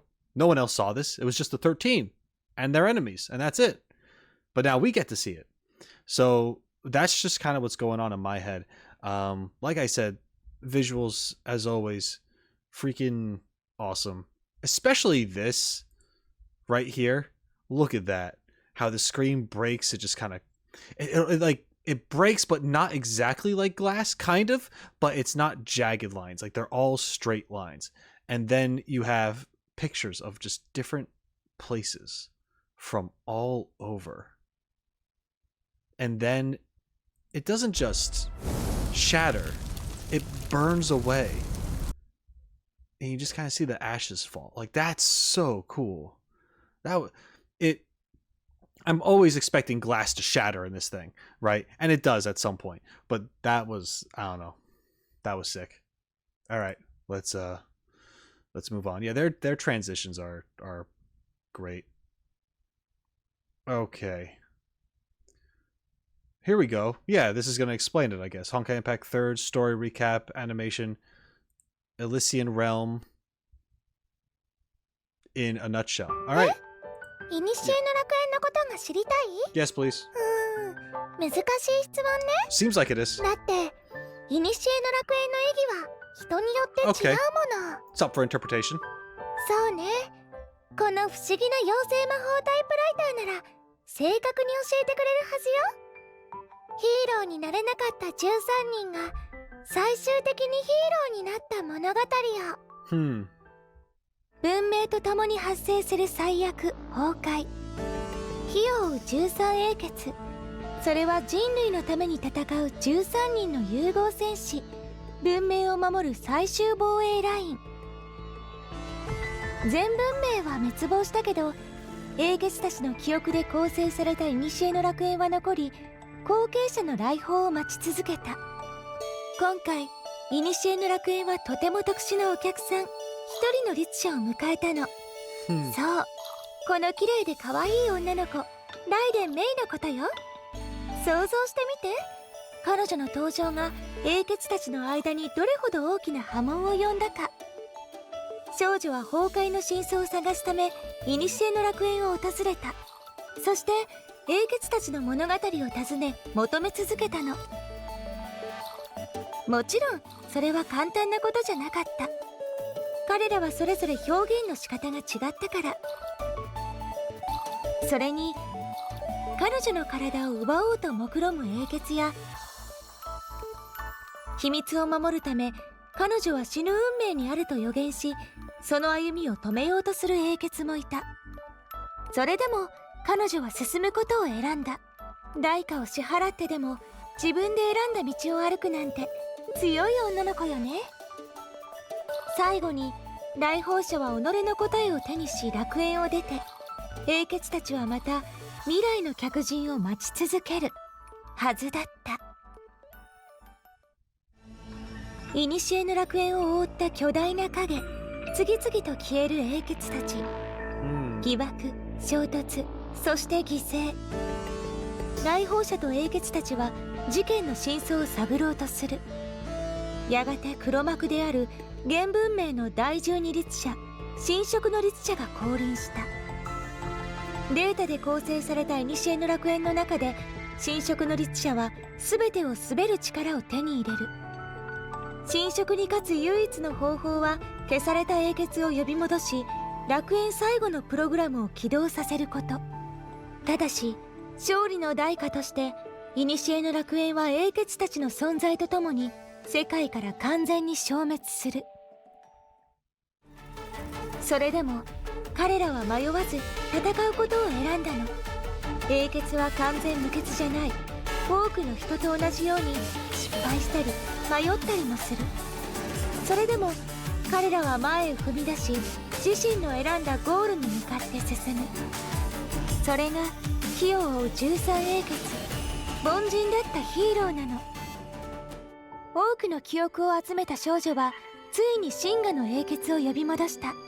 データよりも温かく大切だったのは彼らの記憶。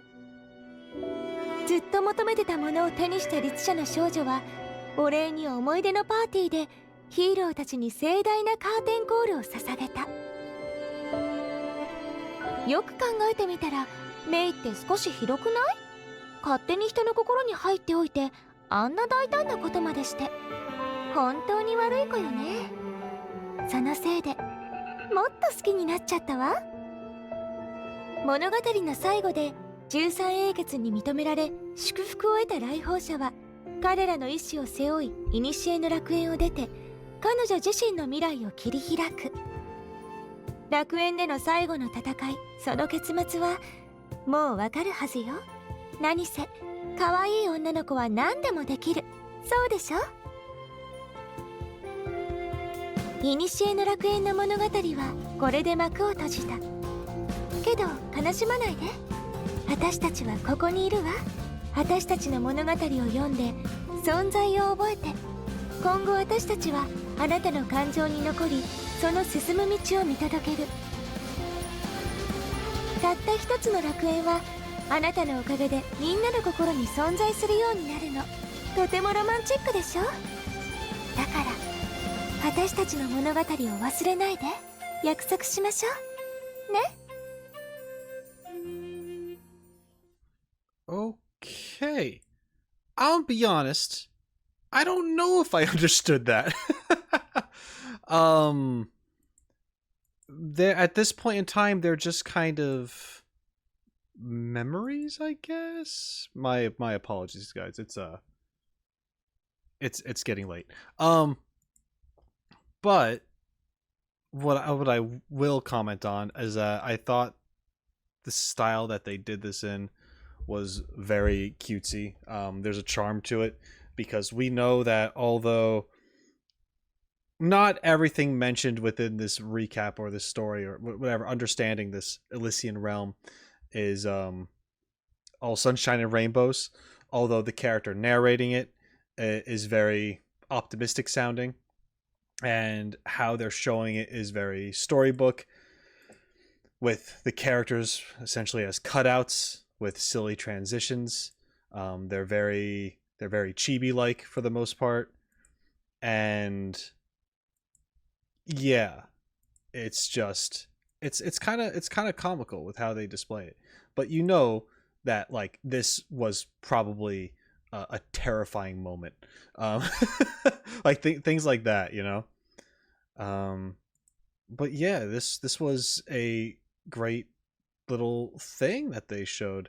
Cute little animation, leaving the place. Yeah. Okay. Let's move on before I think about it too deeply and confuse myself further.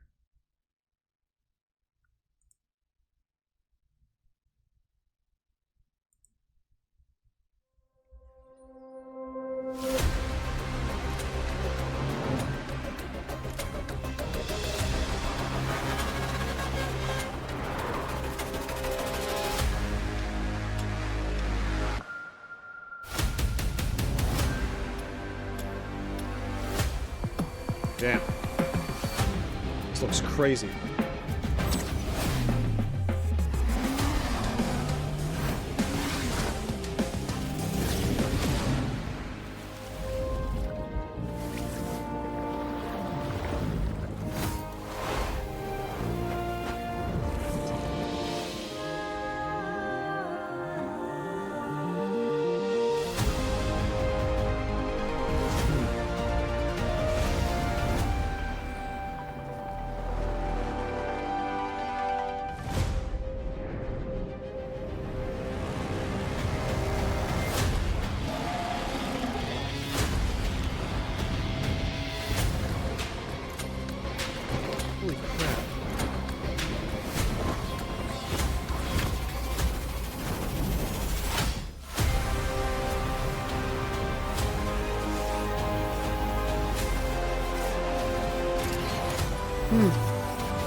All right. Cool. That was just a movie trailer. That's fine. Well, yeah, let's go from a cutesy little storybook to just cinema. You know what I mean? Like, holy crap. The visuals were just insane. And once again, it was something that looked like it fit with just how detailed they have the environments. And you think like maybe these characters would stick out too much, but they blend in really well, and like the lighting and the particle effects and all that stuff are just going crazy. You got your lens flares, you got your motion blurs, but everything is moving so smoothly and it makes sense to me. I don't think it's, I mean, maybe you could argue that like maybe some parts are moving too fast, but I think it's relatively fine to keep up with. This was nuts. Yeah. This was crazy. Sword's broken. Damn. Why'd you go and do that? Are you Kevin? Kevin broke his sword. Okay. I don't know. All right, let's move on. I don't have much to say about that. That was awesome. That was freaking crazy looking.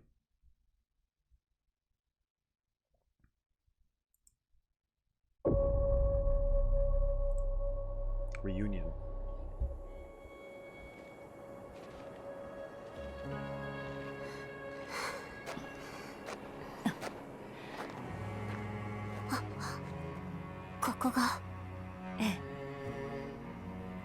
カスラナの本当の聖魂空間です。パパはここにいる。行きましょう。ジークフリートさんを助けに。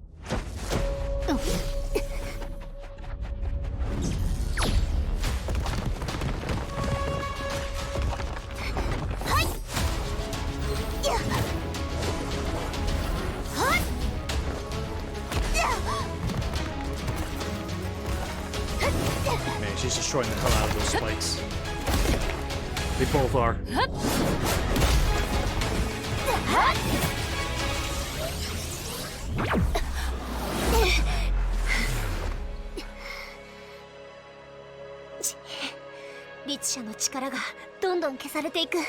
慌てないで。聖魂のルールは聖魂で超えましょう。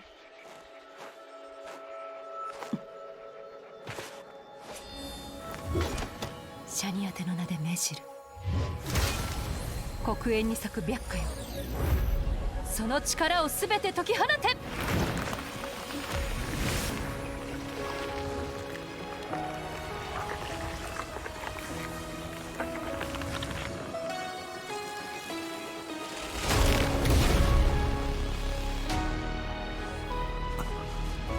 キアナ。キアナさん、今です。分かった。パパ、この炎はパパが灯してくれたから。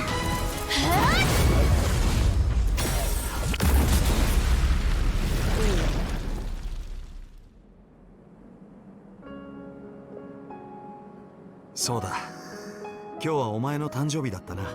今まで祝ってやれず本当に父親失格だ。でかいケーキを買ってちゃんと祝おう。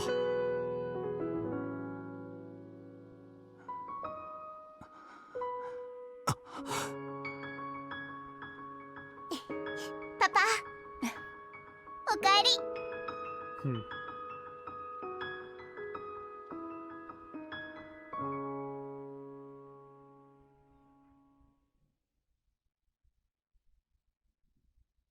Okay.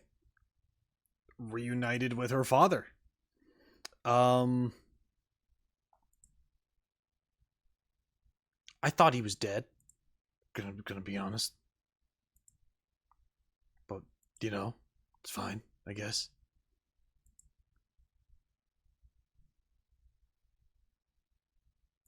So I'm just going through looking at the shots and stuff.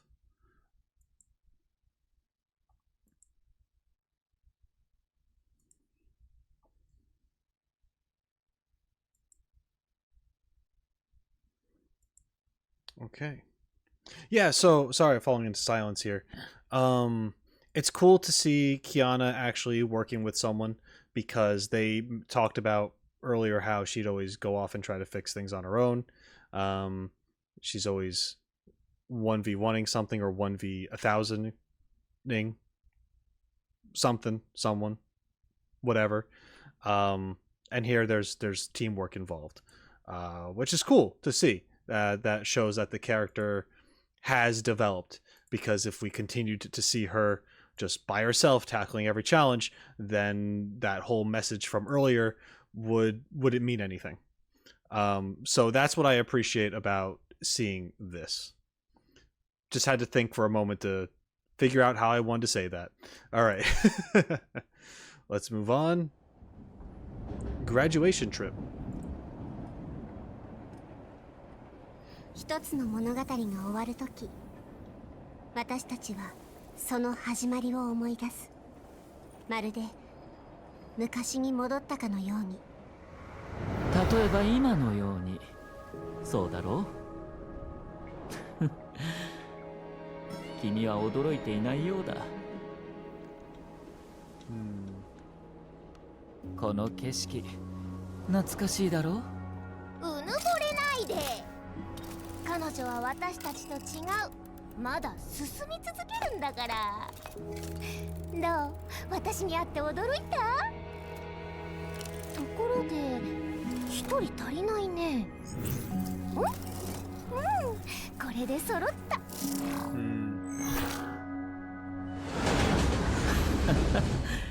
しかし残念だ。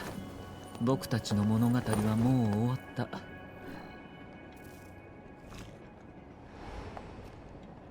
過去の人は過去に残ってもらおう。じゃあさよなら。Wow. that was like some weird afterlife stuff. くれないの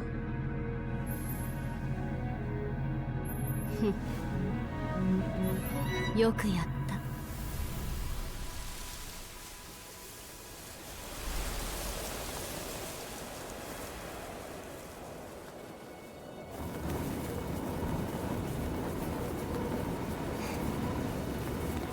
メイ先輩。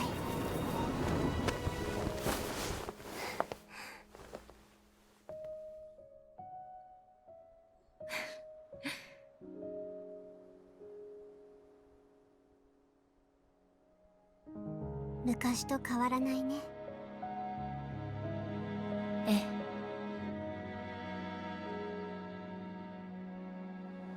え。いろいろあったね。本当にいろいろあったわ。今回もここでお別れなの？いいえ。今回は最後まで一緒に歩くわ。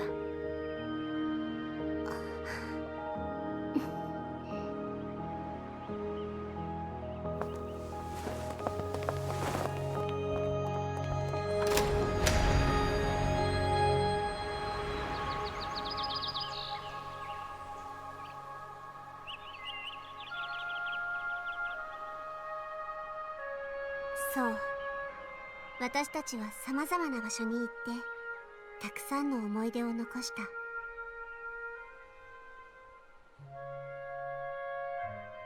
これは愛の物語。きっと愛に満ちた結末がある。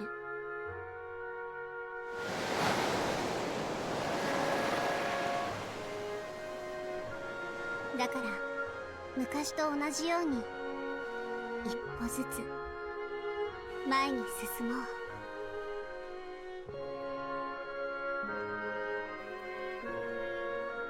ほら、私たちの足跡、どんな時もここにある。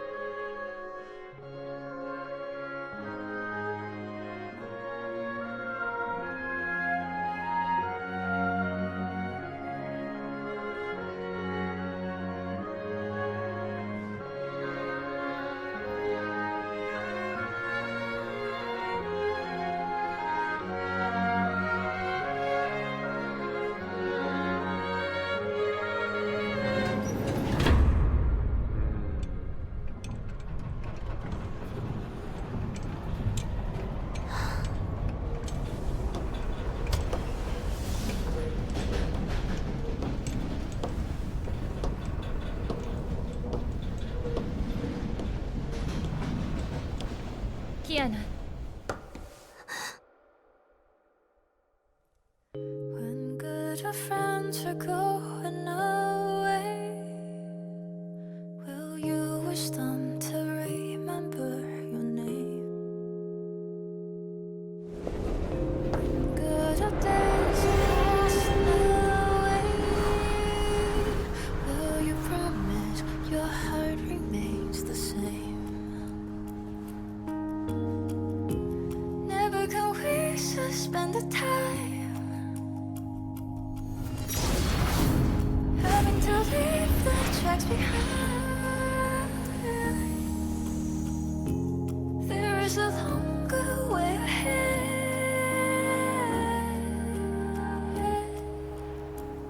After all, there used to be a storyteller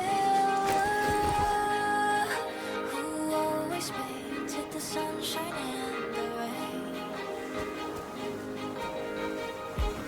As you eventually grow up, spending a lifetime to taste the life and pain. Never can we suspend the time.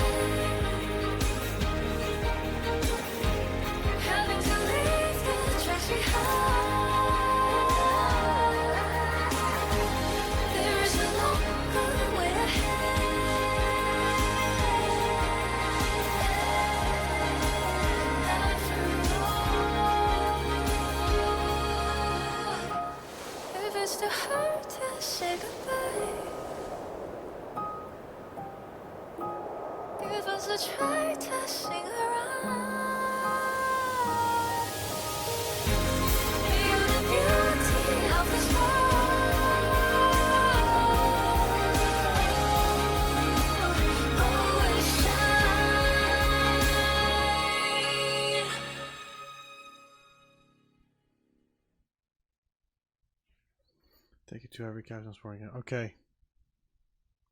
Yeah, it's another thank you video.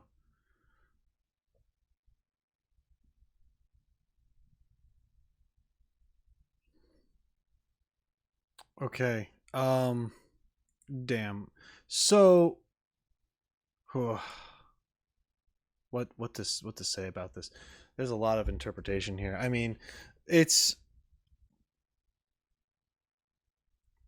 anyway, once again, the combination of the visuals and the music especially brings this home. It's I don't know, that yeah, it was just really good. It was beautiful music. Love the voice. I'm wondering if it's the same artist that they've used in previous songs. Sounds similar, but I don't know, and I just don't want to assume either. But yeah, man,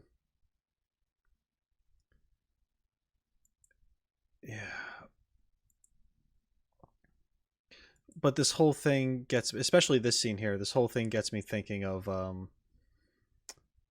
you know, just like, once again, alternate timelines, but still being aware of what has happened before. This was a cool scene between her and the was it Cyril or something, the possession of herself, you know, in the mirror, but congratulating her at the same time. Like, I don't know, it's pretty wild. The beginning was cool, seeing all these more villainous characters just riding the subway, riding the train, as if it was some form of the afterlife. And they're talking about, like, you know, let the past be the past and all that jazz. Very cool moment.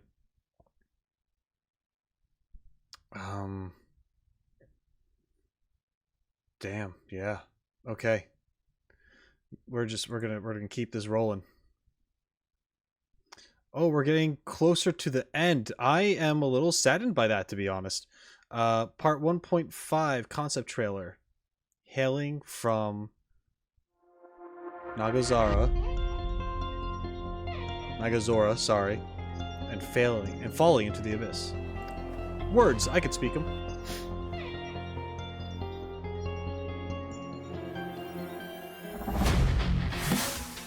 Ooh. Already.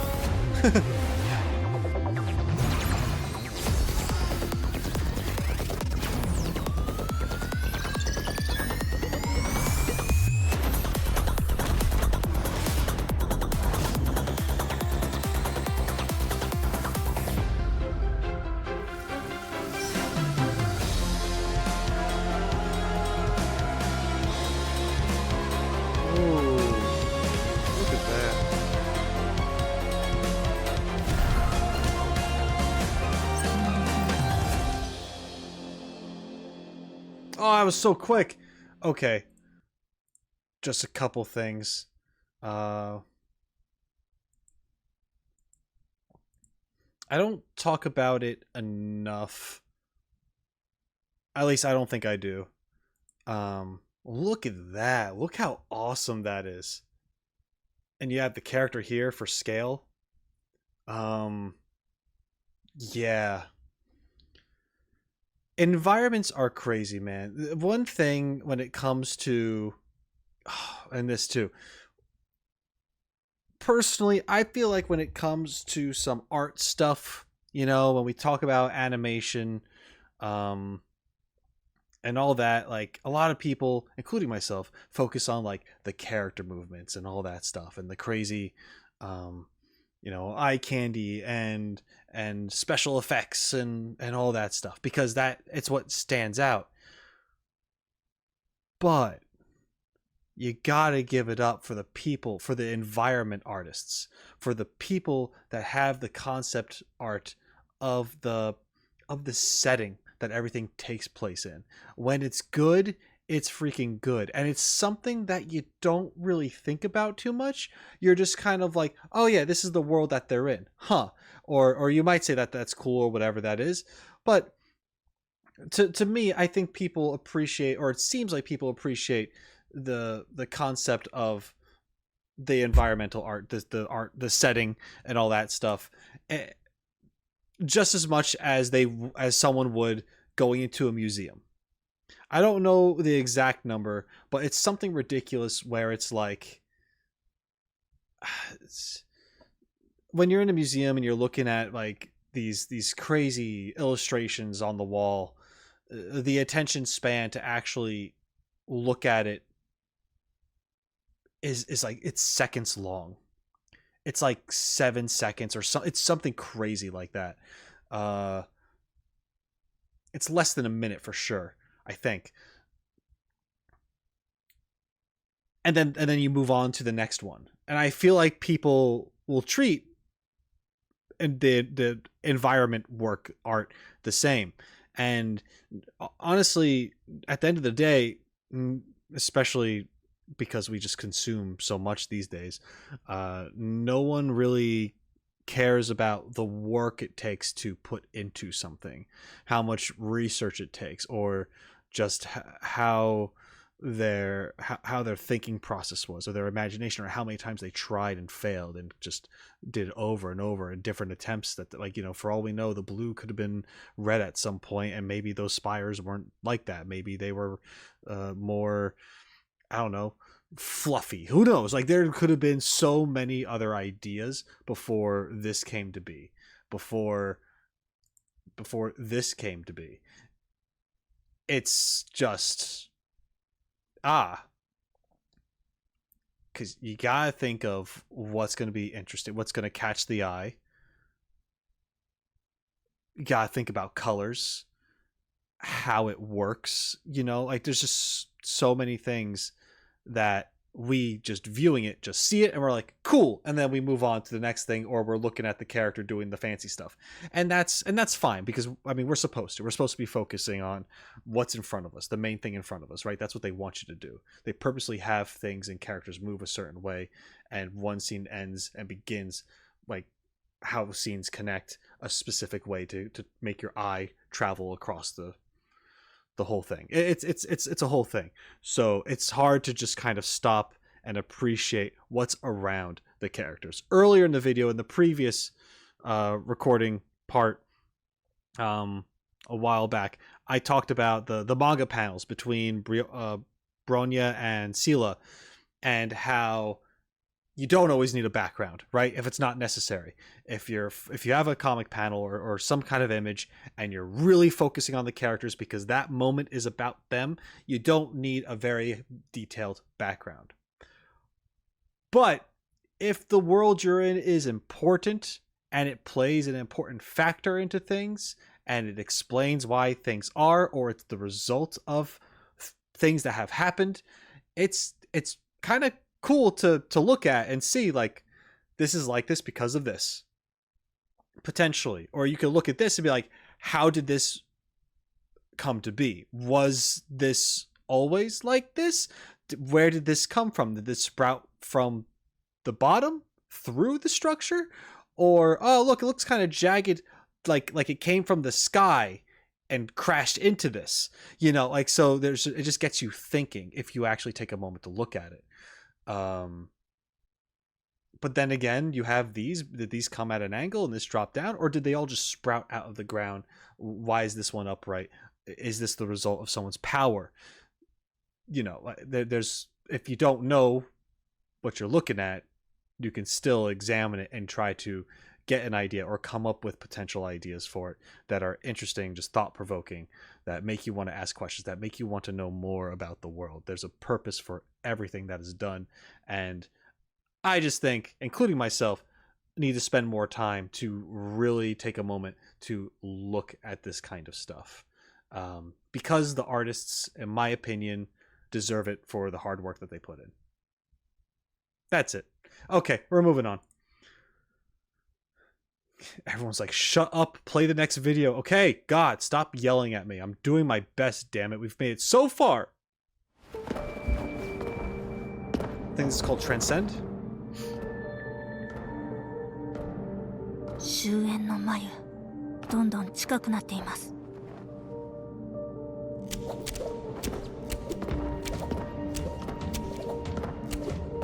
If those were tripwires, she'd be 心配しない screwed.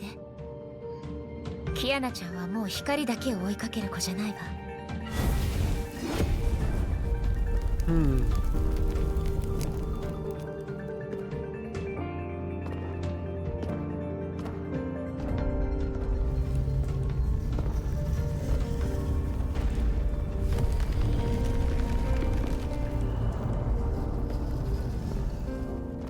今のあなたは他人を照らす炎、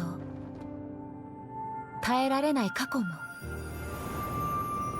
あなたの力にしかなりません。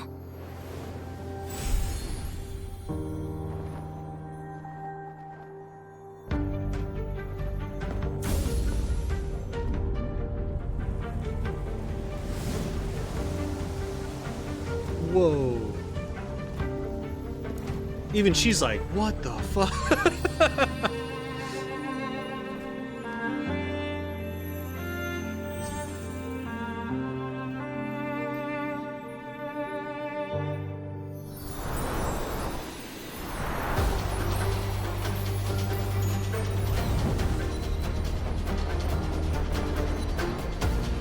There's so many details already that I want to talk about in this that I've noticed.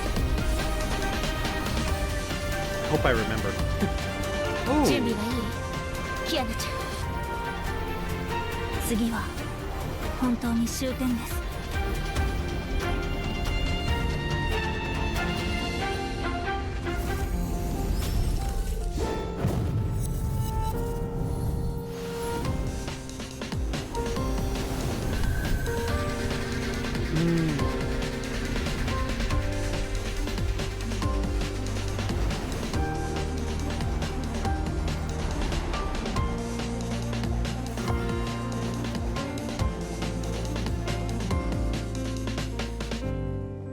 Oh, wow. I think we've seen this form before, briefly.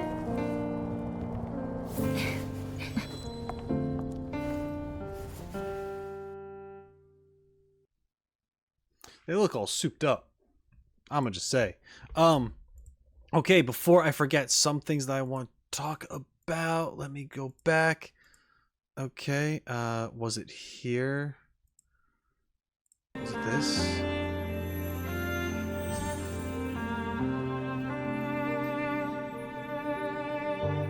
Okay, this is one thing.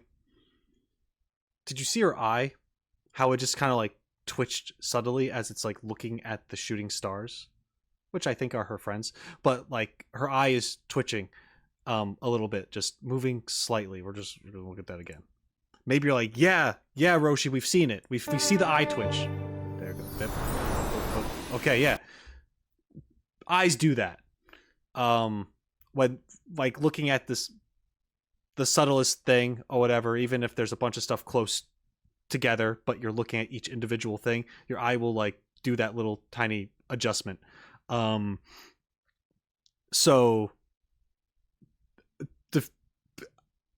maybe some people might look at that and be like, that's weird. Maybe that's a mistake if they don't understand how that works, but that's a lot of detail right there. I mean, to pay attention to like, okay, yeah, this is how eyes work. I mean, granted, they have a lot of like extra triangles and stuff in her eyes, but you know, that's not the point.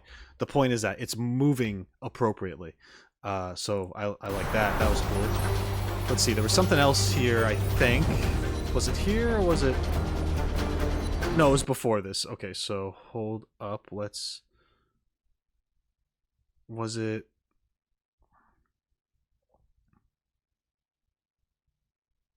I don't think it's here.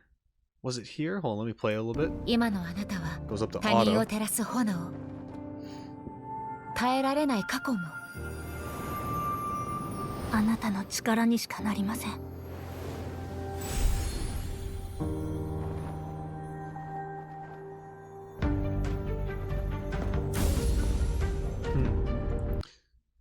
I'm sure there's people out there that really like that moment where she steps on you. Anyway, they did on purpose. You know that they did. Okay. This place is so freaking cool with the sakura petals. Okay, this is what I wanted to look at. The reflection. Okay, I think it's just... Okay, I think it's her. I think it's just her. Damn. Alright. The reason is because, for some reason, I wasn't... I mean, I was just kind of taking this all in. And I saw this. I saw the inside of her cape and how it was red and like just fiery. And I thought her reflection was Himiko. I thought it was just Himiko walking the same steps, but just like, you know what I mean? I thought Himiko was her reflection, and that would have been sick. It's not, but that would have been really cool. I had to check that. Okay, anyway. I still like the eye movement thing. She steps on us, great. That's fine. This moment here. Oh, man. Yeah, backed up by her friends and stuff. Oh. And then they come out the other side of this all sorts of decked out. And I feel like we've seen her in this before, but I can't quite remember. The purplish wings seem new to me. This looks, I mean, yeah.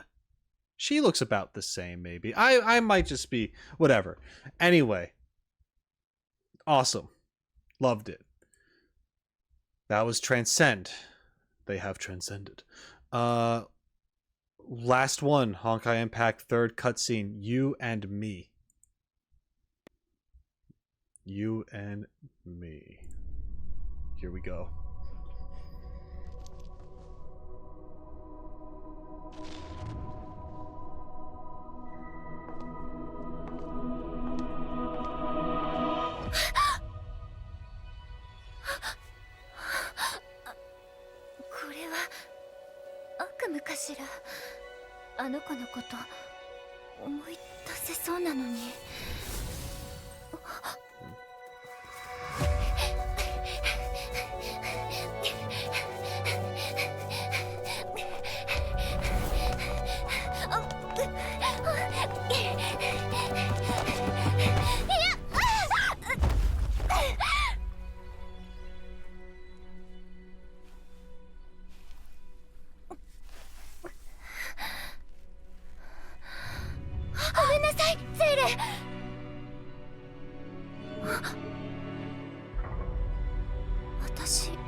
Someone made a pull in Genshin. They got a 5-star. She's trying to get it. That's what it looks like.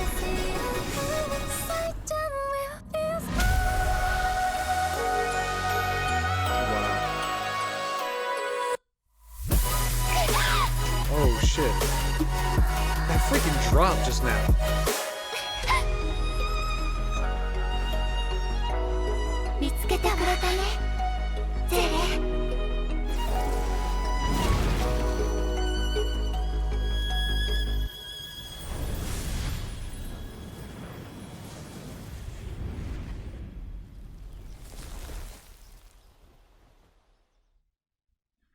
Oh man, that was too abrupt. That's what we're ending on? I am gonna talk about it a little bit. I gotta. Okay, we have the different Seelas.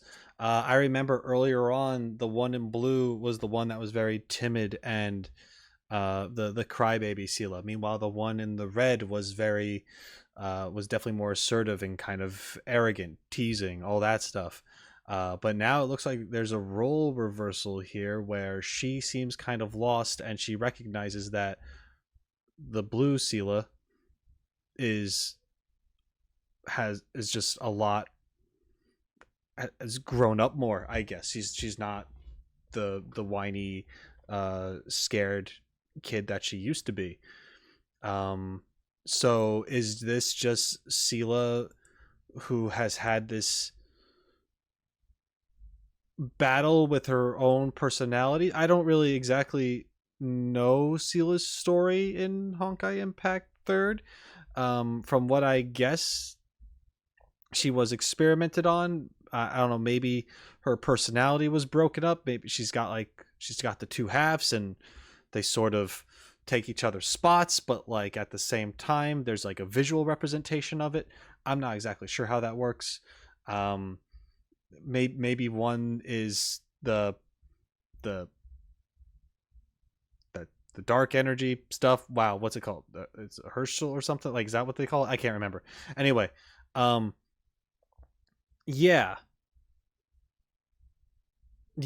I kind of lost track of what I was saying here, but it seems like that this is just a short about like acceptance. Like I feel like if you're gonna look at this in a metaphoric way, that this video here, this short, is essentially about like accepting oneself, you know, whether even with the faults and all that stuff. You can't just remove a side of yourself because you're not you. So maybe that's kind of what this is hinting at.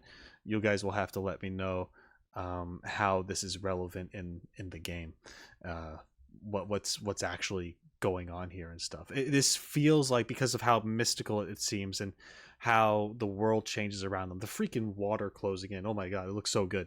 But it's very dreamscape like. I'll admit the later half of these videos have been a little more surreal, in my opinion. They've been kind of all over the place, not necessarily in a bad way, but definitely harder to follow for the most part, other than things like Otto Apocalypse's backstory thing.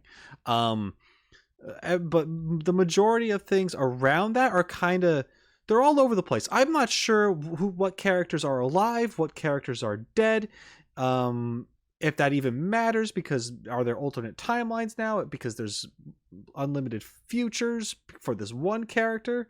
Where are they? What are they doing? Do we care about that? Just like, you know, there's all sorts of stuff happening. Meanwhile, in the first half, there was a lot, but it was a lot more straightforward. Then it got to a certain point and it was just like shit hits the fan. Now we're just going crazy with it. And I don't know if I don't know the reasons why, if that was kind of like their plan all along, or did they essentially create this game with their audience and just try to fit things in that their audience wanted at the time and just try to make everything work. Because they had these thank you videos that are just like, you know, thank you for supporting us. Let us know what you want to happen. Like they had that message earlier on in one of their videos. So I'm just like, when it came to player feedback, were people actually saying what they wanted to happen in the story? And if so, were there like polls? Was there this consensus of it? Like, did the players essentially give them ideas? I mean, you let me know if that was ever an option or a thing. Hoyoverse, to me, doesn't seem like the company that would do that. However, this is one of their earlier games, at least as far as I know. So maybe they used to be that way. I'm not sure. But anyway, guys, this was all of, I mean, I don't know if it was every single little thing. I'm sure there's stuff like smaller stuff in the game. Maybe there's some fight scene stuff. I don't know. I'm sure there's a lot of epic gameplay moments, like in-game cutscenes that we don't really see here. At the same time, these were all the animated things that were given to me, a playlist made. Once again, thank you very much to my professor. There's a lot here, and I'm gonna be honest, as entertained as I was, how great this experience is, I still don't think I have the time to jump into Honkai Impact 3rd. Even though I'm tempted, but I don't think I can. I simply just don't have the time for it. But with that said, I will say that, or I will ask, there is a Honkai Impact 3rd Part 2 or something like that? Is that the continuation of this? Is this part of the ending? Like, has Honkai Impact 3rd ended, and Part 2, I believe, a different cast, right? I think I was told there's a different cast, but does it continue the story? Or not? I'm just wondering how a game like this actually comes to an end. Did it have a satisfying ending? Is it still being updated so people can still play Honkai Impact 3rd and then also play the second one and get a different experience entirely and just like play both at the same time? Whatever that, like, I don't know. You let me know. What are your opinions about this game? How do you feel about it? Do you enjoy playing it? How does it work? And if there's any story stuff, lore stuff that you want to actually explain or share, talk about your favorite characters, by all means do so. But at the same time, if anything you think links to Genshin Impact, leave that out of it. I do not want any connections to Genshin Impact. I don't want to understand that whatsoever. Leave that alone, because I am playing that and I just don't like, I'm very early in the game still, so just leave that alone. Anyway, that's all I have to say. If you enjoyed this, if you watched this to the very end, thank you so much for doing so. I'm sorry if I ramble and pause and all that stuff, but it's just how I do, and I hope you found some kind of enjoyment in this. So if you did, make sure you leave a like so I know that you enjoyed it.